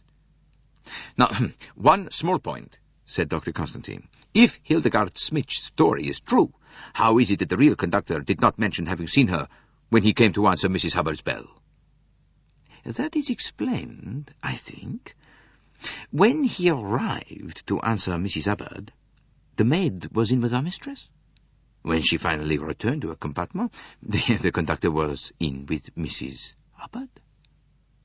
Monsieur Bouc had been waiting with difficulty until they had finished.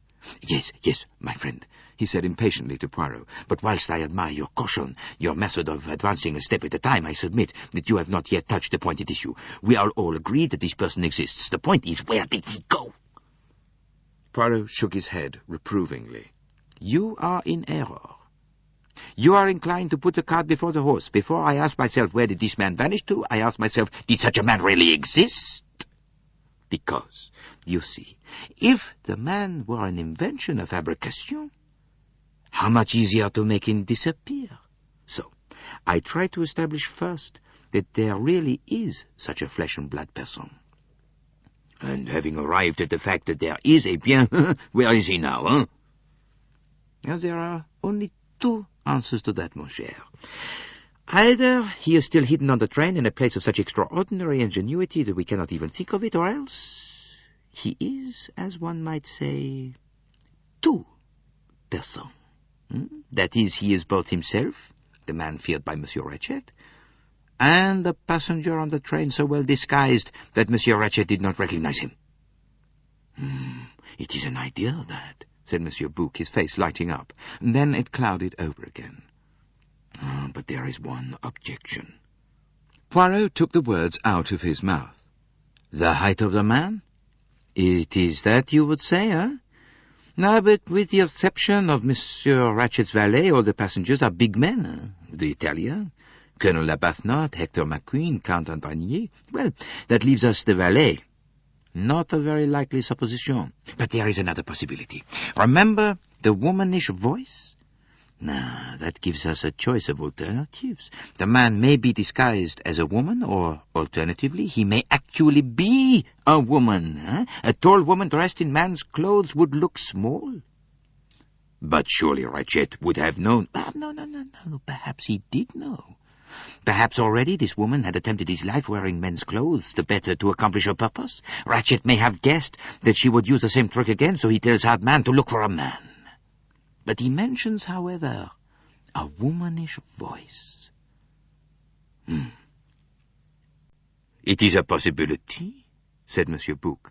But listen, my friend, I think that I should now tell you of certain inconsistencies notified by Dr. Constantine. He retailed at length the conclusions that he and the doctor had arrived at together from the nature of the dead man's wounds. Mr. Bouc groaned and held his head again.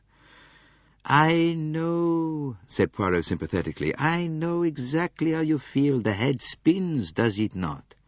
Oh, the whole thing is a fantasy, cried Monsieur Bouc. Exactly. It is absurd, improbable. It cannot be. So I myself have said. And yet, my friends, there it is. One cannot escape from the facts. It is madness, is it not? It is so mad, my friend, that sometimes I am haunted by the sensation that really it must be very simple. But that is only one of my little ideas.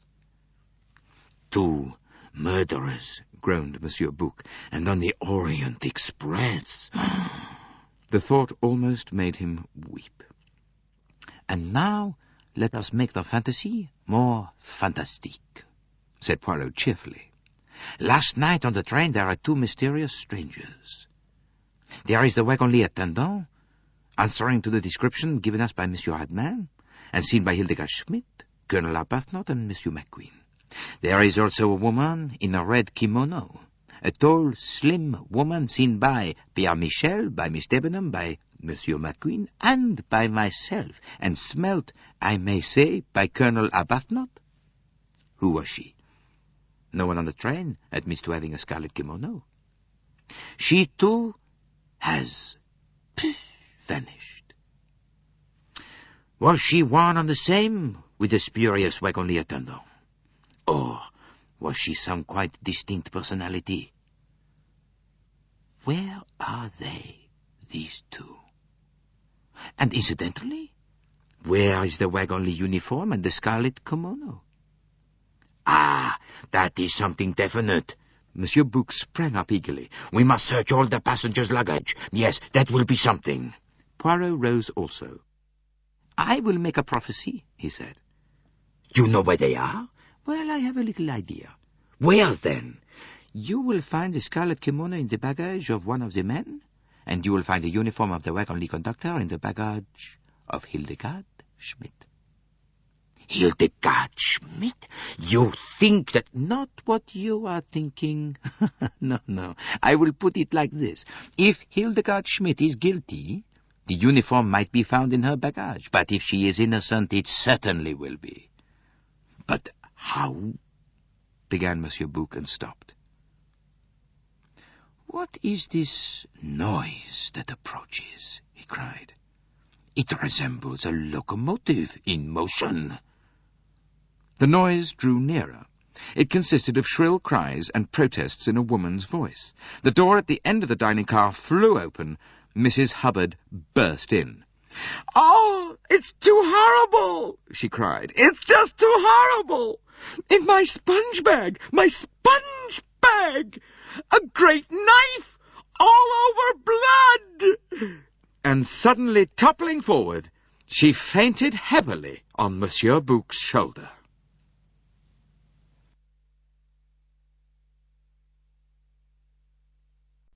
Chapter 14. The Evidence of the Weapon. With more vigour than chivalry, Monsieur Bouc deposited the fainting lady with her head on the table. Dr. Constantine yelled for one of the restaurant attendants who came at a run. "Keep her head so," said the doctor. "If she revives, give her a little cognac. You understand?" Then he hurried off after the other two. His interest lay wholly in the crime. Swooning middle-aged ladies did not interest him at all. It is possible that Mrs. Hubbard revived rather quicker with these methods than she might otherwise have done. A few minutes later she was sitting up, sipping cognac from a glass proffered by the attendant, and talking once more. "I just can't say how terrible it was. I don't suppose anybody in this train can understand my feelings. I've always been very, very sensitive ever since a child. The mere sight of blood, oh, why, even now I come up queer when I think about it." The attendant proffered the glass again. "Encore un peu, madame?" Oh, do you think I'd better? Oh, well, I'm a lifelong teetotaler. I just never touch spirits or wine at any time. No, all my family are abstainers. Still, perhaps as this is only medical, She sipped once more.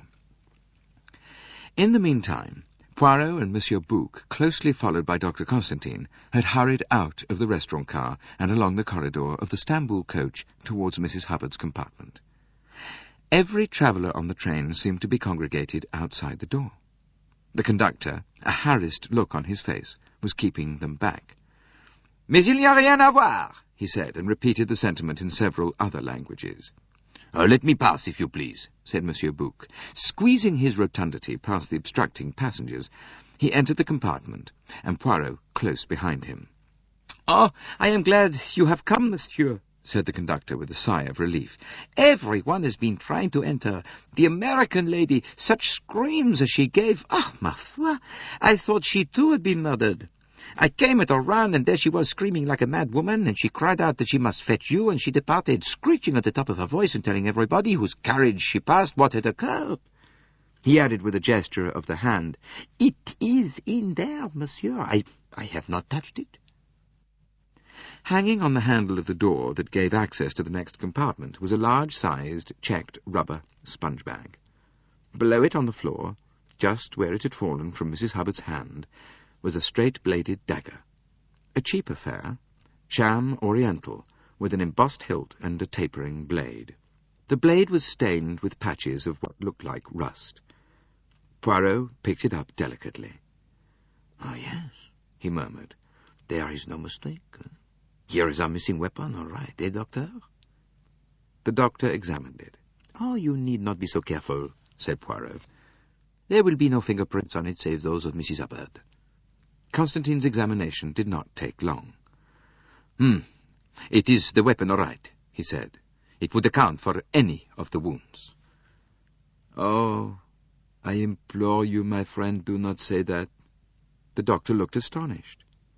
"Already we are heavily overburdened by a coincidence. 2 people decide to stab Monsieur Ratchet last night. It is too much of a good thing that each of them should select an identical weapon." Well, as to that, the coincidence is not perhaps so great as it seems, said the doctor. Thousands of these sham Eastern daggers are made and shipped to the bazaars of Constantinople. Oh, you console me a little, but only a little, said Poirot. He looked thoughtfully at the door in front of him, then, lifting off the sponge bag, he tried the handle. The door did not budge. About a foot above the handle was the door bolt. Poirot drew it back and tried again, but still the door remained fast. No, we locked it from the other side, you remember? Said the doctor. Ah, oui, that is true, said Poirot absently. He seemed to be thinking about something else. His brow was furrowed, as though in perplexity. It agrees, does it not? Said Monsieur Bouc. The man passes through this carriage. As he shuts the communicating door behind him, he feels the sponge bag. A thought comes to him, and he quickly slips the blood-stained knife inside. Then, all unwitting that he has awakened Mrs. Hubbard, he slips out through the door into the corridor. As you say, murmured Poirot, that is how it must have happened. But the puzzled look did not leave his face. But what is it? Demanded Monsieur Bouc. There is something, is there not, that does not satisfy you? Poirot darted a quick look at him. The same point does not strike you? No, evidently not. Well, it is a small matter. The conductor looked into the carriage. The American lady is coming back. Dr. Constantine looked rather guilty. He had, he felt, treated Mrs. Hubbard rather cavalierly. But she had no reproaches for him. Her energies were concentrated on another matter. I'm just going on to say one thing right out, she said, breathlessly as she arrived in the doorway. I'm not going on any longer in this compartment. Why, I wouldn't sleep in it tonight if you paid me $1 million. Oh, but, madame... No, I know what you're going to say, and I'm telling you right now that I won't do any such thing. Why, I'd rather sit up all night in the corridor. She began to cry. Oh, if my daughter could only know. If she could see me now, why...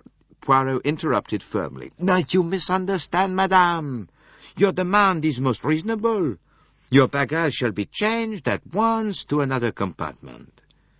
Mrs. Hubbard lowered her handkerchief. Oh, is that so? Oh, I feel better right away. But surely it's all full up. Unless one of the gentlemen... Monsieur Bouc spoke. Your baggage, madame, shall be moved out of this coach altogether. You shall have a compartment in the next coach which was put on at Belgrade. Oh, why, that's splendid. I'm not an out-of-the-way, nervous woman. But to sleep in that compartment next door to a dead man... Oh, she shivered. It would drive me plumb crazy. Michel, called Monsieur Bouc, move this baggage into a vacant compartment in the Athens-Paris coach. Yes, monsieur. The same one as this, the number 3? No, said Poirot before his friend could reply. I think it would be better for madame to have a different number altogether. The number 12, for instance. Bien, monsieur. The conductor seized the luggage. Mrs. Hubbard turned gratefully to Poirot. That's very kind and delicate of you. I appreciate it, I assure you. Do not mention it, madame. We will come with you and see you comfortably installed. Mrs. Hubbard was escorted by the 3 men to her new home. She looked round her happily. This is fine. It suits you, madame? It is, you see, exactly like the compartment you have left. But yes, that's so. Well, only it faces the other way. But that doesn't matter, for these trains go first one way and then the other. I said to my daughter, I want a carriage facing the engine. And she said, why, Mama, that'll be no good to you, for if you go to sleep one way, when you wake up the train's going the other. Yeah, well, it was quite true, what she said. Why, last evening we went into Belgrade one way and out the other. Well, at any rate, madame, you are quite happy and contented now? Well, no, I wouldn't say that. Here we are, stuck in a snowdrift, and nobody doing anything about it, and my boat sailing the day after tomorrow. Madame, said Monsieur Bouc, we are all in the same case, every one of us. Well, that's true, admitted Mrs. Hubbard. But nobody else has a murderer walking right through their compartment in the middle of the night. And what still puzzles me, madame, said Poirot, is how the man got into your compartment if the communicating door was bolted, as you say. Now, you are sure that it was bolted? Why, the Swedish lady tried it before my eyes. Well, let us just reconstruct a little scene. You were lying in your bunk, so, and you could not see for yourself, you say. Well, no, because of the sponge bag. Oh, my, I shall have to get a new sponge bag. It makes me feel sick in my stomach to look at this one. Poirot picked up the sponge bag and hung it on the handle of the communicating door into the next carriage. Précisément. I see, he said. The bolt is just underneath the handle. The sponge bag masks it. You could not see from where you were lying whether the bolt were turned or not. Why, that's just what I've been telling you. And the Swedish lady, Miss Olsen, stood so between you and the door. She tried it and told you it was bolted. That's so. All the same, madame, she may have made an error. You see what I mean? Poirot seemed anxious to explain. The bolt is just a projection of metal, so? Turn to the right, the door is locked. Left straight, it is not. Possibly she merely tried the door, and as it was locked on the other side, she may have assumed it was locked on your side. Well, I guess that would be rather stupid of her. Madame, the most kind, the most amiable, are not always the cleverest. Yeah, but that's so, of course. By the way, madame, did you travel out to Smyrna this way? No, I sailed right to Stamboul.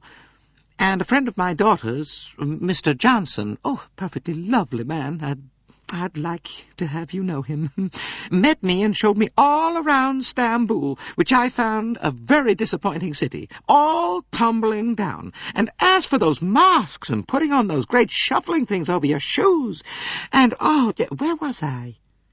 You were saying that Mr. Johnson met you.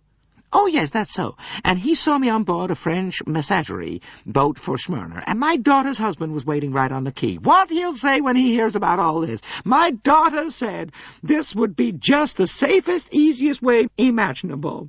You just sit in your carriage, she said, and you get right to Paris, and there the Orient Express will meet you. And oh, dear, what am I to do about cancelling my steamship passage? I ought to let them know. Well, I can't possibly make it now. This is just too terrible. Mrs. Hubbard showed signs of tears once more. Poirot, who had been fidgeting slightly, seized his opportunity. Now, you have had a shock, madame. The restaurant attendant shall be instructed to bring you along some tea and some biscuits. Well, I don't know that I'm so set on tea, said Mrs. Hubbard tearfully. That's more an English habit. Coffee, then, madame? You need some stimulant. Well, that cognac's made my head feel mighty funny. Yeah, I think I would like some coffee. Excellent. You must revive your forces. My, what a funny expression. But first, madame, a little matter of routine. You permit that I make a search of your baggage? Whatever for? Well, we are about to commence a search of all the passengers' luggage. I do not want to remind you of an unpleasant experience, but your sponge bag, remember? Oh, mercy. Perhaps you'd better. I just couldn't bear to get any more surprises of that kind. The examination was quickly over. Mrs. Hubbard was travelling with the minimum of luggage, a hat-box, a cheap suitcase, and a well-burdened travelling bag. The contents of all three were simple and straightforward, and the examination would not have taken more than a couple of minutes, had not Mrs. Hubbard delayed matters by insisting on due attention being paid to photographs of my daughter and two rather ugly children. My daughter's children.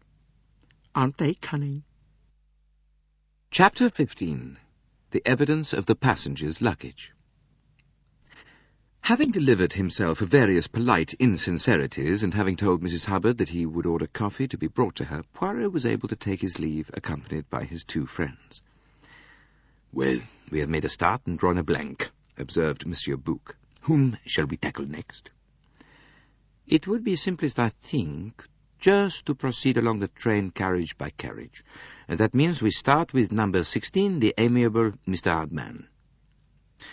Mr. Hardman, who was smoking a cigar, welcomed them affably. Oh, come right in, gentlemen.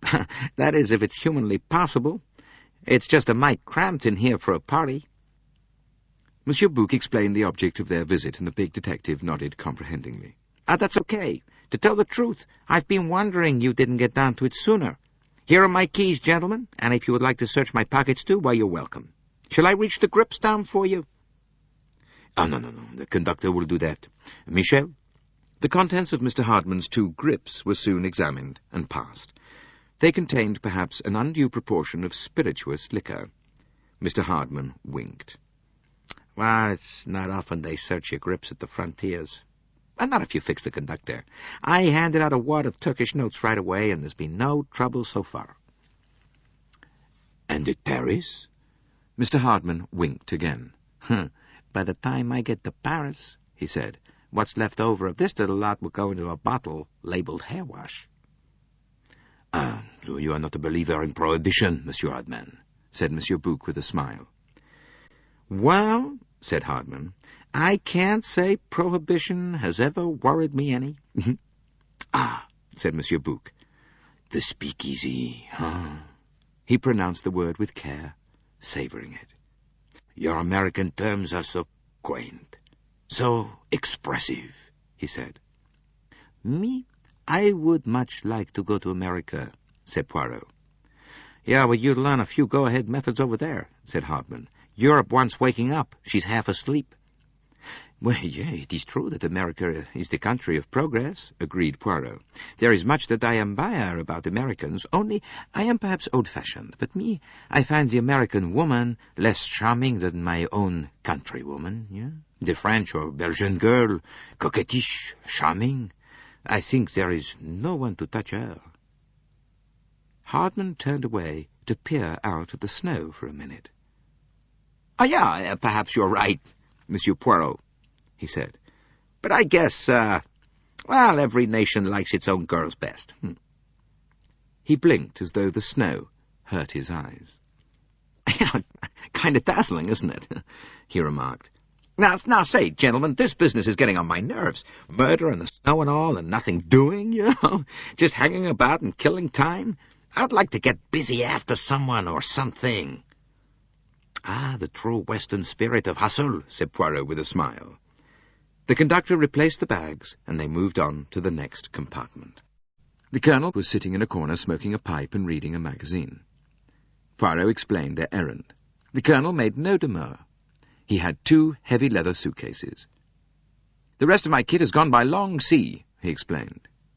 Like most army men, the Colonel was a neat packer. The examination of his baggage took only a few minutes. Poirot noted a packet of pipe cleaners. You always use the same kind? He asked. Yeah, usually, if I can get 'em. Poirot nodded. These pipe cleaners were identical with the one he had found on the floor of the dead man's compartment. Dr. Constantine remarked as much when they were out in the corridor again. Tout de même, murmured Poirot. I can hardly believe it. It is not dans son caractère. And when you have said that, you have said everything. The door of the next compartment was closed. It was that occupied by Princess Dragomirov. They knocked on the door, and the princess's deep voice called, "Entrez!" Monsieur Bouc was spokesman. He was very deferential and polite as he explained their errand. The princess listened to him in silence, her small toad-like face quite impassive. "If it is necessary, monsieur," she said quietly when he had finished, "that is all there is to it. My maid has the keys. She will attend to it with you." "Does your maid always carry your keys, madame?" asked Poirot. "Certainly, monsieur." "And if during the night at one of the frontiers the customs officials should require a piece of luggage to be opened?" The old lady shrugged her shoulders. "It is very unlikely, but in such a case this conductor would fetch her." "You trust her, then, implicitly, madame?" "I have told you so already," said the princess quietly. "I do not employ people whom I do not trust."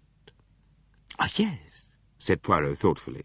"Trust is indeed something in these days, huh? It is perhaps better to have a homely woman whom one can trust than a mere chic maid, for example, some smart Parisienne." He saw the dark, intelligent eyes come slowly round and fasten themselves upon his face. "What exactly are you implying, Monsieur Poirot?" "Oh, nothing, madame. No, nothing." "But yet you think, do you not, that I should have a smart French woman to attend to my toilette?" "Well, it would be perhaps more usual, madame." She shook her head. "Schmidt is devoted to me?" Her voice dwelt lingeringly on the words. "Devotion, c'est impayable." The German woman had arrived with the keys. The princess spoke to her in her own language, telling her to open the valises and help the gentlemen in their search. She herself remained in the corridor looking out at the snow, and Poirot remained with her, leaving Monsieur Bouc to the task of searching the luggage. She regarded him with a grim smile. "Well, monsieur, do you not wish to see what my valises contain?"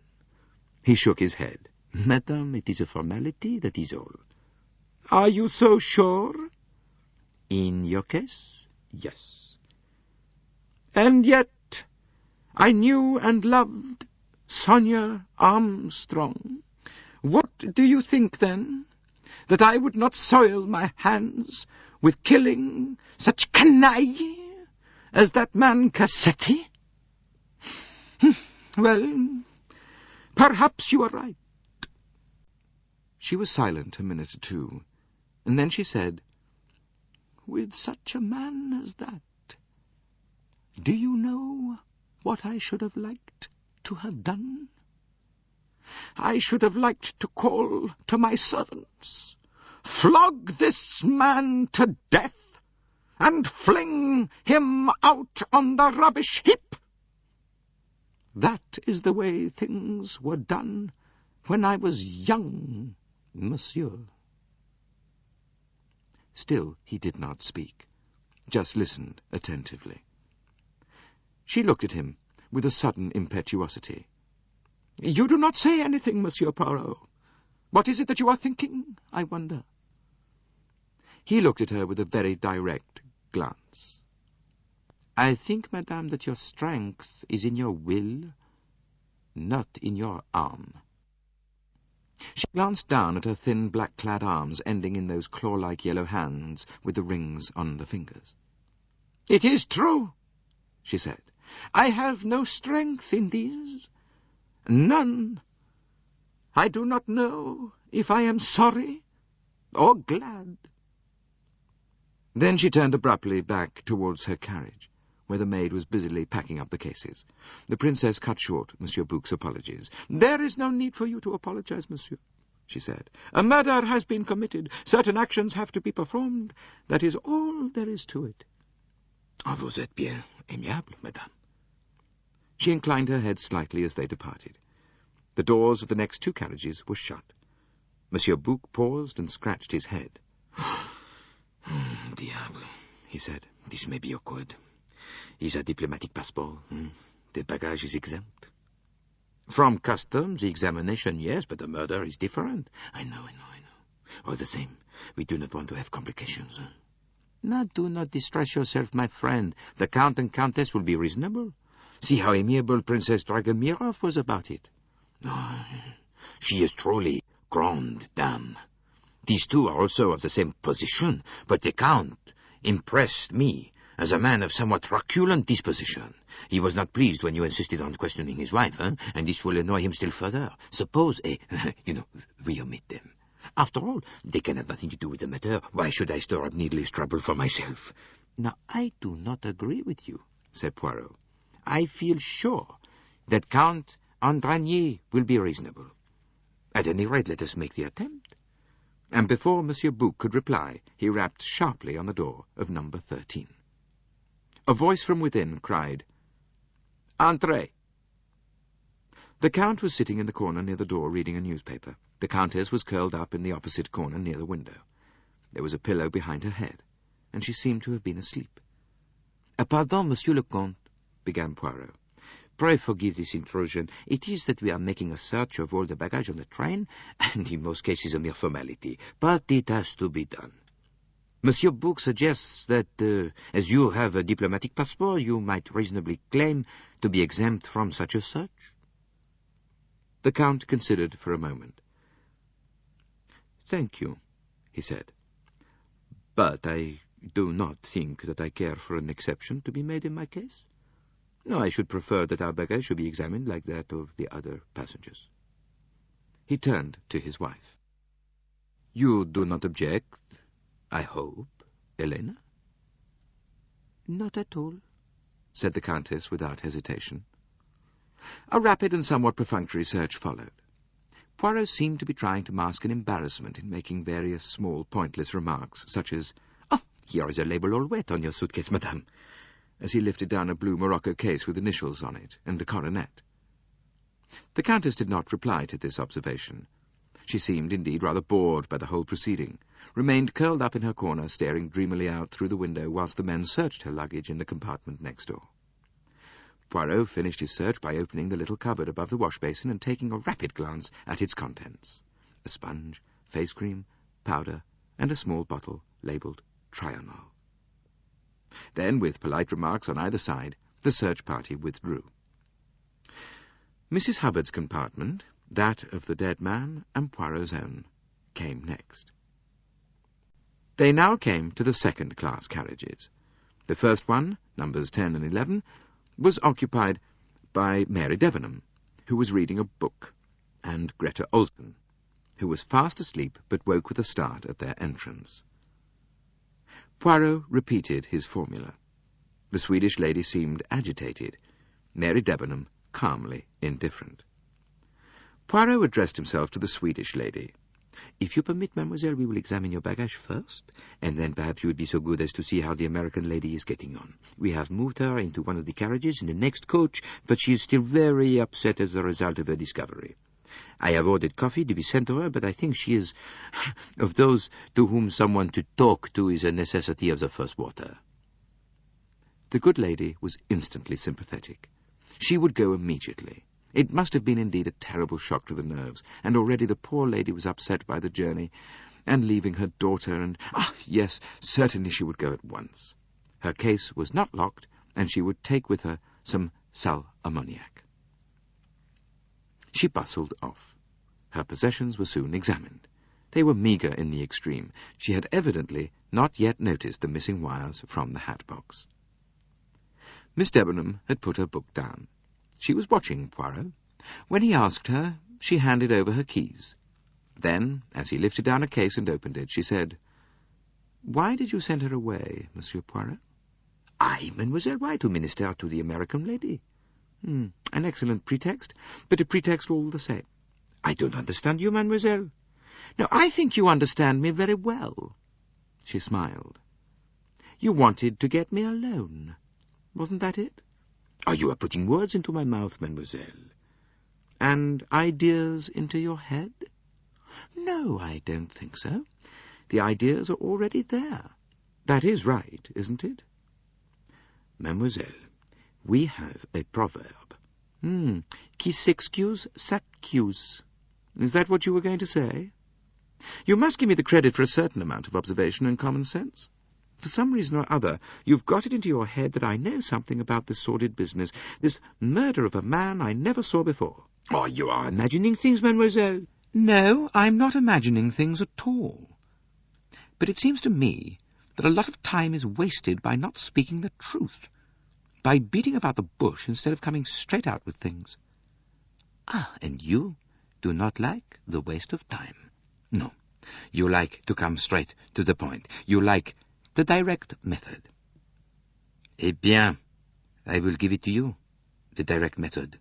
I will ask you the meaning of certain words that I overheard on the journey from Syria. I had got out of the train to do what the English call stretch the legs at the station of Konya. Your voice and the Colonel's, mademoiselle, they came to me out of the night. You said to him, 'Not now, not now, when it's all over, when it's behind us.' Now, What did you mean by those words, mademoiselle? She said very quietly, "Do you think I meant murder?" End of Side 4.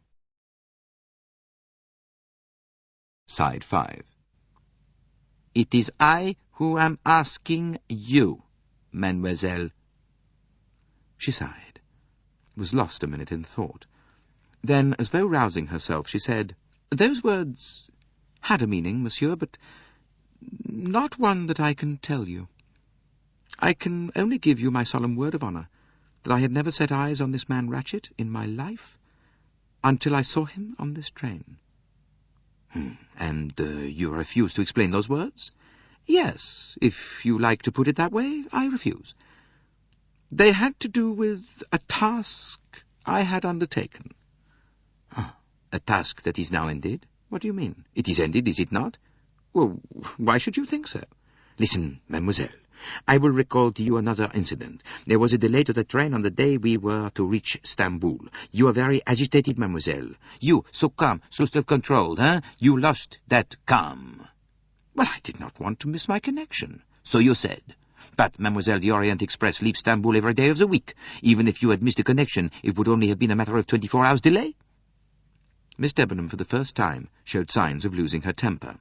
"You do not seem to realize that one may have friends awaiting one's arrival in London, and that a day's delay upsets arrangements and causes a lot of annoyance." "Ah, it is like that. There are friends awaiting your arrival. You do not want to cause them inconvenience?" "Naturally." "And yet it is curious. "Well, what is curious?" On this train, again, we have a delay. And this time a more serious delay, since there is no possibility of sending a telegram to your friends or of getting them on What, the long distance? The telephone, you mean? Ah, yes, the portmanteau call, as you say in England. Mary Debenham smiled a little in spite of herself. "Trunk call," she corrected. "Yes, as you say, it is extremely annoying not to be able to get any word through, either by telephone or telegraph." "And yet, mademoiselle, this time your manner is quite different. You no longer betray the impatience. You are calm and philosophical." Mary Debenham flushed and bit her lip. She no longer felt inclined to smile. "You do not answer, mademoiselle?" "I'm sorry. I did not know there was anything to answer." "The explanation of your change of attitude, mademoiselle." "Well, don't you think that you're making rather a fuss about nothing, Monsieur Poirot?" Poirot spread out his hands in an apologetic gesture. It is perhaps a fault with us detectives. We expect the behavior to be always consistent. Eh? We do not allow for changes of mood. Mary Debenham made no reply. "You know Colonel Arbuthnot well, mademoiselle?" He fancied that she was relieved by the change of subject. "I met him for the first time on this journey." "Ah, and have you any reason to suspect that he may have known this man Ratchet?" She shook her head decisively. "Oh, no, I'm quite sure he didn't." "Why are you sure?" "Well, by the way he spoke." "And yet, mademoiselle, we found a pipe cleaner on the floor of the dead man's compartment. And Colonel Arbuthnot is the only man on the train who smokes a pipe." He watched her narrowly, but she displayed neither surprise nor emotion. Merely said, "Nonsense. It's absurd. Colonel Arbuthnot is the last man in the world to be mixed up in a crime, especially a theatrical kind of crime like this." It was so much what Poirot himself thought that he found himself on the point of agreeing with her. He said instead, "I must remind you that you do not know him very well, mademoiselle." She shrugged her shoulders. "Well, I know the type well enough." He said very gently, "You still refuse to tell me the meaning of those words, when it's behind us?" She said coldly, "I have nothing more to say." "Oh, well, it does not matter," said Hercule Poirot. "I shall find out." He bowed and left the compartment, closing the door behind him. "Was that wise, my friend?" asked Monsieur Bouc. "You have put her on her guard, eh? And through her you have put the Colonel on his guard also? Mon ami, if you wish to catch a rabbit, you put a ferret into the hole. and if the rabbit is there, he runs.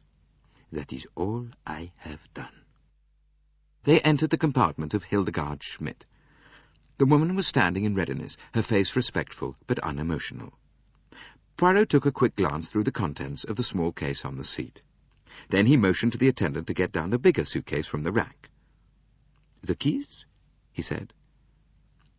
It is not locked, monsieur." Poirot undid the hasps and lifted the lid. "Aha!" he said, and turning to Monsieur Bouc, "You remember what I said? Look here a little moment, eh?" On top of the suitcase was a hastily rolled-up brown wagon-lit uniform. The stolidity of the German woman underwent a sudden change.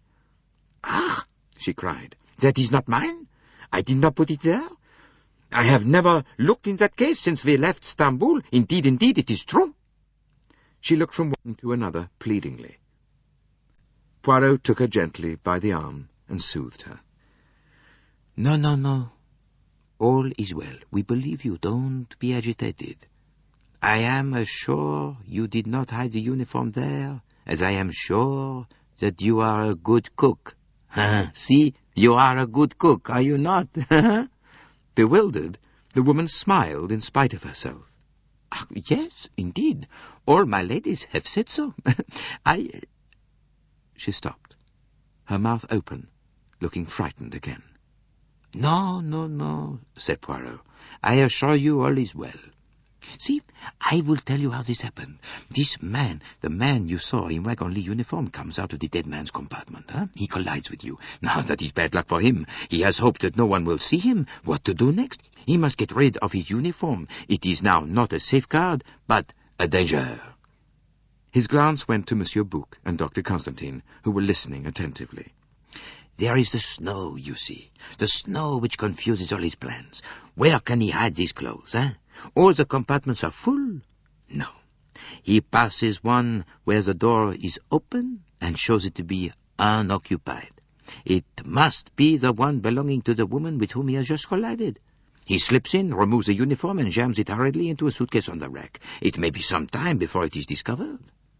And then? Said Monsieur Bouc. Well, that we must discuss, said Poirot with a warning glance. He held up the tunic. A button, the third down, was missing. Poirot slipped his hand into the pocket and took out a conductor's pass key, used to unlock the doors of the compartments. Here is the explanation of how our man was able to pass through locked doors, said Monsieur Bouc. Your questions to Mrs. Hubbard were unnecessary.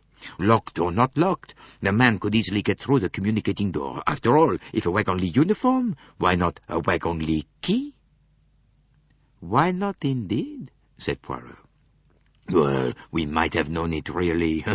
You remember Michel said that the door into the corridor of Mrs. Hubbard's compartment was locked when he came in to answer to her bell. That is so, monsieur, said the conductor. That is why I thought the lady must have been dreaming.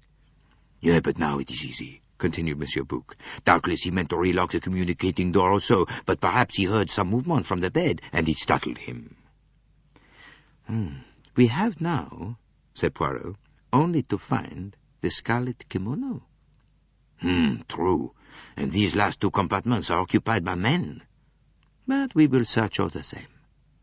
Oh, assuredly. Besides, I remember what you said, Hector McQueen acquiesced willingly in the search. Well, I'd just as soon you did, he said with a rueful smile. I feel I'm just definitely the most suspicious character on the train. You've only got to find a will in which the old man left me all his money, and that'll just about fix things. Monsieur Bouc bent a suspicious glance upon him. Well, that's just my fun, said McQueen hastily. He'd never have left me a cent, really. No, I was just useful to him, languages and so on. You're up to be done down, if you don't speak anything but good American. I'm no linguist myself, but I know what I call shopping and hotel snappy bits in French and German and Italian. His voice was a little louder than usual. It was as though he was slightly uneasy at the search, in spite of his willingness. Poirot emerged. "Nothing?" he said. "Not even a compromising bequest?" McQueen sighed. "Well, that's a load off my mind," he said humorously. They moved on to the last compartment. The examination of the luggage of the big Italian and of the valet yielded no result. The three men stood at the end of the coach looking at each other. "Well, what next?" asked Monsieur Bouc. "Well, we will go back to the dining car," said Poirot. "We know now all that we can know. We have the evidence of the passengers, the evidence of their baggage, the evidence of our eyes. We can expect no further help. It must be our part now to use our brains." He felt in his pocket for his cigarette case. It was empty. "I will join you in a moment," he said. "I shall need the cigarettes. This is a very difficult and very curious affair. Who wore that scarlet kimono? Where is it now? I wish I knew. There is something in this case, some factor that escapes me. It is difficult because it has been made difficult, but we will discuss it. Pardon me a moment." He went hurriedly along the corridor to his own compartments. He had, he knew, a further supply of cigarettes in one of his valises. He got it down and snapped back the lock. Then he sat back on his heels and stared. Neatly folded on the top of the case was a thin, scarlet silk kimono embroidered with dragons. "So," he murmured, "it is like that, eh? A defiance. Very well. I take it up."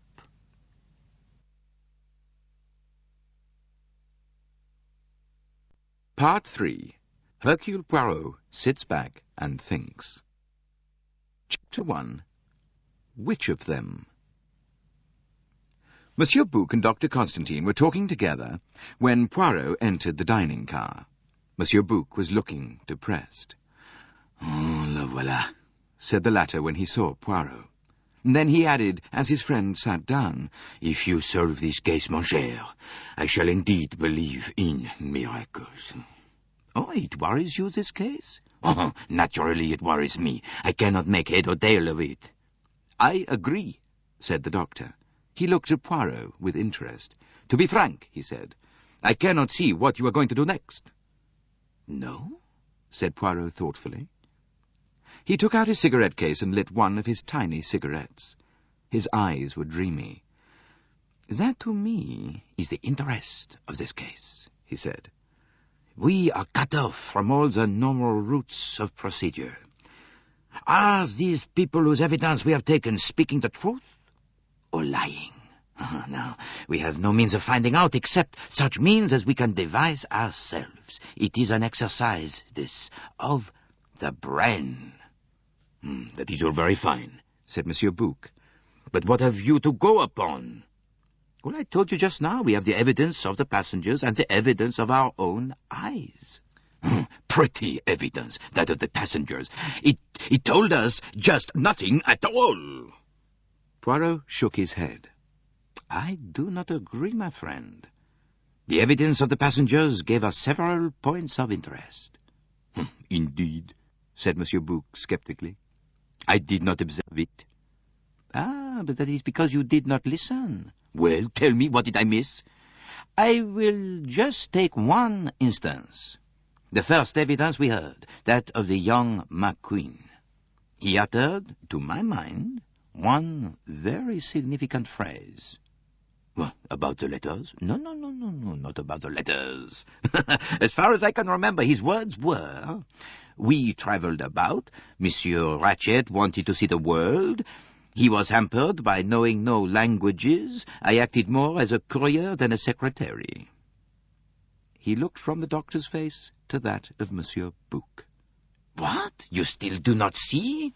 Now, that is inexcusable, for you had a second chance again just now when he said, 'You're apt to be done down if you speak nothing but good American.'"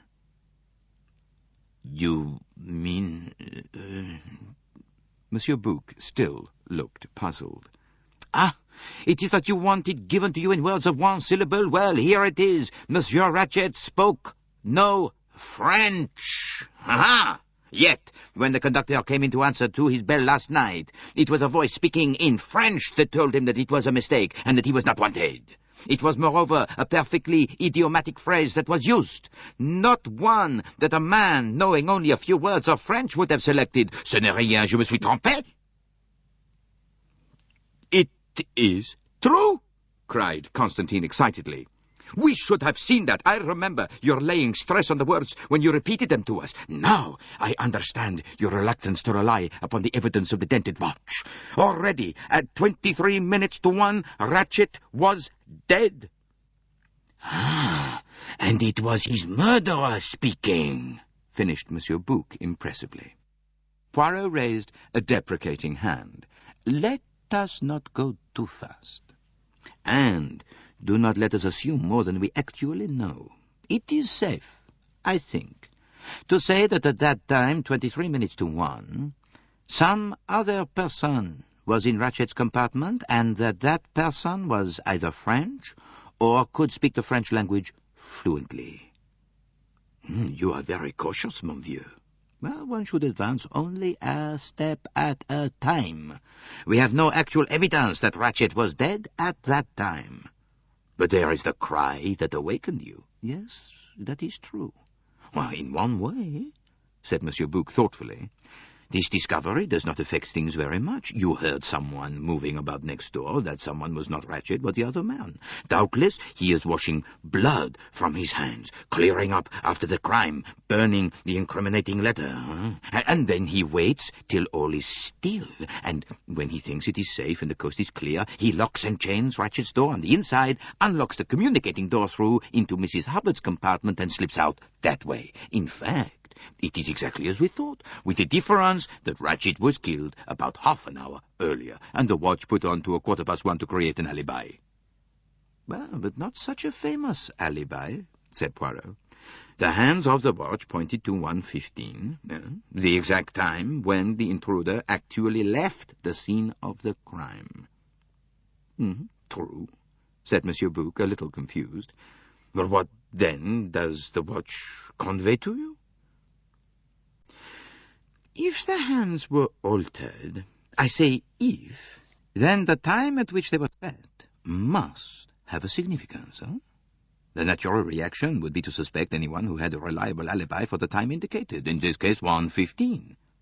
Yes, said the doctor. That reasoning is good. We must also pay a little attention to the time the intruder entered the compartment. When had he an opportunity of doing so? Unless we are to assume the complicity of the real conductor, there was only one time when he could have done so, during the time the train stopped at Vinkovki. After the train left Vinkovki, the conductor was sitting facing the corridor, and whereas any one of the passengers would pay little attention to a wagon-lit attendant, the one person who would notice an impostor would be the real conductor. But during the halt at Vinkovki, the conductor is out on the platform. The coast is clear. And by a form of reasoning, it must be one of the passengers, said Monsieur Bouc. We come back to where we were. Which of them, huh? Poirot smiled. I have made a list, he said. If you like to see it, it will perhaps refresh your memory. The doctor and Monsieur Bouc pored over the list together. It was written out neatly, in a methodical manner, in the order in which the passengers had been interviewed. Hector McQueen, American subject, berth number 6, second class. Motive, possibly arising out of association with dead man. Alibi, from midnight to 2 a.m., in brackets, midnight to 1:30, vouched for by Colonel Arbuthnot, and 1:15 to 2, vouched for by conductor, end brackets. Evidence against him? None. Circumstances? None. Conductor, Pierre Michel, French subject. Motive? None. Alibi? From midnight to 2 a.m.? in brackets seen by H.P. in corridor at same time as voice spoke from Ratchet's compartment at 12:37, from 1 a.m. to 1:16 vouched for by other two conductors, end brackets. Evidence against him? None. Suspicious circumstances. The Wagonly uniform found is a point in his favour, since it seems to have been intended to throw suspicion on him. Edward Masterman. English subject. Berth number 4, second class. Motive? Possibly arising out of connection with deceased, whose valet he was. Alibi? From midnight to 2 a.m., in brackets vouched for by Antonio Foscarelli, end brackets. Evidence against him or suspicious circumstances? None, except that he is the only man the right height or size to have worn the Wagonly uniform. On the other hand, it is unlikely that he speaks French well. Mrs. Hubbard. American subject. Berth number 3, first class. Motive? None. Alibi? From midnight to 2 a.m.? None. Evidence against her or suspicious circumstances? Story of man in her compartment is substantiated by the evidence of the woman Schmidt. Greta Olsen. Swedish subject. Berth number 10, second class. Motive? None. Alibi? From midnight to 2 a.m., in brackets vouched for by Mary Debenham, end brackets. Note. Was last to see Ratchet alive. Princess Dragomirov. Naturalized French subject. Motive? Was intimately acquainted with Armstrong family and godmother to Sonia Armstrong. Alibi? From midnight to 2 a.m., in brackets vouched for by conductor and maid, end brackets. Evidence against her or suspicious circumstances? None. Count Andrenyi. Hungarian subject. Diplomatic passport. Berth number 13, first class. Motive? None. Alibi, midnight to 2 a.m., in brackets vouched for by conductor. This does not cover period from 1 to 1:15, end brackets. Countess Andrenyi, as above. Berth number 12. Motive? None. Alibi, midnight to 2 a.m., took Trional and slept, in brackets, vouched for by husband. Trional bottle in her cupboard, end brackets. Colonel Arbuthnot, British subject. Berth number 15, first class. Motive? None. Alibi? Midnight to 2 a.m. Talked with McQueen till 1:30. Went to own compartment and did not leave it, in brackets, substantiated by McQueen and conductor, end brackets. Evidence against him or suspicious circumstances? Pipe cleaner. Cyrus Hardman. American subject. Berth number 16, second class. Motive? None known. Alibi, midnight to 2 a.m., did not leave compartment, in brackets, substantiated by McQueen and conductor, end brackets. Evidence against him or suspicious circumstances? None. Antonio Foscarelli. American subject, in brackets, Italian birth. Berth number 5, second class. Motive? None known. Alibi, midnight to 2 a.m., in brackets, vouched for by Edward Masterman, end brackets. Evidence against him or suspicious circumstances? None, except that weapon used might be said to suit his temperament. In brackets, vide Monsieur Bouc, end brackets. Mary Debenham. British subject, berth number 11, second class. Motive? None. Alibi, midnight to 2 a.m., in brackets, vouched for by Greta Olsen. Evidence against her or suspicious circumstances? Conversation overheard by H.P., and her refusal to explain same. Hildegard Schmidt. German subject. Berth number 8, second class. Motive? None. Alibi? Midnight to 2 a.m., in brackets, vouched for by conductor and her mistress, end brackets. Went to bed. Was aroused by conductor at 12:38 approximately, and went to mistress. Note, the evidence of the passengers is supported by the statement of the conductor that no one entered or left Mr. Ratchet's compartment between the hours of midnight to 1 o'clock, in brackets, when he himself went into the next coach, end brackets, and from 1:15 to 2 o'clock. That document, you understand, said Poirot, is a mere précis of the evidence we heard, arranged that way for convenience. With a grimace, Monsieur Bouc handed it back. It is not illuminating, he said.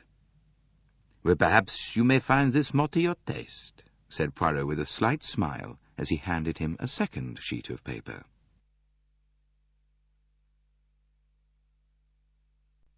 Chapter 2. On the paper was written, Things needing explanation. 1. The handkerchief marked with the initial H. Whose is it? 2. The pipe cleaner. Was it dropped by Colonel Arbuthnot or by someone else? 3. Who wore the scarlet kimono? 4. Who was the man or woman masquerading in wagonly uniform? 5. Why do the hands of the watch point to 1:15? 6. Was the murder committed at that time? 7. Was it earlier? 8. Was it later? 9. Can we be sure that Ratchet was stabbed by more than one person? 10. What other explanation of his wounds can there be? Well, let us see what we can do, said Monsieur Bouc, brightening a little at this challenge to his wits. Now, the handkerchief to begin with. Let us, by all means, be orderly and methodical. Assuredly, said Poirot, nodding his head in a satisfied fashion. Monsieur Bouc continued somewhat didactically. Now, the initial H is connected with 3 people. Mrs. Hubbard, Miss Debenham, whose second name is Hermione, and the maid Hildegard Schmidt. And of those 3? Well, it is difficult to say, but I think I should vote for Miss Debenham. For all one knows, she may be called by her second name and not her first. Also, there is already some suspicion attaching to her. That conversation you overheard, mon cher, was certainly a little curious, and so is her refusal to explain it. Well, as for me, I plump for the American, said Dr. Constantine. It is a very expensive handkerchief, that, and Americans, as all the world knows, do not take care what they pay. So, you both eliminate the maid? Asked Poirot. Oh, yes. As she herself said, it is the handkerchief of a member of the upper classes. And the second question, the pipe cleaner. Did Colonel Arbuthnot drop it, or somebody else? No, that is more difficult. The English, they do not stab. You are right there. Now, I incline to the view that someone else dropped the pipe cleaner and did so to incriminate the long-legged Englishman. As you said, Monsieur Poirot, put in the doctor, 2 clues is too much carelessness. I agree with Monsieur Bouc. The handkerchief was a genuine oversight. Hence, no one will admit that it is theirs. The pipe cleaner is a faked one. In support of that theory, you notice that Colonel Arbuthnot shows no embarrassment and admits freely to smoking a pipe and using that type of cleaner. You reason well, said Poirot. Question number 3. Who wore the scarlet kimono? Went on Monsieur Bouc. As to that, I will confess, I have not the slightest idea. Have you any views on the subject, Dr. Constantine? None. Then we confess ourselves beaten there. The next question has, at any rate, possibilities. Who was the man or woman masquerading in wagonly uniform? Well, one can say with certainty a number of people whom it could not be. Hardman, Colonel Arbuthnot, Foscarelli, Count Andrigny, and Hector McQueen are too tall. Mrs. Hubbard, Hildegard Schmidt, and Greta Olson, too broad. And that leaves the valet, Miss Debenham, Princess Dragomirov, and Countess Andrigny, and none of them sounds likely. Greta Olson in one case, and Antonio Foscarelli in the other, both swear that Miss Debenham and the valet never left the compartment.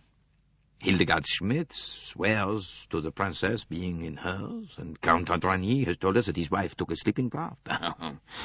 Therefore, it seems impossible that it can be anybody, which is absurd. As our old friend Euclid says, murmured Poirot. It must be one of those 4, said Dr. Constantine, unless it is someone from outside who has found a hiding place, and that, we agreed, was impossible. Number 5, why do the hands of the broken watch point to 1:15? Now, I can see 2 explanations in that. Either it was done by the murderer to establish an alibi, and afterwards he was prevented from leaving the compartment when he meant to do so by hearing people moving about, or else... wait, I have an idea coming. The other two waited respectfully while Monsieur Bouc struggled in mental agony. I have it, he said at last. It was not the wagon-lee murderer who tampered with the watch. It was the person we have called the second murderer, the left-handed person. In other words, the woman in the scarlet kimono. She arrives later and moves back the hands of the watch in order to make an alibi for herself. "Oh, bravo!" said Dr. Constantine. "It is well imagined that." In fact, said Poirot, she stabbed him in the dark, not realizing that he was dead already, but somehow deduced that he had a watch in his pyjama pocket, took it out, put back the hands blindly, and gave it the requisite dent. Monsieur Bouc looked at him coldly. "Well, have you anything better to suggest yourself?" he asked. At the moment, no, admitted Poirot. All the same, he went on, I do not think you have, either of you, appreciated the most interesting point about that watch. What does question number 6 deal with it? Asked the doctor. To that question, was the murder committed at that time, 1:15? I answer no. I agree, said Monsieur Bouc. Was it earlier? Is the next question. I say yes. You too, doctor? The doctor nodded. Yes, but the question, was it later, can also be answered in the affirmative. I agree with your theory, Monsieur Bouc, and so I think does Monsieur Poirot, although he does not wish to commit himself. The first murderer came earlier than 1:15. The second murderer came after 1:15. And as regards the question of left-handedness, ought we not to take steps to ascertain which of the passengers is left-handed? Well, I have not completely neglected that point, said Poirot.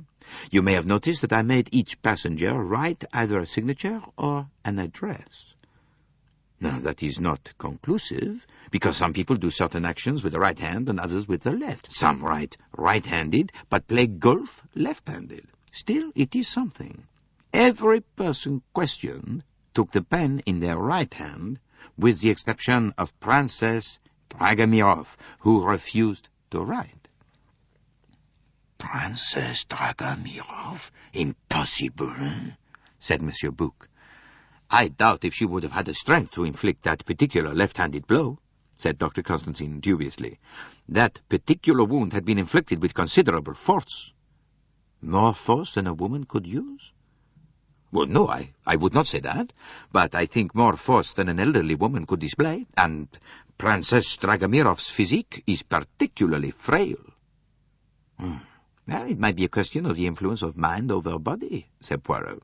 Princess Dragomirov has great personality and immense willpower, but let us pass from that for the moment. To questions numbers 9 and 10. Can we be sure that Ratchet was stabbed by more than one person, and what other explanation of the wounds can there be? In my opinion, medically speaking, there can be no other explanation of those wounds. To suggest that one man struck first feebly, and then with violence, first with the right hand and then with the left, and after an interval of perhaps half an hour inflicted fresh wounds on a dead body, well, no, it does not make sense. No, said Poirot, it does not make sense. And you think that two murderers do make sense? Well, as you yourself have said, what other explanation can there be? Poirot stared straight ahead of him. That is what I ask myself, he said. That is what I never cease to ask myself. He leaned back in his seat. From now on, it is all here. He tapped himself on the forehead. We have thrashed it all out. The facts are all in front of us, neatly arranged with order and method. The passengers have sat here one by one, giving their evidence. We know all that can be known from outside. He gave an affectionate smile at Monsieur Bouc. It has been a little joke between us, has it not? This business of sitting back and thinking out the truth? Well, I am about to put my theory into practice, here before your eyes. Now you two must do the same. Let us all three close our eyes and think. One or more of those passengers killed Ratchet? Which of them?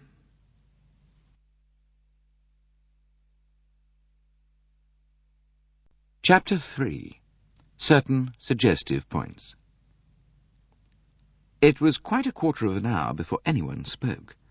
Monsieur Bouc and Dr. Constantine had started by trying to obey Poirot's instructions. They had endeavoured to see through a maze of conflicting particulars to a clear and outstanding solution. Monsieur Bouc's thoughts had run something as follows. Assuredly, I must think. But as far as that goes, I have already thought. Poirot obviously thinks this English girl is mixed up in the matter. I cannot help feeling that that is most unlikely. The English are extremely cold. Perhaps it is because they have no figures. But that is not the point. No. I suppose the English valet is not lying when he said the other never left the compartment. But why should he? It is not easy to bribe the English. They are so unapproachable. The whole thing is most unfortunate. I wonder when we shall get out of this. There must be some rescue work in progress. They are so slow in these countries. It is hours before anyone thinks of doing anything. And the police of these countries, they will be most trying to deal with, puffed up with importance, touchy on their dignity. They will make a grand affair of all this. It is not often that such a chance comes their way. It will be in all the newspapers. And from there on, Monsieur Bouc's thoughts went along a well-worn course which they had already traversed some 100 times. Dr. Constantine's thoughts ran thus. He is queer, this little man. A genius or a crank? Will he solve this mystery? No, impossible. I can see no way out of it. It is all too confusing. Everyone is lying, perhaps, but even then that does not help one. If they are all lying, it is just as confusing as if they were all speaking the truth. Odd about those wounds. I cannot understand it. It would be easier to understand if he had been shot. After all, the term gunman must mean that they shoot with a gun. A curious country, America. I should like to go there. It is so progressive. When I get home, I must get hold of Demetrius Zagonyi. He has been to America. He has all the modern ideas. I wonder what Zia is doing at this moment. If my wife ever finds out. His thoughts went on to entirely private matters. Hercule Poirot sat very still. One might have thought he was asleep. And then, suddenly, after a quarter of an hour's complete immobility, his eyebrows began to move slowly up his forehead. A little sigh escaped him. He murmured beneath his breath, But after all, why not? And if so? Well, why, if so, that would explain everything. His eyes opened. They were green like a cat's. He said softly, Eh bien, I have thought. And you? Lost in their reflections, both men started violently. Well, I have thought also, said Monsieur Bouc, just a shade guiltily. But I have arrived at no conclusion. The elucidation of crime is your métier, not mine, my friend. I, too, have reflected with great earnestness, said the doctor unblushingly, recalling his thoughts from certain pornographic details. I thought of many possible theories, but not one that really satisfies me. Poirot nodded amiably. His nod seemed to say, Quite right. That is the proper thing to say. You have given me the cue I expected. He sat very upright, threw out his chest, caressed his moustache, and spoke in the manner of a practised speaker addressing a public meeting. My friends, I have reviewed the facts in my mind, and have also gone over to myself the evidence of the passengers, with this result. I see nebulously as yet a certain explanation that will cover the facts as we know them. It is a very curious explanation, and I cannot be sure as yet that it is a true one. To find out definitely, I shall have to make certain experiments. I would like first to mention certain points which appear to me suggestive. Let us start with a remark made to me by Monsieur Bouc in this very place on the occasion of our first lunch together on the train. He commented on the fact that we were surrounded by people of all classes, of all ages, of all nationalities. Now, that is a fact somewhat rare at this time of year. The Athens-Paris and the Bucharest-Paris coaches, for instance, are almost empty. Remember also one passenger who failed to turn up. It is, I think, significant. Then there are some minor points that strike me as suggestive. For instance, the position of Mrs. Abbott's sponge bag, the name of Mrs. Armstrong's mother, the detective methods of Monsieur Adman, the suggestion of Monsieur McQueen that Ratchet himself destroyed the charred note we found, Princess Dragomirov's Christian name, and a grease spot on a Hungarian passport. The two men stared at him. Do they suggest anything to you, those points? Asked Poirot. Not a thing, said Monsieur Bouc frankly. And Monsieur le Docteur? I do not understand in the least of what you are talking. Monsieur Bouc, meanwhile, seizing upon the one tangible thing his friend had mentioned, was sorting through the passports. With a grunt, he picked up that of Count and Countess Andreni and opened it. Is this what you mean, this dirty mark? Yes. It is a fairly fresh grease spot. You notice where it occurs? At the beginning of the description of the Count's wife, her Christian name to be exact, but I confess that I still do not see the point. I am going to approach it from another angle. Let us go back to the handkerchief found at the scene of the crime. As we have stated not long ago, 3 people are associated with the letter H. Mrs. Hubbard, Miss Debenham, and the maid, Hildegard Schmidt. Now, let us regard that handkerchief from another point of view.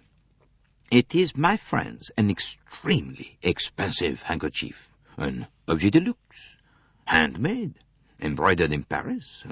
Now, which of the passengers, apart from the initial, was likely to own such a handkerchief? Not Mrs. Hubbard, a worthy woman with no pretensions to reckless extravagance in dress. And not Miss Debenham? That class of English woman has a dainty linen handkerchief, but not an expensive wisp of cambric costing perhaps 200 francs. And certainly not a maid. But there are 2 women on the train who would be likely to own such a handkerchief. Now let us see if we can connect them in any way with the letter H. The 2 women I refer to are Princess Dragomirov, whose Christian name is Natalia, put in Monsieur Bouc ironically. Exactly. And her Christian name, as I said just now, is decidedly suggestive. The other woman is Countess Andrenier. And at once something strikes us. You? Well, me then. Her Christian name on her passport is disfigured by a blob of grease. Or just an accident, anyone would say. But consider that Christian name. Elena. Suppose that instead of Elena, it were Helena. Now that capital H could be turned into a capital E, and then run over the small e next to it quite easily, and then a spot of grease dropped to cover up the alteration. Helena? Cried Monsieur Bouc. It is an idea, that. Certainly it is an idea. I look about for any confirmation, however slight, of my idea, and I find it. One of the luggage labels on the Countess's baggage is slightly damp. It is one that happens to run over the first initial on top of the case. That label has been soaked off and put on again in a different place. You begin to convince me, said Monsieur Bouc. But the Countess Andrenier, surely... No, mon vieux. You must turn yourself round and approach an entirely different angle of the case. How was this murder intended to appear to everybody? Now, do not forget that the snow has upset all the murderer's original plan. Let us imagine for a little minute that there is no snow, that the train proceeded on its normal course. What then would have happened? The murder, let us say, would still have been discovered in all probability at the Italian frontier early this morning. Much of the same evidence would have been given to the Italian police. The threatening letters would have been produced by Monsieur McQueen. Monsieur Hartmann would have told his story. Mrs. Hubbard would have been eager to tell how a man passed through her compartment. The button would have been found. I imagine that two things only would have been different. The man would have passed through Mrs. Hubbard's compartment just before 1 o'clock, and the wagon-lit uniform would have been found cast off in one of the toilettes. You mean? I mean that the murder was planned to look like an outside job. The assassin would have been presumed to have left the train at Broad, where the train is timed to arrive at 58 minutes past 12 in the morning. Somebody would probably have passed a strange wagon-lit conductor in the corridor. The uniform would have been left in a conspicuous place so as to show clearly just how the trick had been played. No suspicion would have been attached to the passengers, and that, my friends, was how the affair was intended to appear to the outside world. But the accident to the train changes everything. Doubtless we have here the reason why the man remained in the compartment with his victim so long. He was waiting for the train to go on. But at last he realized that the train was not going on. Different plans would have to be made. The murderer would now be known to be still on the train. Yes, said Monsieur Bouc impatiently. I see all that, but where does the handkerchief come in? I am returning to it by a somewhat circuitous route. To begin with, you must realize that these threatening letters were in the nature of a blind. They might have been lifted bodily out of an indifferently written American crime novel. They are not real. They are, in fact, simply intended for the police. Now, what we have to ask ourselves is, did they deceive Ratchet? On the face of it, the answer seems to be no. His instructions to Hartmann seem to point to a definite private enemy of the identity of whom he was well aware. That is, if we accept Hartmann's story as true. But Ratchet certainly received one letter of a very different character, the one containing a reference to the Armstrong baby, a fragment of which we found in his compartment. In case Ratchet had not realized it sooner, this was to make sure that he understood the reason of the threats against his life. That letter, as I have said all along, was not intended to be found. The murderer's first care was to destroy it. This, then, was the second hitch in his plans. The first was the snow. The second was our reconstruction of that fragment.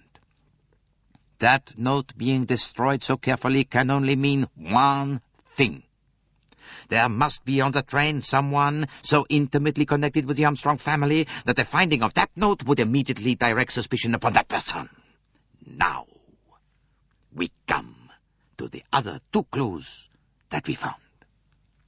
I pass over the pipe cleaner. We have already said a good deal about that. Now let us pass on to the handkerchief. Taken at its simplest, it is a clue which directly incriminates someone whose initial is H. And it was dropped there unwittingly by that person. Exactly, said Dr. Constantine. She finds out that she has dropped the handkerchief and immediately takes steps to conceal her Christian name. How fast you go, huh? You arrive at the conclusion much sooner than I would permit myself to do. But is there any other alternative? Certainly there is. Suppose, for instance, that you have committed a crime and wish to cast a suspicion for it on someone else. Well, there is on the train a certain person connected intimately with the Armstrong family, a woman. Suppose then that you leave there a handkerchief belonging to that woman. She will be questioned, her connection with the Armstrong family will be brought out, et voilà. Motive and an incriminating article of evidence. But in such a case, objected the doctor, the person indicated being innocent would not take steps to conceal her identity. Oh, really? That is what you think? That is truly the opinion of the police court. But I know human nature, my friend, and I tell you that, suddenly confronted with the possibility of being tried for murder, the most innocent person will lose their head and do the most absurd things. No. The grease spot and the changed label do not prove guilt. No. They only prove that the Countess Andrigny is anxious for some reason to conceal her identity.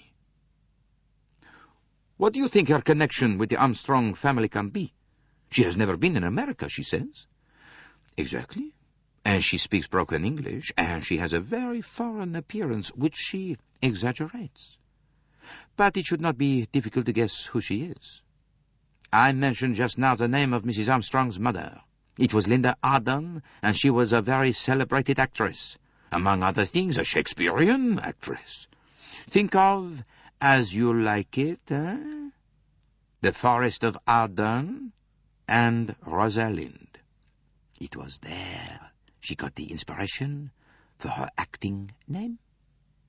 Linda Arden, the name by which she was known all over the world, was not her real name. It may have been Goldenberg. She quite likely had Central European blood in her veins, a strain of Jewish, perhaps. Many nationalities drift to America. Now, I suggest to you, gentlemen, that young sister of Mrs. Armstrong's, little more than a child at the time of the tragedy, was Helena Goldenberg, the younger daughter of Linda Arden, and she married Count Andrigny when he was an attaché in Washington. But Princess Dragomirov says that she married an Englishman. Yeah, whose name she cannot remember. I ask you, my friends, is that really likely? Princess Dragomirov loved Linda Arden as great ladies do love great artists. She was godmother to one of her daughters. Would she forget so quickly the married name of the other daughter? No, it is not likely. No, I think we can safely say that Princess Dragomirov was lying. She knew Helena was on the train. She had seen her. She realized at once, as soon as she heard who Ratchet really was, that Helena would be suspected. And so, when we question her as to the sister, she promptly lies, is vague, cannot remember, but thinks Helena married an Englishman. A suggestion as far away from the truth as possible. One of the restaurant car attendants came through the door at the end and approached them. He addressed Monsieur Bouc. The dinner, monsieur. Shall I serve it? It is ready some little time. Monsieur Bouc looked at Poirot. The latter nodded. Oh, by all means, let dinner be served. The attendant vanished through the doors at the other end. His bell could be heard ringing, and his voice upraised. Premier service. Le dîner est servi. Premier dîner. First service.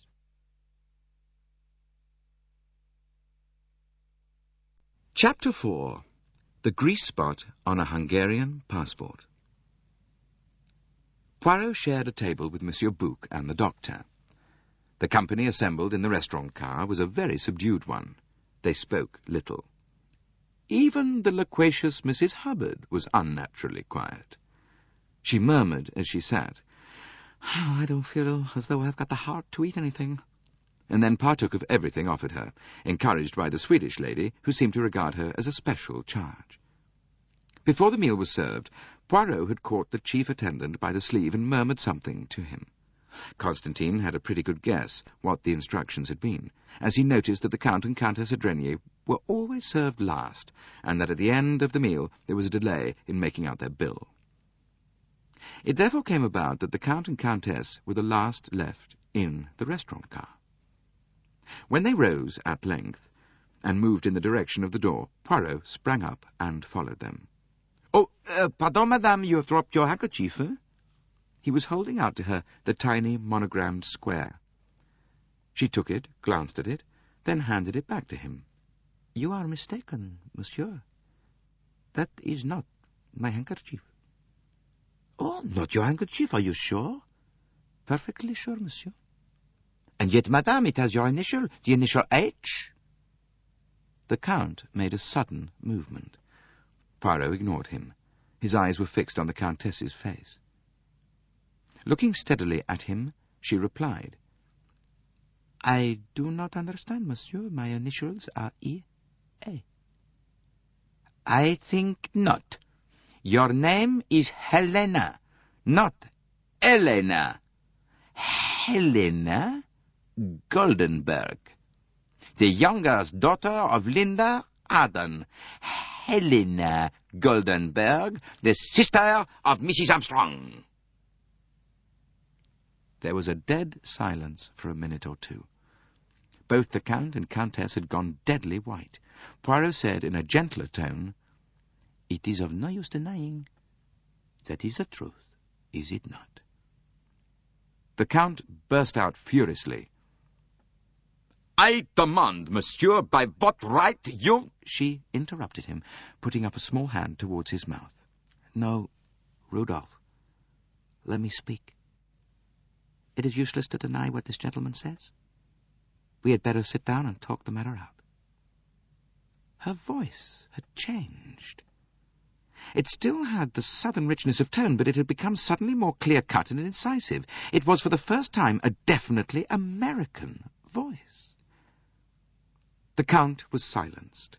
He obeyed the gesture of her hand. They both sat down opposite Poirot. Your statement, monsieur, is quite true, said the Countess. I am Helena Goldenberg, the younger sister of Mrs. Armstrong. You did not acquaint me with that fact this morning, Madame la Comtesse. No. In fact, all that your husband and you told me was a tissue of lies. Monsieur, cried the Count angrily. Do not be angry, Rudolph. Monsieur Poirot puts the fact rather brutally, but what he says is undeniable. Oh, I am glad you admit the facts so freely, madame. Will you now tell me your reasons for so doing, and also for altering your Christian name on your passport? That was my doing entirely, put in the Count. Helena said quietly, Surely, Monsieur Poirot, you can guess my reason. Our reason. This man who was killed is the man who murdered my baby niece, who killed my sister, who broke my brother-in-law's heart. 3 of the people I loved best and who made up my home. My world. Her voice rang out passionately. She was a true daughter of that mother, the emotional force of whose acting had moved huge audiences to tears.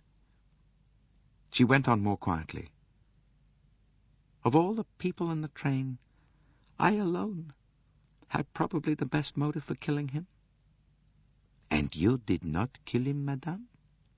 I swear to you, Monsieur Poirot, and my husband knows and will swear also, that much as I may have been tempted to do so, I never lifted a hand against that man. I too, gentlemen, said the Count. I give you my word of honor that last night Helena never left her compartment. She took a sleeping draught, exactly as I said. She is utterly and entirely innocent. Poirot looked from one to the other of them. On my word of honor, repeated the Count. Poirot shook his head slightly. And yet you took it upon yourself to alter the name in the passport? Monsieur Poirot, the Count spoke earnestly and passionately, consider my position. Do you think I could stand the thought of my wife dragged through a sordid police case? She was innocent. I knew it. But what she said was true. Because of her connection with the Armstrong family, she would have been immediately suspected. She would have been questioned, arrested perhaps. Since some evil chance had taken us on the same train as this man Rachet there was, I felt sure but one thing for it. I admit, monsieur, that I lied to you. All, that is, save one thing. My wife never left her compartment last night. He spoke with an earnestness that it was hard to gainsay. Well, I do not say that I disbelieve you, monsieur, said Poirot slowly. Your family is, I know, a proud and ancient one. It would be bitter indeed for you to have your wife dragged into an unpleasant police case. With that I can sympathize. But how, then, do you explain the presence of your wife's handkerchief actually in the dead man's compartment? That handkerchief is not mine, monsieur, said the Countess. Well, in spite of the initial H? in spite of the initial. I have handkerchiefs not unlike that, but not one that is exactly of that pattern.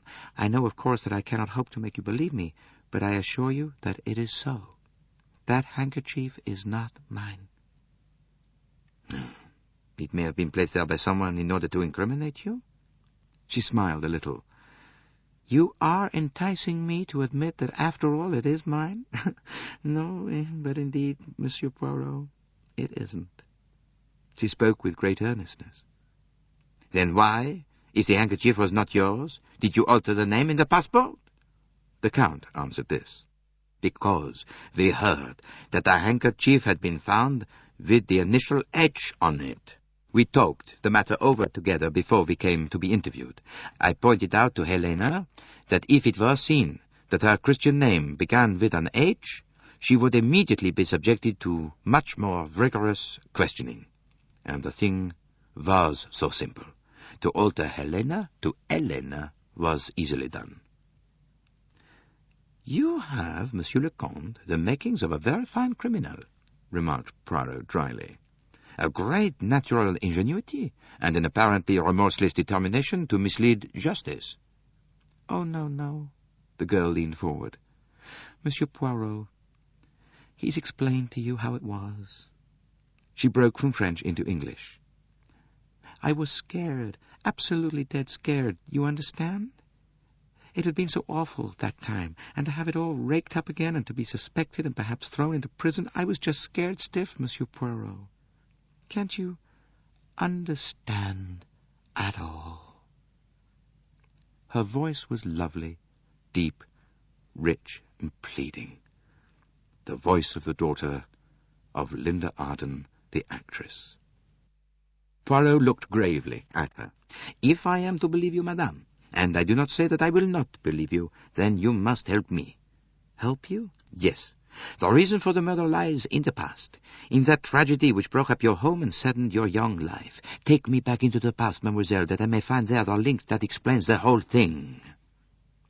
Well, what can there be to tell you? They're all dead, she repeated mournfully. All dead, all dead. Robert, Sonia, darling Daisy. Oh, she was so sweet, so happy. She had such lovely curls. We were all just crazy about her. But there was another victim, madame? An indirect victim, you might say. Poor Suzanne? Oh, yes. I had forgotten about her. The police questioned her.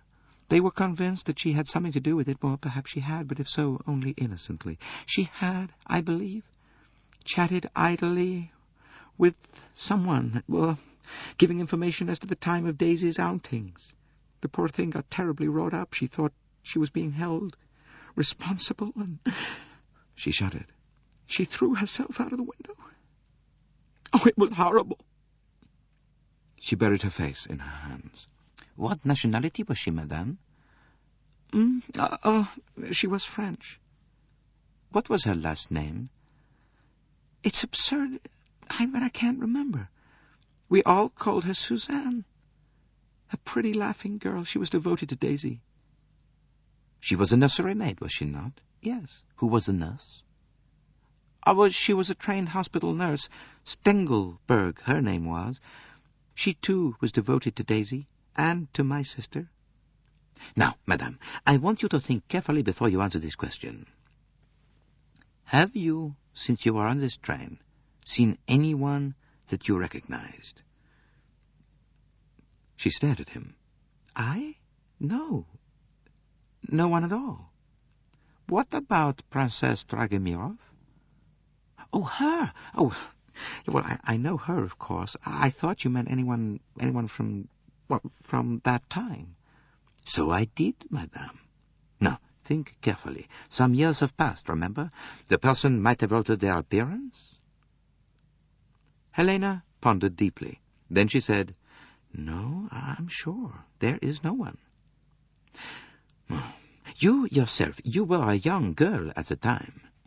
Did you have no one to superintend your studies or to look after you?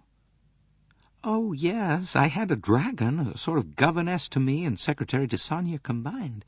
She was English, or rather Scotch, a big, red-haired woman. What was her name? Miss Freebody. Young or old? Oh, she seemed frightfully old to me. I suppose she couldn't have been more than 40. Suzanne, of course, used to look after my clothes and maid me. And there were no other inmates of the house? Only servants. And you are certain, quite certain, madame, that you have recognized no one on the train? She replied earnestly, no one at all. End of Side 5. Side 6. When the Count and Countess had departed, Poirot looked across at the other two. You see, he said, we make progress. Excellent work, said Monsieur Bouc cordially. For my part, I should never have dreamed of suspecting Count and Countess and Ragny. I will admit I thought them quite hors de combat. I suppose there is no doubt that she committed the crime. It is rather sad. Still, they will not guillotine her. There are extenuating circumstances. A few years' imprisonment, that will be all. In fact, you are quite certain of her guilt. Oh, my dear friend, surely there is no doubt of it. I thought your reassuring manner was only to smooth things over till we are dug out of the snow and the police take charge. And you do not believe the Count's positive assertion on his word of honor that his wife is innocent? Mon cher, naturally, what else could he say? He adores his wife, he wants to save her, he tells his lie very well, quite in the grand seigneur manner. But what else than a lie could it be? Well, you know, I had the preposterous idea that it might be the truth. No. The handkerchief, remember, the handkerchief clinches the matter. Oh, I'm not so sure about the handkerchief. You remember, I always told you that there were two possibilities as to the ownership of the handkerchief. But all the same... Monsieur Bouc broke off. The door at the end had opened, and Princess Dragomirov entered the dining car. She came straight to them, and all three men rose to their feet. She spoke to Poirot, ignoring the others. "I believe, monsieur," she said, "that you have a handkerchief of mine." Poirot shot a glance of triumph at the other two. "Is this it, madame?" He produced a little square of fine cambric. "That is it. It has my initial in the corner." "Oh, but Madame la Princesse, that is a letter H," said Monsieur Bouc. "Your Christian name, pardon me, is Natalia." She gave him a cold stare. "That is correct, monsieur. My handkerchiefs are always initialed in the Russian characters. H is N in Russian." Monsieur Bouc was somewhat taken aback. There was something about this indomitable old lady which made him feel flustered and uncomfortable. "You did not tell us that this handkerchief was yours at the inquiry this morning?" "You did not ask me," said the princess dryly. "Pray, be seated, madame," said Poirot. She sighed. "I may as well, I suppose." She sat down. "You need not make a long business of this, monsieur. Your next question will be, how did my handkerchief come to be lying by a murdered man's body? My reply to that is that I have no idea." "You have really no idea?" "None whatever." You will excuse me, madame, but how much can we rely upon the truthfulness of your replies?" Poirot said the words very softly, and Princess Dragomirov answered contemptuously. "I suppose you mean because I did not tell you that Helena Andrenier was Mrs. Armstrong's sister?" In fact, you deliberately lied to us in the matter." "Certainly. I would do the same again. Her mother was my friend. I believe, monsieur, in loyalty to one's friends and one's family and one's caste." "You do not believe in doing your utmost to further the ends of justice?" "In this case, I consider that justice, strict justice, has been done." Poirot leaned forward. But you see my difficulty, madame. In this matter of the handkerchief, even, am I to believe you? Or are you shielding your friend's daughter? Oh, I see what you mean. Her face broke into a grim smile. Well, monsieur, this statement of mine can be easily proved. I will give you the address of the people in Paris who make my handkerchiefs. You have only to show them the one in question, and they will inform you that it was made to my order over a year ago. The handkerchief is mine, monsieur. She rose. Have you anything further you wish to ask me? Your maid, madame, did she recognize this handkerchief when we showed it to her this morning? Oh, she must have done so. She saw it and said nothing. Ah, well, that shows that she, too, can be loyal. With a slight inclination of the head, she passed out of the dining car. So that was it, murmured Poirot softly. I noticed just a trifling hesitation when I asked the maid if she knew to whom the handkerchief belonged. Oh, she was uncertain whether or not to admit that it was her mistress's, but how does that fit in with that strange central idea of mine? Yes, it might well be. Ah, said Monsieur Bouc with a characteristic gesture. She is a terrible old lady, that. Could she have murdered Ratchet? Asked Poirot of the doctor. He shook his head. No, those blows, the ones delivered with great force, penetrating the muscle, never could anyone with so frail a physique inflict them. But the feebler ones? Well, the feebler ones, yes. I am thinking, said Poirot, of the incident this morning when I said to her that the strength was in her will rather than in her arm. It was in the nature of a trap, that remark. I wanted to see if she would look down at her right or her left arm. She did neither. She looked at them both, but she made a strange reply. She said, "No, I have no strength in these. I do not know whether to be sorry or glad." A curious remark, that. It confirms me in my belief about the crime. But it did not settle the point about the left-handedness. No. Oh, by the way, did you notice that Count Antoigny keeps his handkerchief in his right-hand breast pocket? Monsieur Bouc shook his head. His mind reverted to the astonishing revelations of the last half-hour. He murmured, "Lies, and again lies. It amazes me the amount of lies we had told to us this morning." "There are more still to discover," said Poirot cheerfully. "You think so?" "Well, I should be very disappointed if it is not so." "But such duplicity is terrible," said Monsieur Bouc. "But it seems to please you," he added reproachfully. "Why, it has this advantage," said Poirot. "If you confront anyone who has lied with the truth, they usually admit it, often out of sheer surprise. It is only necessary to guess right to produce your effect.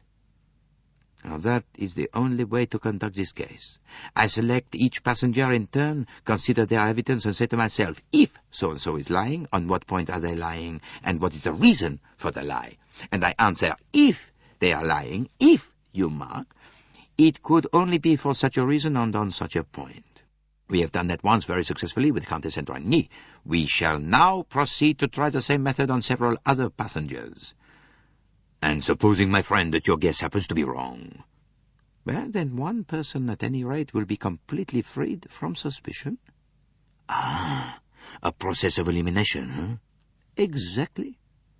"And who do we tackle next?" "We are going to tackle that Paka Sahib, Colonel Arbuthnot." Chapter 6. A second interview with Colonel Arbuthnot. Colonel Arbuthnot was clearly annoyed at being summoned to the dining car for a second interview. His face wore a most forbidding expression as he sat down and said, "Well?" "All my apologies for troubling you a second time," said Poirot, "but there is still some information that I think you might be able to give us." "Indeed, I hardly think so." "To begin with, you see this pipe cleaner?" "Yes." "Is it one of yours?" "Don't know. I don't put a private mark on them, you know." "Are you aware, Colonel Arbuthnot, that you are the only man amongst the passengers in the Stamboul-Calais carriage who smokes a pipe?" "In that case, it probably is one of mine." "Did you know where it was found?" "Not in the least idea." "It was found by the body of the murdered man." Colonel Arbuthnot raised his eyebrows. "Can you tell us, Colonel Arbuthnot, how it is likely to have got there?" "If you mean did I drop it there myself? No, I didn't." "Did you go into Monsieur Ratchett's compartment at any time?" "I never even spoke to the man." "You never spoke to him, and you did not murder him?"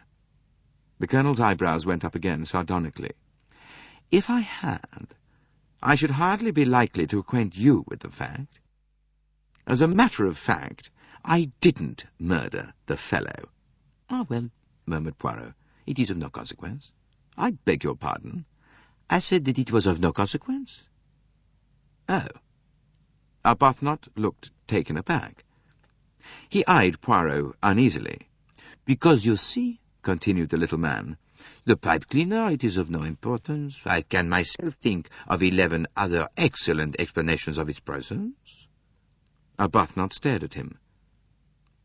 "What I really wished to see you about was quite another matter," went on Poirot. "Miss Debenham may have told you, perhaps, that I overheard some words spoken to you at the station of Cognac?" Arbuthnot did not reply. "She said, 'Not now, when it's all over, when it's behind us.' Do you know to what those words referred?" "I'm sorry, Monsieur Poirot, but I must refuse to answer that question." "Pourquoi?" The Colonel said stiffly. "I suggest that you should ask Miss Debenham herself for the meaning of those words." "I have done so." "And she refused to tell you?" "Yes." "Then I should think it would have been perfectly plain, even to you, that my lips are sealed." "You will not give away a lady's secret, eh?" "You can put it that way, if you like." "Miss Debenham told me that they referred to a private matter of her own." "Well, then why not accept her word for it?" "Because Colonel Arbuthnot, Miss Debenham, is what one might call a highly suspicious character." "Nonsense," said the Colonel with warmth. "It is not nonsense." "You have nothing whatever against her." "Well, not the fact that Miss Debenham was companion governess in the Armstrong household at the time of the kidnapping of little Daisy Armstrong?" There was a minute's dead silence. Poirot nodded his head gently. "You see," he said, "we know more than you think. If Miss Debenham is innocent, why did she conceal that fact? Why did she tell me that she had never been in America?" The Colonel cleared his throat. "Look, aren't you possibly making a mistake?" "I am making no mistake. Why did Miss Debenham lie to me?" Colonel Arbuthnot shrugged his shoulders. "Well, you'd better ask her. I still think that you're wrong." Poirot raised his voice and called. One of the restaurant attendants came from the far end of the car. "Go and ask the English lady in number 11 if she will be good enough to come here." "Bien, monsieur." The man departed. The four men sat in silence. Colonel Arbuthnot's face looked as though it were carved out of wood. It was rigid and impassive. The man returned. "The lady is just coming, monsieur." "Thank you." A minute or two later, Mary Debenham entered the dining car. Chapter 7. The Identity of Mary Debenham. She wore no hat. Her head was thrown back as though in defiance, the sweep of her hair back from her face. The curve of her nostrils suggested the figurehead of a ship plunging gallantly into a rough sea. In that moment, she was beautiful. Her eyes went to Arbuthnot for a minute, just a minute. She said to Poirot, "You wish to see me?" "Yeah, I wish to ask you, mademoiselle, why you lied to us this morning." "Lied to you? I don't know what you mean." "You concealed the fact that at the time of the Armstrong tragedy you were actually living in the house. You told me that you had never been in America." He saw her flinch for a moment and then recover herself. "Yes," she said, "that is true." "No, mademoiselle, it was false." "Well, you misunderstood me. I mean that it is true that I lied to you." "Ah, you admit it?" Her lips curved into a smile. "Well, certainly, since you found me out." "You are at least frank, mademoiselle." "There doesn't seem anything else for me to be." "Well, no, of course, that is true. And now, mademoiselle, may I ask you the reason for these evasions?" Well, I should have thought the reason leapt to the eye, Monsieur Poirot. Ah, but it does not leap to mine, mademoiselle. She said in a quiet, even voice, with a trace of hardness in it, I have my living to get. You mean? She raised her eyes and looked him full in the face. How much do you know, Monsieur Poirot, of the fight to get and keep decent employment? Do you think that a girl who had been detained in connection with a murder case, whose name and perhaps photographs were reproduced in the English papers, do you think that any nice, ordinary, middle-class Englishwoman would want to engage that girl as governess to her daughters? Well, I do not see why not, if no blame attached to you. Oh, blame? It's not a blame. It is publicity. So far, Monsieur Poirot, I have succeeded in life. I have had well-paid, pleasant posts. I was not going to risk the position I had attained when no good end could have been served. Well, I will venture to suggest, mademoiselle, that I would have been the best judge of that, not you. She shrugged her shoulders. For instance, you could have helped me in the matter of identification? But what do you mean? Is it possible, mademoiselle, that you did not recognize in the Countess Andrigny Mrs. Armstrong's young sister whom you taught in New York? Countess Andrigny? No. She shook her head. Well, it may seem extraordinary to you, but I did not recognize her. Well, she was not grown up, you see, when I knew her. That was over 3 years ago. But it is true that the Countess reminded me of someone. It puzzled me. But she looked so foreign. I never connected her with the little American schoolgirl. It is true that I only glanced at her casually when coming into the restaurant car. I noticed her clothes more than her face. She smiled faintly. Well, women do. And then, well, I had my own preoccupations. And you will not tell me your secret, mademoiselle? Poirot's voice was very gentle and persuasive. She said in a low voice, I can't. I can't. And suddenly, without warning, she broke down, dropping her face down upon her outstretched arms and crying as though her heart would break. The Colonel sprang up and stood awkwardly beside her. Well, look here! He stopped, turning round, scowled fiercely at Poirot. I'll break every bone in your damn body, you dirty little whippersnapper, he said. Monsieur, protested Monsieur Bouc. Arbuthnot had turned back to the girl. Mary, look, for God's sake! She sprang up. No, it's nothing. I'm all right. Look, you don't need me any more, do you, Monsieur Poirot? If you do, you must come and find me. Oh, what an idiot! What an idiot I'm making of myself! She hurried out of the car.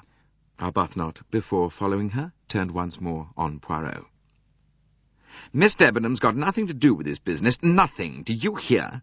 And if she's worried and interfered with, you'll have me to deal with. He strode out. Oh, I like to see angry Englishmen, said Poirot. They are very amusing. The more emotional they feel, the less command they have of language. But Monsieur Bouc was not interested in the emotional reactions of Englishmen. He was overcome by admiration of his friend. Oh, mon cher, vous êtes épatant, he cried. Another miraculous guess, c'est formidable. It is incredible how you think of these things, said Dr. Constantine admiringly. Oh, no, I claim no credit this time. It was not a guess. Countess Andrigny practically told me. Comment? Surely not. You remember I asked her about her governess or companion? I had already decided in my mind that if Mary Debenham were mixed up in the matter, she must have figured in the household in some such capacity. Yes, but the Countess Andrigny described a totally different person. Exactly. A tall, middle-aged woman with red hair. In fact, the exact opposite in every respect of Miss Debenham. So much so as to be quite remarkable. But then she had to invent a name quickly. And there it was that the unconscious association of ideas gave her away. She said, Miss Freebody, you remember? Yes. Eh bien, you may not know it, but there is a shop in London that was called, until recently, Debenham and Freebody. With the name Debenham running in her head, the Countess clutches at another name quickly, and the first name that comes is Everybody. Naturally, I understood. Immediately. So that is yet another lie. Why did she do it? Oh, possibly more loyalty. It makes things a little difficult, huh? Ma foi, said Monsieur Bouc with violence. but does everybody on this train tell lies? That, said Poirot, is what we are about to find out.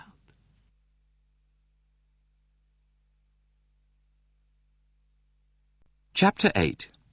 Further Surprising Revelations. Oh, nothing would surprise me now, said Monsieur Bouc. Nothing. Even if everybody in the train proved to have been in the Armstrong household, I should not express surprise. That is a very profound remark, said Poirot. Would you like to see what your favorite suspect, the Italian, has to say for himself? Oh, you are going to make another of these famous guesses of yours? Precisely. It is really a most extraordinary case, said Constantine. No, it is most natural. Monsieur Bouc flung up his arms in comic despair. If this is what you call natural, mon ami. Words failed him. Poirot had, by this time, requested the dining-car attendant to fetch Antonio Foscarelli. The big Italian had a wary look in his eye as he came in. He shot nervous glances from side to side like a trapped animal. What do you want? He said. I have nothing to tell you, nothing do you hear. Per Dio, huh? He struck his hand on the table. Oh, yes, you have something more to tell us, said Poirot firmly. The truth. The truth? He shot an uneasy glance at Poirot. All the assurance and geniality had gone out of his manner. Mais oui, it may be that I know it already, but it will be a point in your favor if it comes from you spontaneously. You talk like the American police. Come clean. That is what they say. Come clean. Ah, so you have had experience with the New York police? No, never. They could not prove a thing against me, but it was not for want of trying. Poirot said quietly, And that was in the Armstrong case, was it not? You were the chauffeur? His eyes met those of the Italian. The bluster went out of the big man. He was like a pricked balloon. Since you know, why ask me? Why did you lie this morning? Business reasons. Besides, I do not trust the Yugoslav police. They hate Italians. They would not have given me justice. Ah, perhaps it is exactly justice that they would have given you. No, I had nothing to do with this business last night. I never left my carriage. The long-faced Englishman, he can tell you so. It was not I who killed this pig, this Ratchet. You cannot prove anything against me. Poirot was writing something on a piece of paper. He looked up and said quietly, Very good. You can go. Foscarelli lingered uneasily. You realize that it was not I? That I could have had nothing to do with it? I said that you could go. But it is a conspiracy, huh? You are going to frame me? All for a pig of a man who should have gone to the chair? It was an infamy that he did not. If it had been me, if I had been arrested... But it was not you. You had nothing to do with the kidnapping of the child. What is it that you are saying? Well, that little one, she was the delight of the house. Tonio, she called me. And she would sit in the car and pretend to hold the wheel. All the household worshipped her. Even the police came to understand that. Ah, the beautiful little one. His voice had softened. The tears came into his eyes. Then he wheeled round abruptly on his heel and strode out of the dining car. Pietro, called Poirot. The dining car attendant came at a run. The number 10, the Swedish lady? Bien, monsieur. Another? Cried Monsieur Bouc. Ah, no, it is not possible. I tell you, it is not possible. Mon cher, we have to know. Even if in the end everybody on the train proves to have a motive for killing Ratchet, we have to know. Now, once we know, we can settle once for all where the guilt lies. But my head is spinning, groaned Monsieur Bouc. Greta Olsen was ushered in sympathetically by the attendant. She was weeping bitterly. She collapsed on the seat facing Poirot and wept steadily into a large handkerchief. "Oh, no, do not distress yourself, mademoiselle. Do not distress yourself." Poirot patted her on the shoulder. "Just a few little words of truth, that is all. You were the nurse who was in charge of little Daisy Armstrong?" "It is true. It is true," wept the wretched woman. She was an angel, a little sweet, trusting angel. She knew nothing but kindness and love, and she was taken away by that wicked man, cruelly treated, and her poor mother, and the other little one who never lived at all. You cannot understand. You cannot know. If you had been there as I was, if you had seen the whole terrible tragedy. I ought to have told you the truth about myself this morning, but I was afraid. I did so rejoice that that evil man was dead, and that he could not any more kill or torture little children. I cannot speak. I have no words. She wept with more vehemence than ever. Poirot continued to pat her gently on the shoulder. There, I comprehend. I comprehend everything I tell you. I will ask you no more questions. It is enough that you have admitted what I know to be the truth. I understand, I tell you." By now, inarticulate with sobs, Greta Olsen rose and groped her way blindly towards the door. As she reached it, she collided with a man coming in. It was the valet, Masterman. He came straight up to Poirot and spoke in his usual, quiet, unemotional voice. "I hope I'm not intruding, sir. I thought it best to come along at once, sir, and tell you the truth. I was Colonel Armstrong's batman in the war, sir, and afterwards I was his valet in New York. I'm afraid I concealed that fact this morning. It was very wrong of me, sir, and I thought I'd better come and make a clean breast of it. But I hope, sir, that you're not suspecting Tonio in any way. Old Tonio, sir? No, he wouldn't hurt a fly. And I can swear positively that he never left the carriage all last night. So you see, sir, he couldn't have done it. Tonio may be a foreigner, sir, but he's a very gentle creature, not like those nasty, murdering Italians one reads about." He stopped. Poirot looked steadily at him. "Is that all you have to say?" "That is all, sir." He paused. Then, as Poirot did not speak, he made an apologetic little bow, and after a momentary hesitation left the dining car in the same quiet, unobtrusive fashion as he had come. "This," said Dr. Constantine, "is more wildly improbable than any roman policier I have ever read." "I agree," said Monsieur Bouc. "Of the 12 passengers in that coach, 9 have been proved to have had connection with the Armstrong case. What next, I ask you? Or should I say, who next?" "I can almost give you the answer to your question," said Poirot. "Here comes our American sleuth, Monsieur Hartmann." "Is he too coming to confess?" Before Poirot could reply, the American had reached their table. He cocked an alert eye at them, and, sitting down, he drawled out, "Just exactly what's up on this train. It seems bughouse to me." Poirot twinkled at him. "Are you quite sure, Monsieur Hartmann, that you yourself were not the gardener at the Armstrong home?" "They didn't have a garden," replied Mr. Hartmann, literally. "Or the butler?" "Well, I haven't got the fancy manner for a place like that. No, I never had any connection with the Armstrong house, but I'm beginning to believe I'm about the only one on this train who hadn't. Can you beat it? That's what I say. Can you beat it, huh?" "It is certainly a little surprising," said Poirot mildly. "C'est rigolo," burst from Monsieur Bouc. "Have you any ideas of your own about the crime, Monsieur Hartmann?" inquired Poirot. "Well, no, sir. It's got me beat. I don't know how to figure it out. They can't all be in it. But which one is the guilty party is beyond me. How did you get wise to all this? That's what I want to know. Well, I just guessed. Well, then believe me, you're a pretty slick guesser. Yeah, I'll tell the world you're a slick guesser. Mr. Hardman leaned back and looked at Poirot admiringly. You'll excuse me, he said, but no one would believe it to look at you.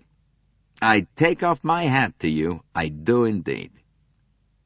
You are too kind, Monsieur Hardman. Not at all. I've got to hand it to you. All the same, said Poirot, the problem is not yet quite solved. Can we say with authority that we know who killed Monsieur Ratchet? Count me out, said Mr. Hardman. And I'm not saying anything at all. I'm just full of natural admiration.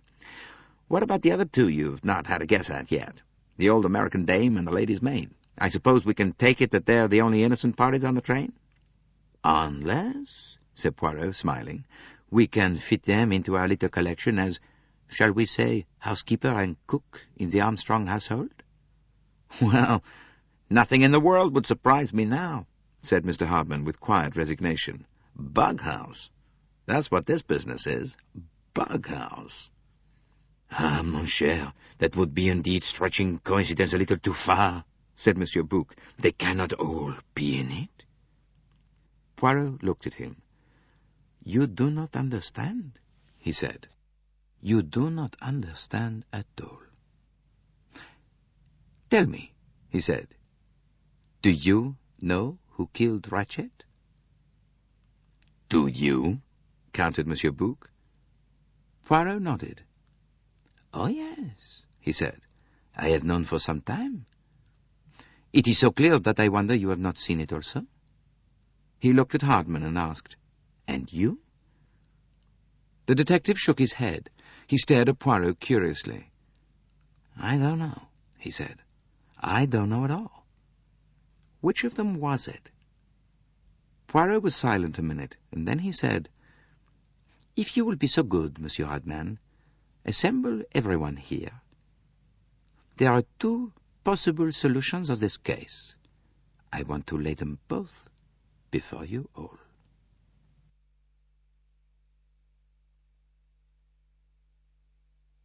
Chapter 9. Poirot propounds two solutions. The passengers came crowding into the restaurant car and took their seats round the tables. They all bore more or less the same expression, one of expectancy mingled with apprehension. The Swedish lady was still weeping, and Mrs. Hubbard was comforting her. Now, you must just take a hold on yourself, my dear. Everything's going to be perfectly all right. You mustn't lose your grip on yourself. If one of us is a nasty murderer, we know quite well it isn't you. Why, anyone would be crazy even to think of such a thing. You sit here, and I'll stay right by you. And don't you worry. Her voice died away as Poirot stood up.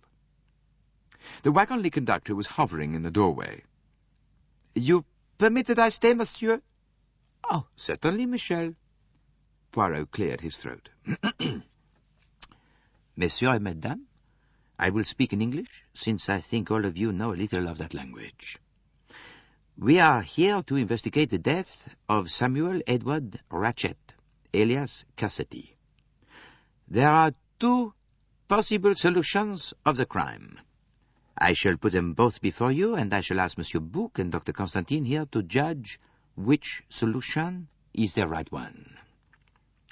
Now, you all know the facts of the case.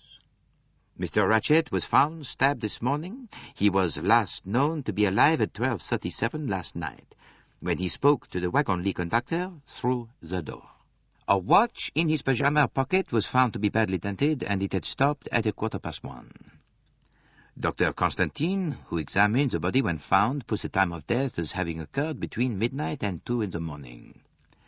At half an hour after midnight, as you all know, the train ran into a snowdrift, and after that time, it was impossible for anyone to leave the train. The evidence of Monsieur Hardman, who is a member of a New York detective agency, several heads turned to look at Mr. Hardman, shows that no one could have passed his compartment. number 16 at the extreme end, without being seen by him. Now, we are therefore forced to the conclusion that the murderer is to be found among the occupants of one particular coach, the Stamboul-Calais coach. That, I will say, was our theory. Comment? Ejaculated Monsieur Bouc, startled. But I will put before you an alternative theory. It is very simple. Mr. Ratchet had a certain enemy whom he feared. He gave Mr. Hardman a description of this enemy and told him that the attempt, if made at all, would most probably be made on the second night out from Stamboul. Now, I put it to you, ladies and gentlemen, that Mr. Ratchet knew a good deal more than he told. The enemy, as Mr. Ratchet expected, joined the train at Belgrade or possibly at Vinkovci by the door left open by Colonel Arbuthnot and Mr. McQueen, who had just descended to the platform. He was provided with a suit of wagonly uniform, which he wore over his ordinary clothes, and a passkey which enabled him to gain access to Mr. Ratchet's compartment in spite of the door being locked. Mr. Ratchet was under the influence of a sleeping draught. This man stabbed him with great ferocity and left the compartment through the communicating door leading to Mrs. Hubbard's compartment. "Yeah, that's so," said Mrs. Hubbard, nodding her head. "He thrust the dagger he had used into Mrs. Hubbard's sponge bag in passing. Without knowing it, he lost the button of his uniform. Then he slipped out of the compartment and along the corridor. He hastily thrust the uniform into a suitcase in an empty compartment, and a few minutes later, dressed in ordinary clothes, he left the train just before it started off. Again using the same means of egress, the door near the dining car." Everybody gasped. "Well, what about that watch?" demanded Mr. Hardman. "There you have the explanation of the whole thing. Mr. Ratchet had omitted to put his watch back an hour, as he should have done, at Zarebrod. His watch still registered Eastern European time, which is 1 hour ahead of Central European time. It was 12:15 when Mr. Ratchet was stabbed, not 1:15. "Oh, but it is absurd, that explanation," cried Monsieur Bouc. "What of the voice that spoke from the compartment at 23 minutes to 1? It was either the voice of Ratchet or else of his murderer." "Not necessarily. It might have been, well, a third person. One who had gone in to speak to Ratchet and found him dead. He rang the bell to summon the conductor. Then, as you express it, the wind rose in him. He was afraid of being accused of the crime, and he spoke pretending to be Ratchet." C'est possible," admitted Monsieur Bouc grudgingly. Poirot stared at Mrs. Hubbard. "Yes, madame? You were going to say?" "Well, I don't quite know what I was going to say. Do you think I forgot to put my watch back, too?" "No, madame. I think you heard the man pass through, but unconsciously. Later you had a nightmare of a man being in your compartment and woke up with a start and rang for the conductor." "Well, I suppose that's possible," admitted Mrs. Hubbard. Princess Dragomirov was looking at Poirot with a very direct glance. "How do you explain the evidence of my maid, monsieur?" "Oh, very simply, madame. Your maid recognized the handkerchief I showed her as yours. She somewhat clumsily tried to shield you. But she did encounter the man, but earlier, while the train was at Vinkovci station. She pretended to have seen him at a later hour with the confused idea of giving you a watertight alibi." The princess bowed her head. "You have thought of everything, monsieur. I admire you." There was silence. Then everyone jumped as Dr. Constantine suddenly hit the table a blow with his fist. "But no," he said. "No, no, and again, no. That is an explanation that will not hold water. It is deficient in a dozen minor points. The crime was not committed so, and Monsieur Poirot must know that perfectly well. Poirot turned a curious glance on him. "I see," he said, "that I shall have to give you my second solution. But do not abandon this one too abruptly, eh? You may agree with it later." He turned back again to face the others. "There is another possible solution of the crime. This is how I arrived at it. When I had heard all the evidence, I leaned back and shut my eyes and began to think. Certain points presented themselves to me as worthy of attention. I enumerated these points to my two colleagues. Some I had already elucidated, such as a grease spot on a passport, etc. I will run over the points now that remain. The first and most important is a remark made to me by Monsieur Bouc in the restaurant car at lunch on the first day after leaving Stamboul, to the effect that the company assembled was interesting because it was so varied, representing as it did all classes and nationalities. I agreed with him, but when this particular point came into my mind, I tried to imagine whether such an assembly were ever likely to be collected under any other conditions. And the answer I made to myself was, only in America. In America, there might be a household composed of just such varied nationalities, an Italian chauffeur, an English governess, a Swedish nurse, a French lady's maid, and so on. That led me to my scheme of guessing. That is, casting each person for a certain part in the Armstrong drama much as a producer casts a play. Well, that gave me an extremely interesting and satisfactory result. I had also examined, in my own mind, each separate person's evidence with some curious results.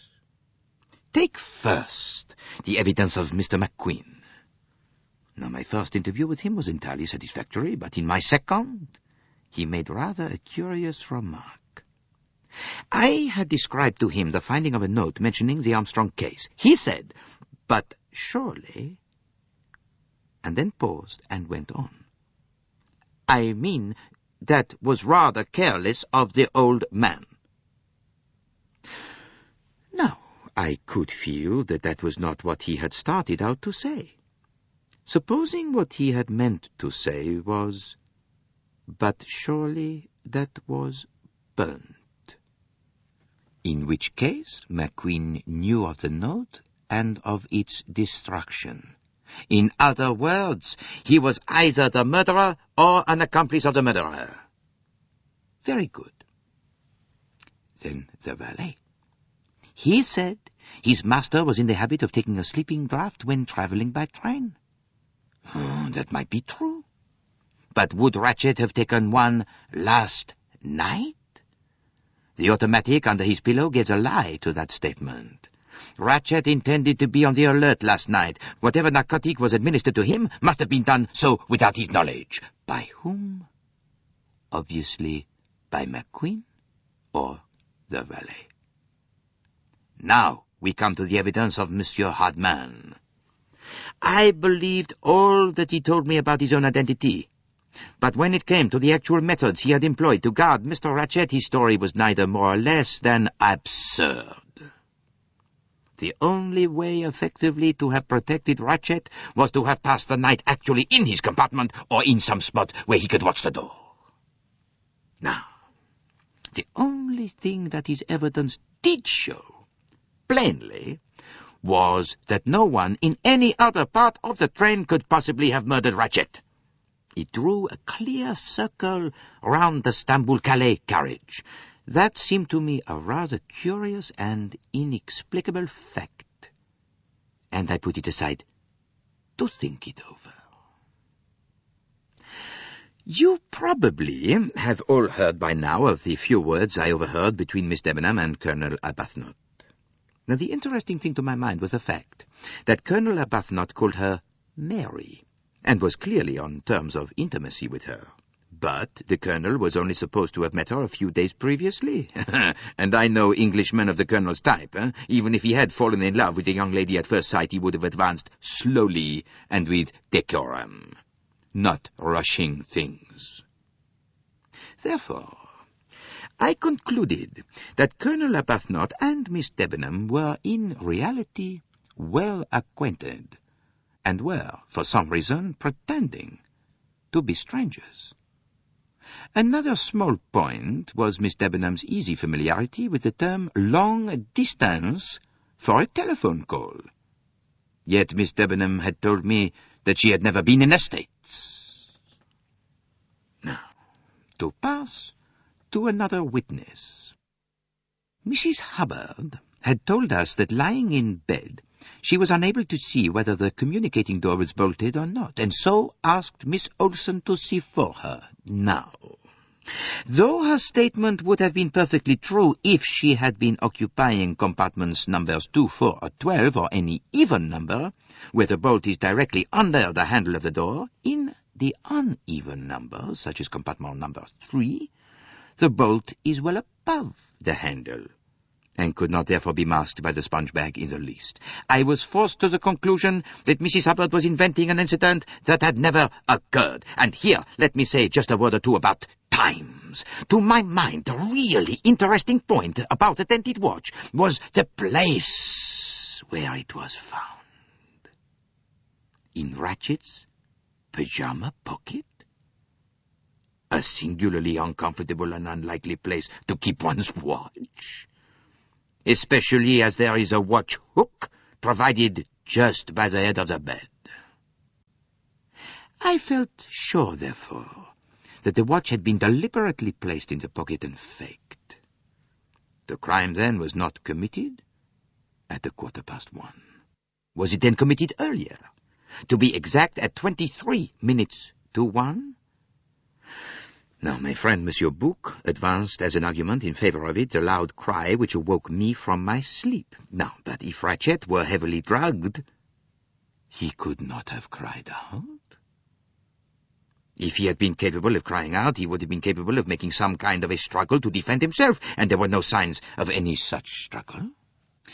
I remembered that McQueen had called attention, not once, but twice, and the second time in a very blatant manner, to the fact that Ratchet could speak no French. I came to the conclusion that the whole business at 23 minutes to 1 was a comedy played for my benefit. Anyone might see through the watch business. It is a common enough device in detective stories. They assumed that I should see through it, and that, pluming myself on my own cleverness, I would go on to assume that since Ratchet spoke no French, the voice I heard at 23 minutes to 1 could not be his, and that Ratchet must already be dead.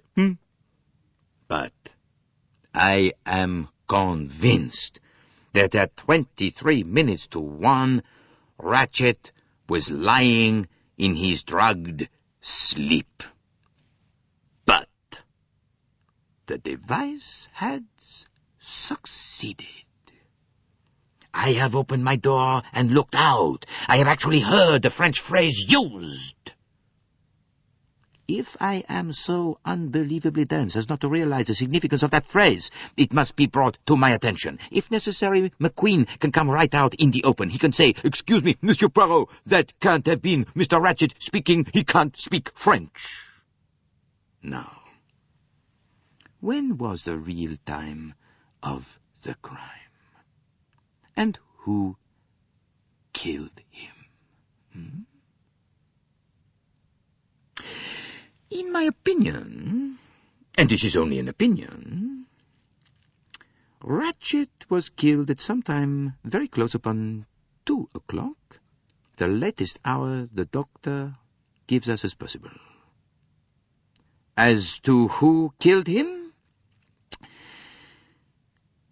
he paused, looking at his audience. He couldn't complain of any lack of attention. Every eye was fixed upon him. In the stillness you could have heard a pin drop. He went on slowly. I was particularly struck by the extraordinary difficulty of proving a case against any one person on the train, and on the rather curious coincidence that in each case the testimony giving an alibi came from what I might describe as an unlikely person. Thus, Mr. McQueen and Colonel Arbuthnot provided alibis for each other. Two persons between whom it seemed most unlikely there should be any prior acquaintanceship. The same thing happened with the English valet and the Italian, with the Swedish lady and the English girl. I said to myself, this is extraordinary. They cannot all be in it. And then, monsieur, I saw light. They were all in it. For so many people connected with the Armstrong case to be traveling by the same train by a coincidence was not only unlikely, it was impossible. It must be not chance, but design. I remembered a remark of Colonel Arbuthnot's about trial by jury. A jury is composed of 12 people, huh? There were 12 passengers. Ratchet was stabbed 12 times.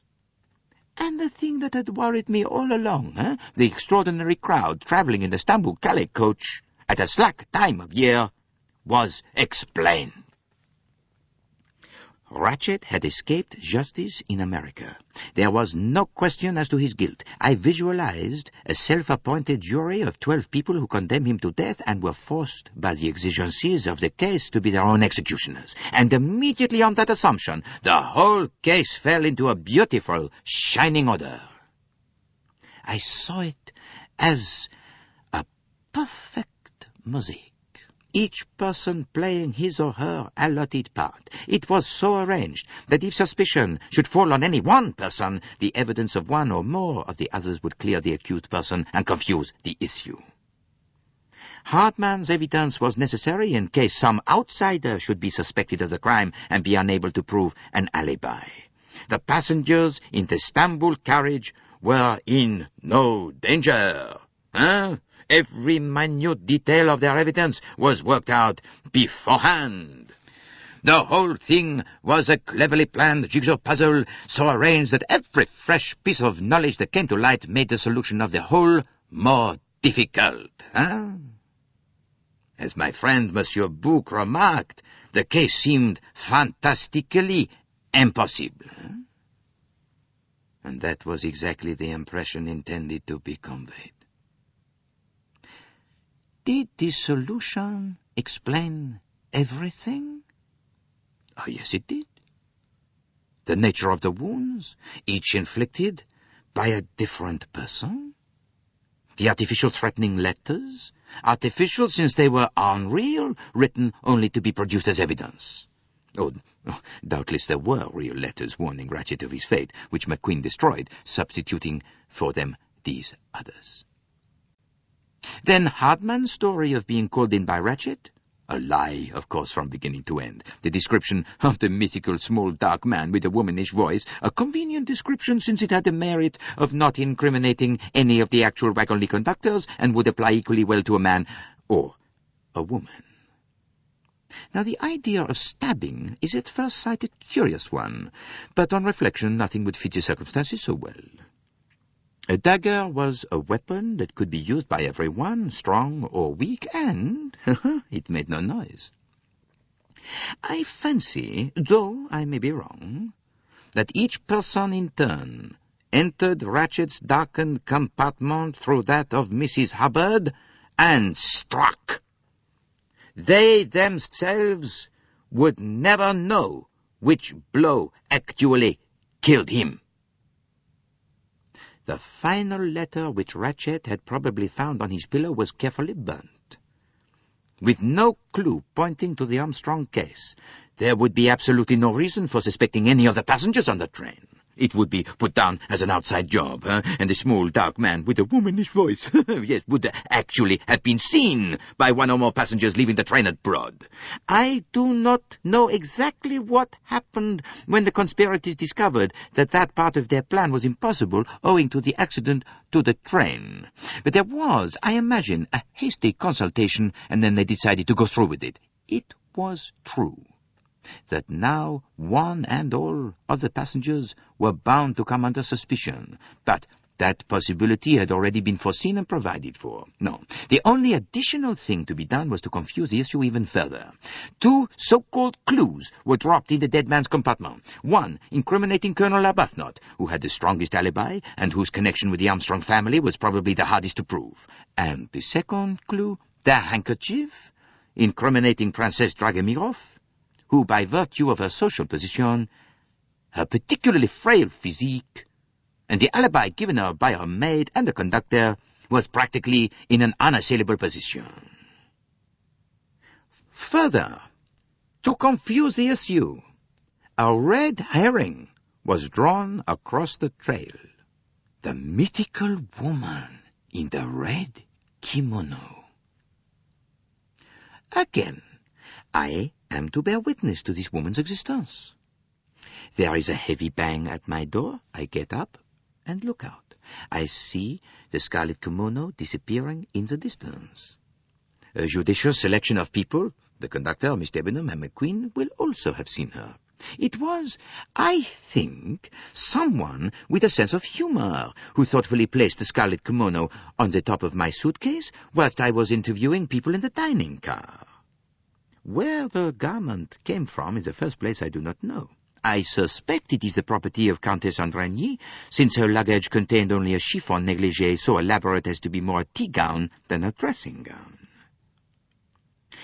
When McQueen first learned that the letter which had been so carefully burnt had in part escaped destruction, and that the word Armstrong was exactly the word remaining, he must at once have communicated his news to the others. It was at this minute that the position of Countess Andrigny became acute, and her husband immediately took steps to alter the passport. It was their second piece of bad luck. They one and all agreed to deny utterly any connection with the Armstrong family. They knew I had no immediate means of finding out the truth, and they did not believe that I should go into the matter unless my suspicions were aroused against one particular person. Now, there was one further point to consider. Allowing that my theory of the crime was the correct one, and I believe that it must be the correct one, then obviously the wagon conductor himself must be privy to the plot. But if so, that gave us 13 persons, not 12. Instead of the usual formula of so many people, one is guilty, I was faced with the problem that of 13 persons, one, and one only, was innocent. Which was that person? I came to a very odd conclusion. I came to the conclusion that the person who had taken no part in the crime was the person who would be considered the most likely to do so. I refer to Countess Andrigny. I was impressed by the earnestness of her husband when he swore to me solemnly on his honor that his wife never left a compartment that night. I decided that Count Andrigny took, so to speak, his wife's place. If so, then Pierre Michel was definitely one of the 12. But how could one explain his complicity? He was a decent man, who had been many years in the employ of the company, not the kind of man who could be bribed to assist in a crime. Then Pierre Michel must be involved in the Armstrong case. But that seemed very improbable. Then I remembered that the dead nursery maid was French. Supposing that that unfortunate girl had been Pierre Michel's daughter? Now that would explain everything. It would also explain the place chosen for the staging of the crime. Were there any others whose part in the drama was not clear? Colonel Arbuthnot I put down as a friend of the Armstrongs. They had probably been through the war together. The maid, Hildegard Schmidt, I could guess her place in the Armstrong household. I am perhaps over-greedy, but I sense a good cook instinctively. I laid a trap for her. She fell into it. I said I knew she was a good cook. She answered, yes, indeed. All my ladies have said so. But if you are employed as a lady's maid, your employers seldom have a chance of learning whether or not you are a good cook. Then there was Hardman. He seemed quite definitely not to belong to the Armstrong household. I could only imagine that he had been in love with the French girl. I spoke to him of the charm of foreign women, and again I obtained the reaction I was looking for. Sudden tears came into his eyes, which he pretended were dazzled by the snow. There remains Mrs. Hubbard.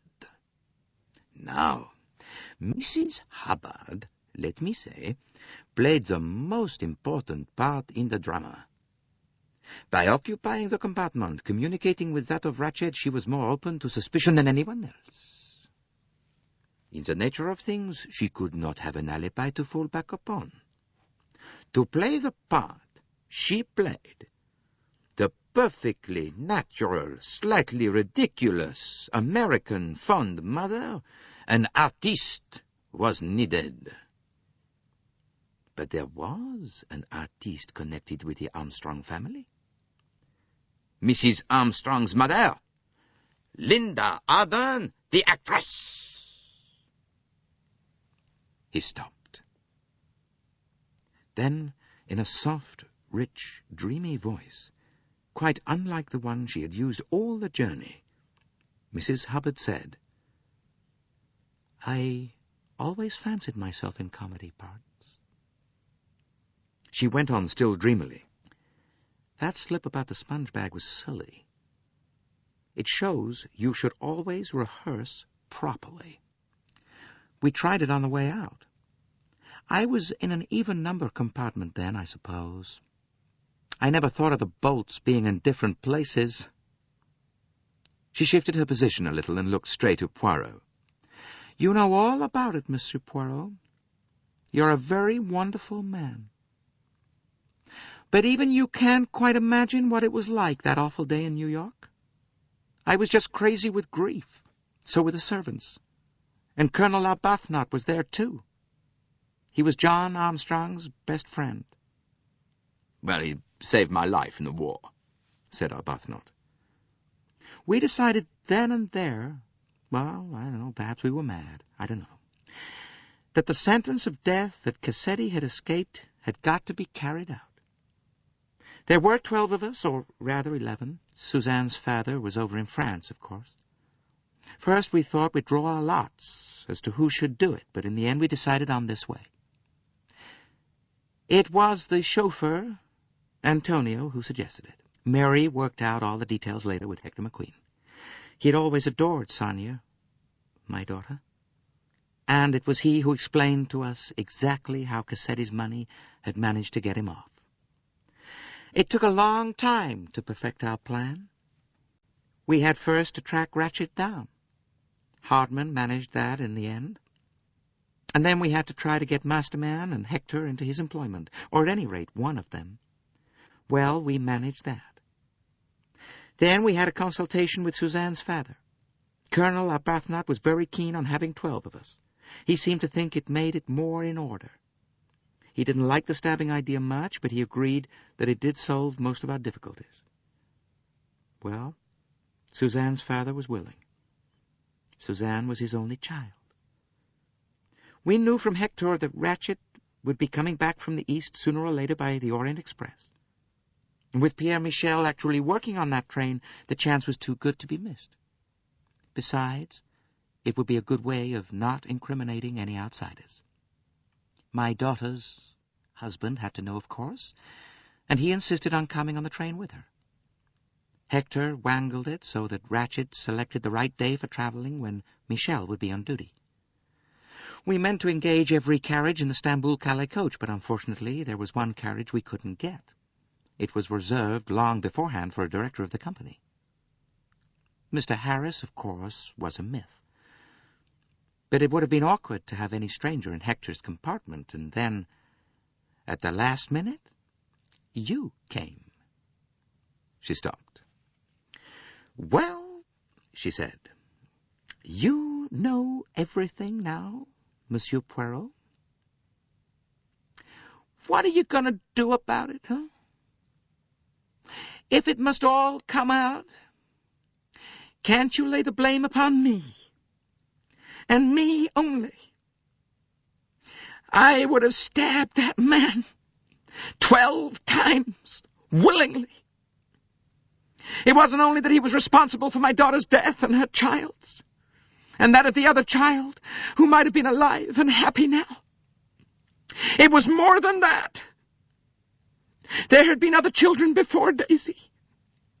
There might be others in the future.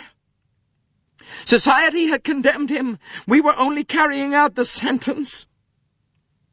But it's unnecessary to bring all these others into it. All these good, faithful souls. And poor Michel. And Mary and Colonel Arbuthnot.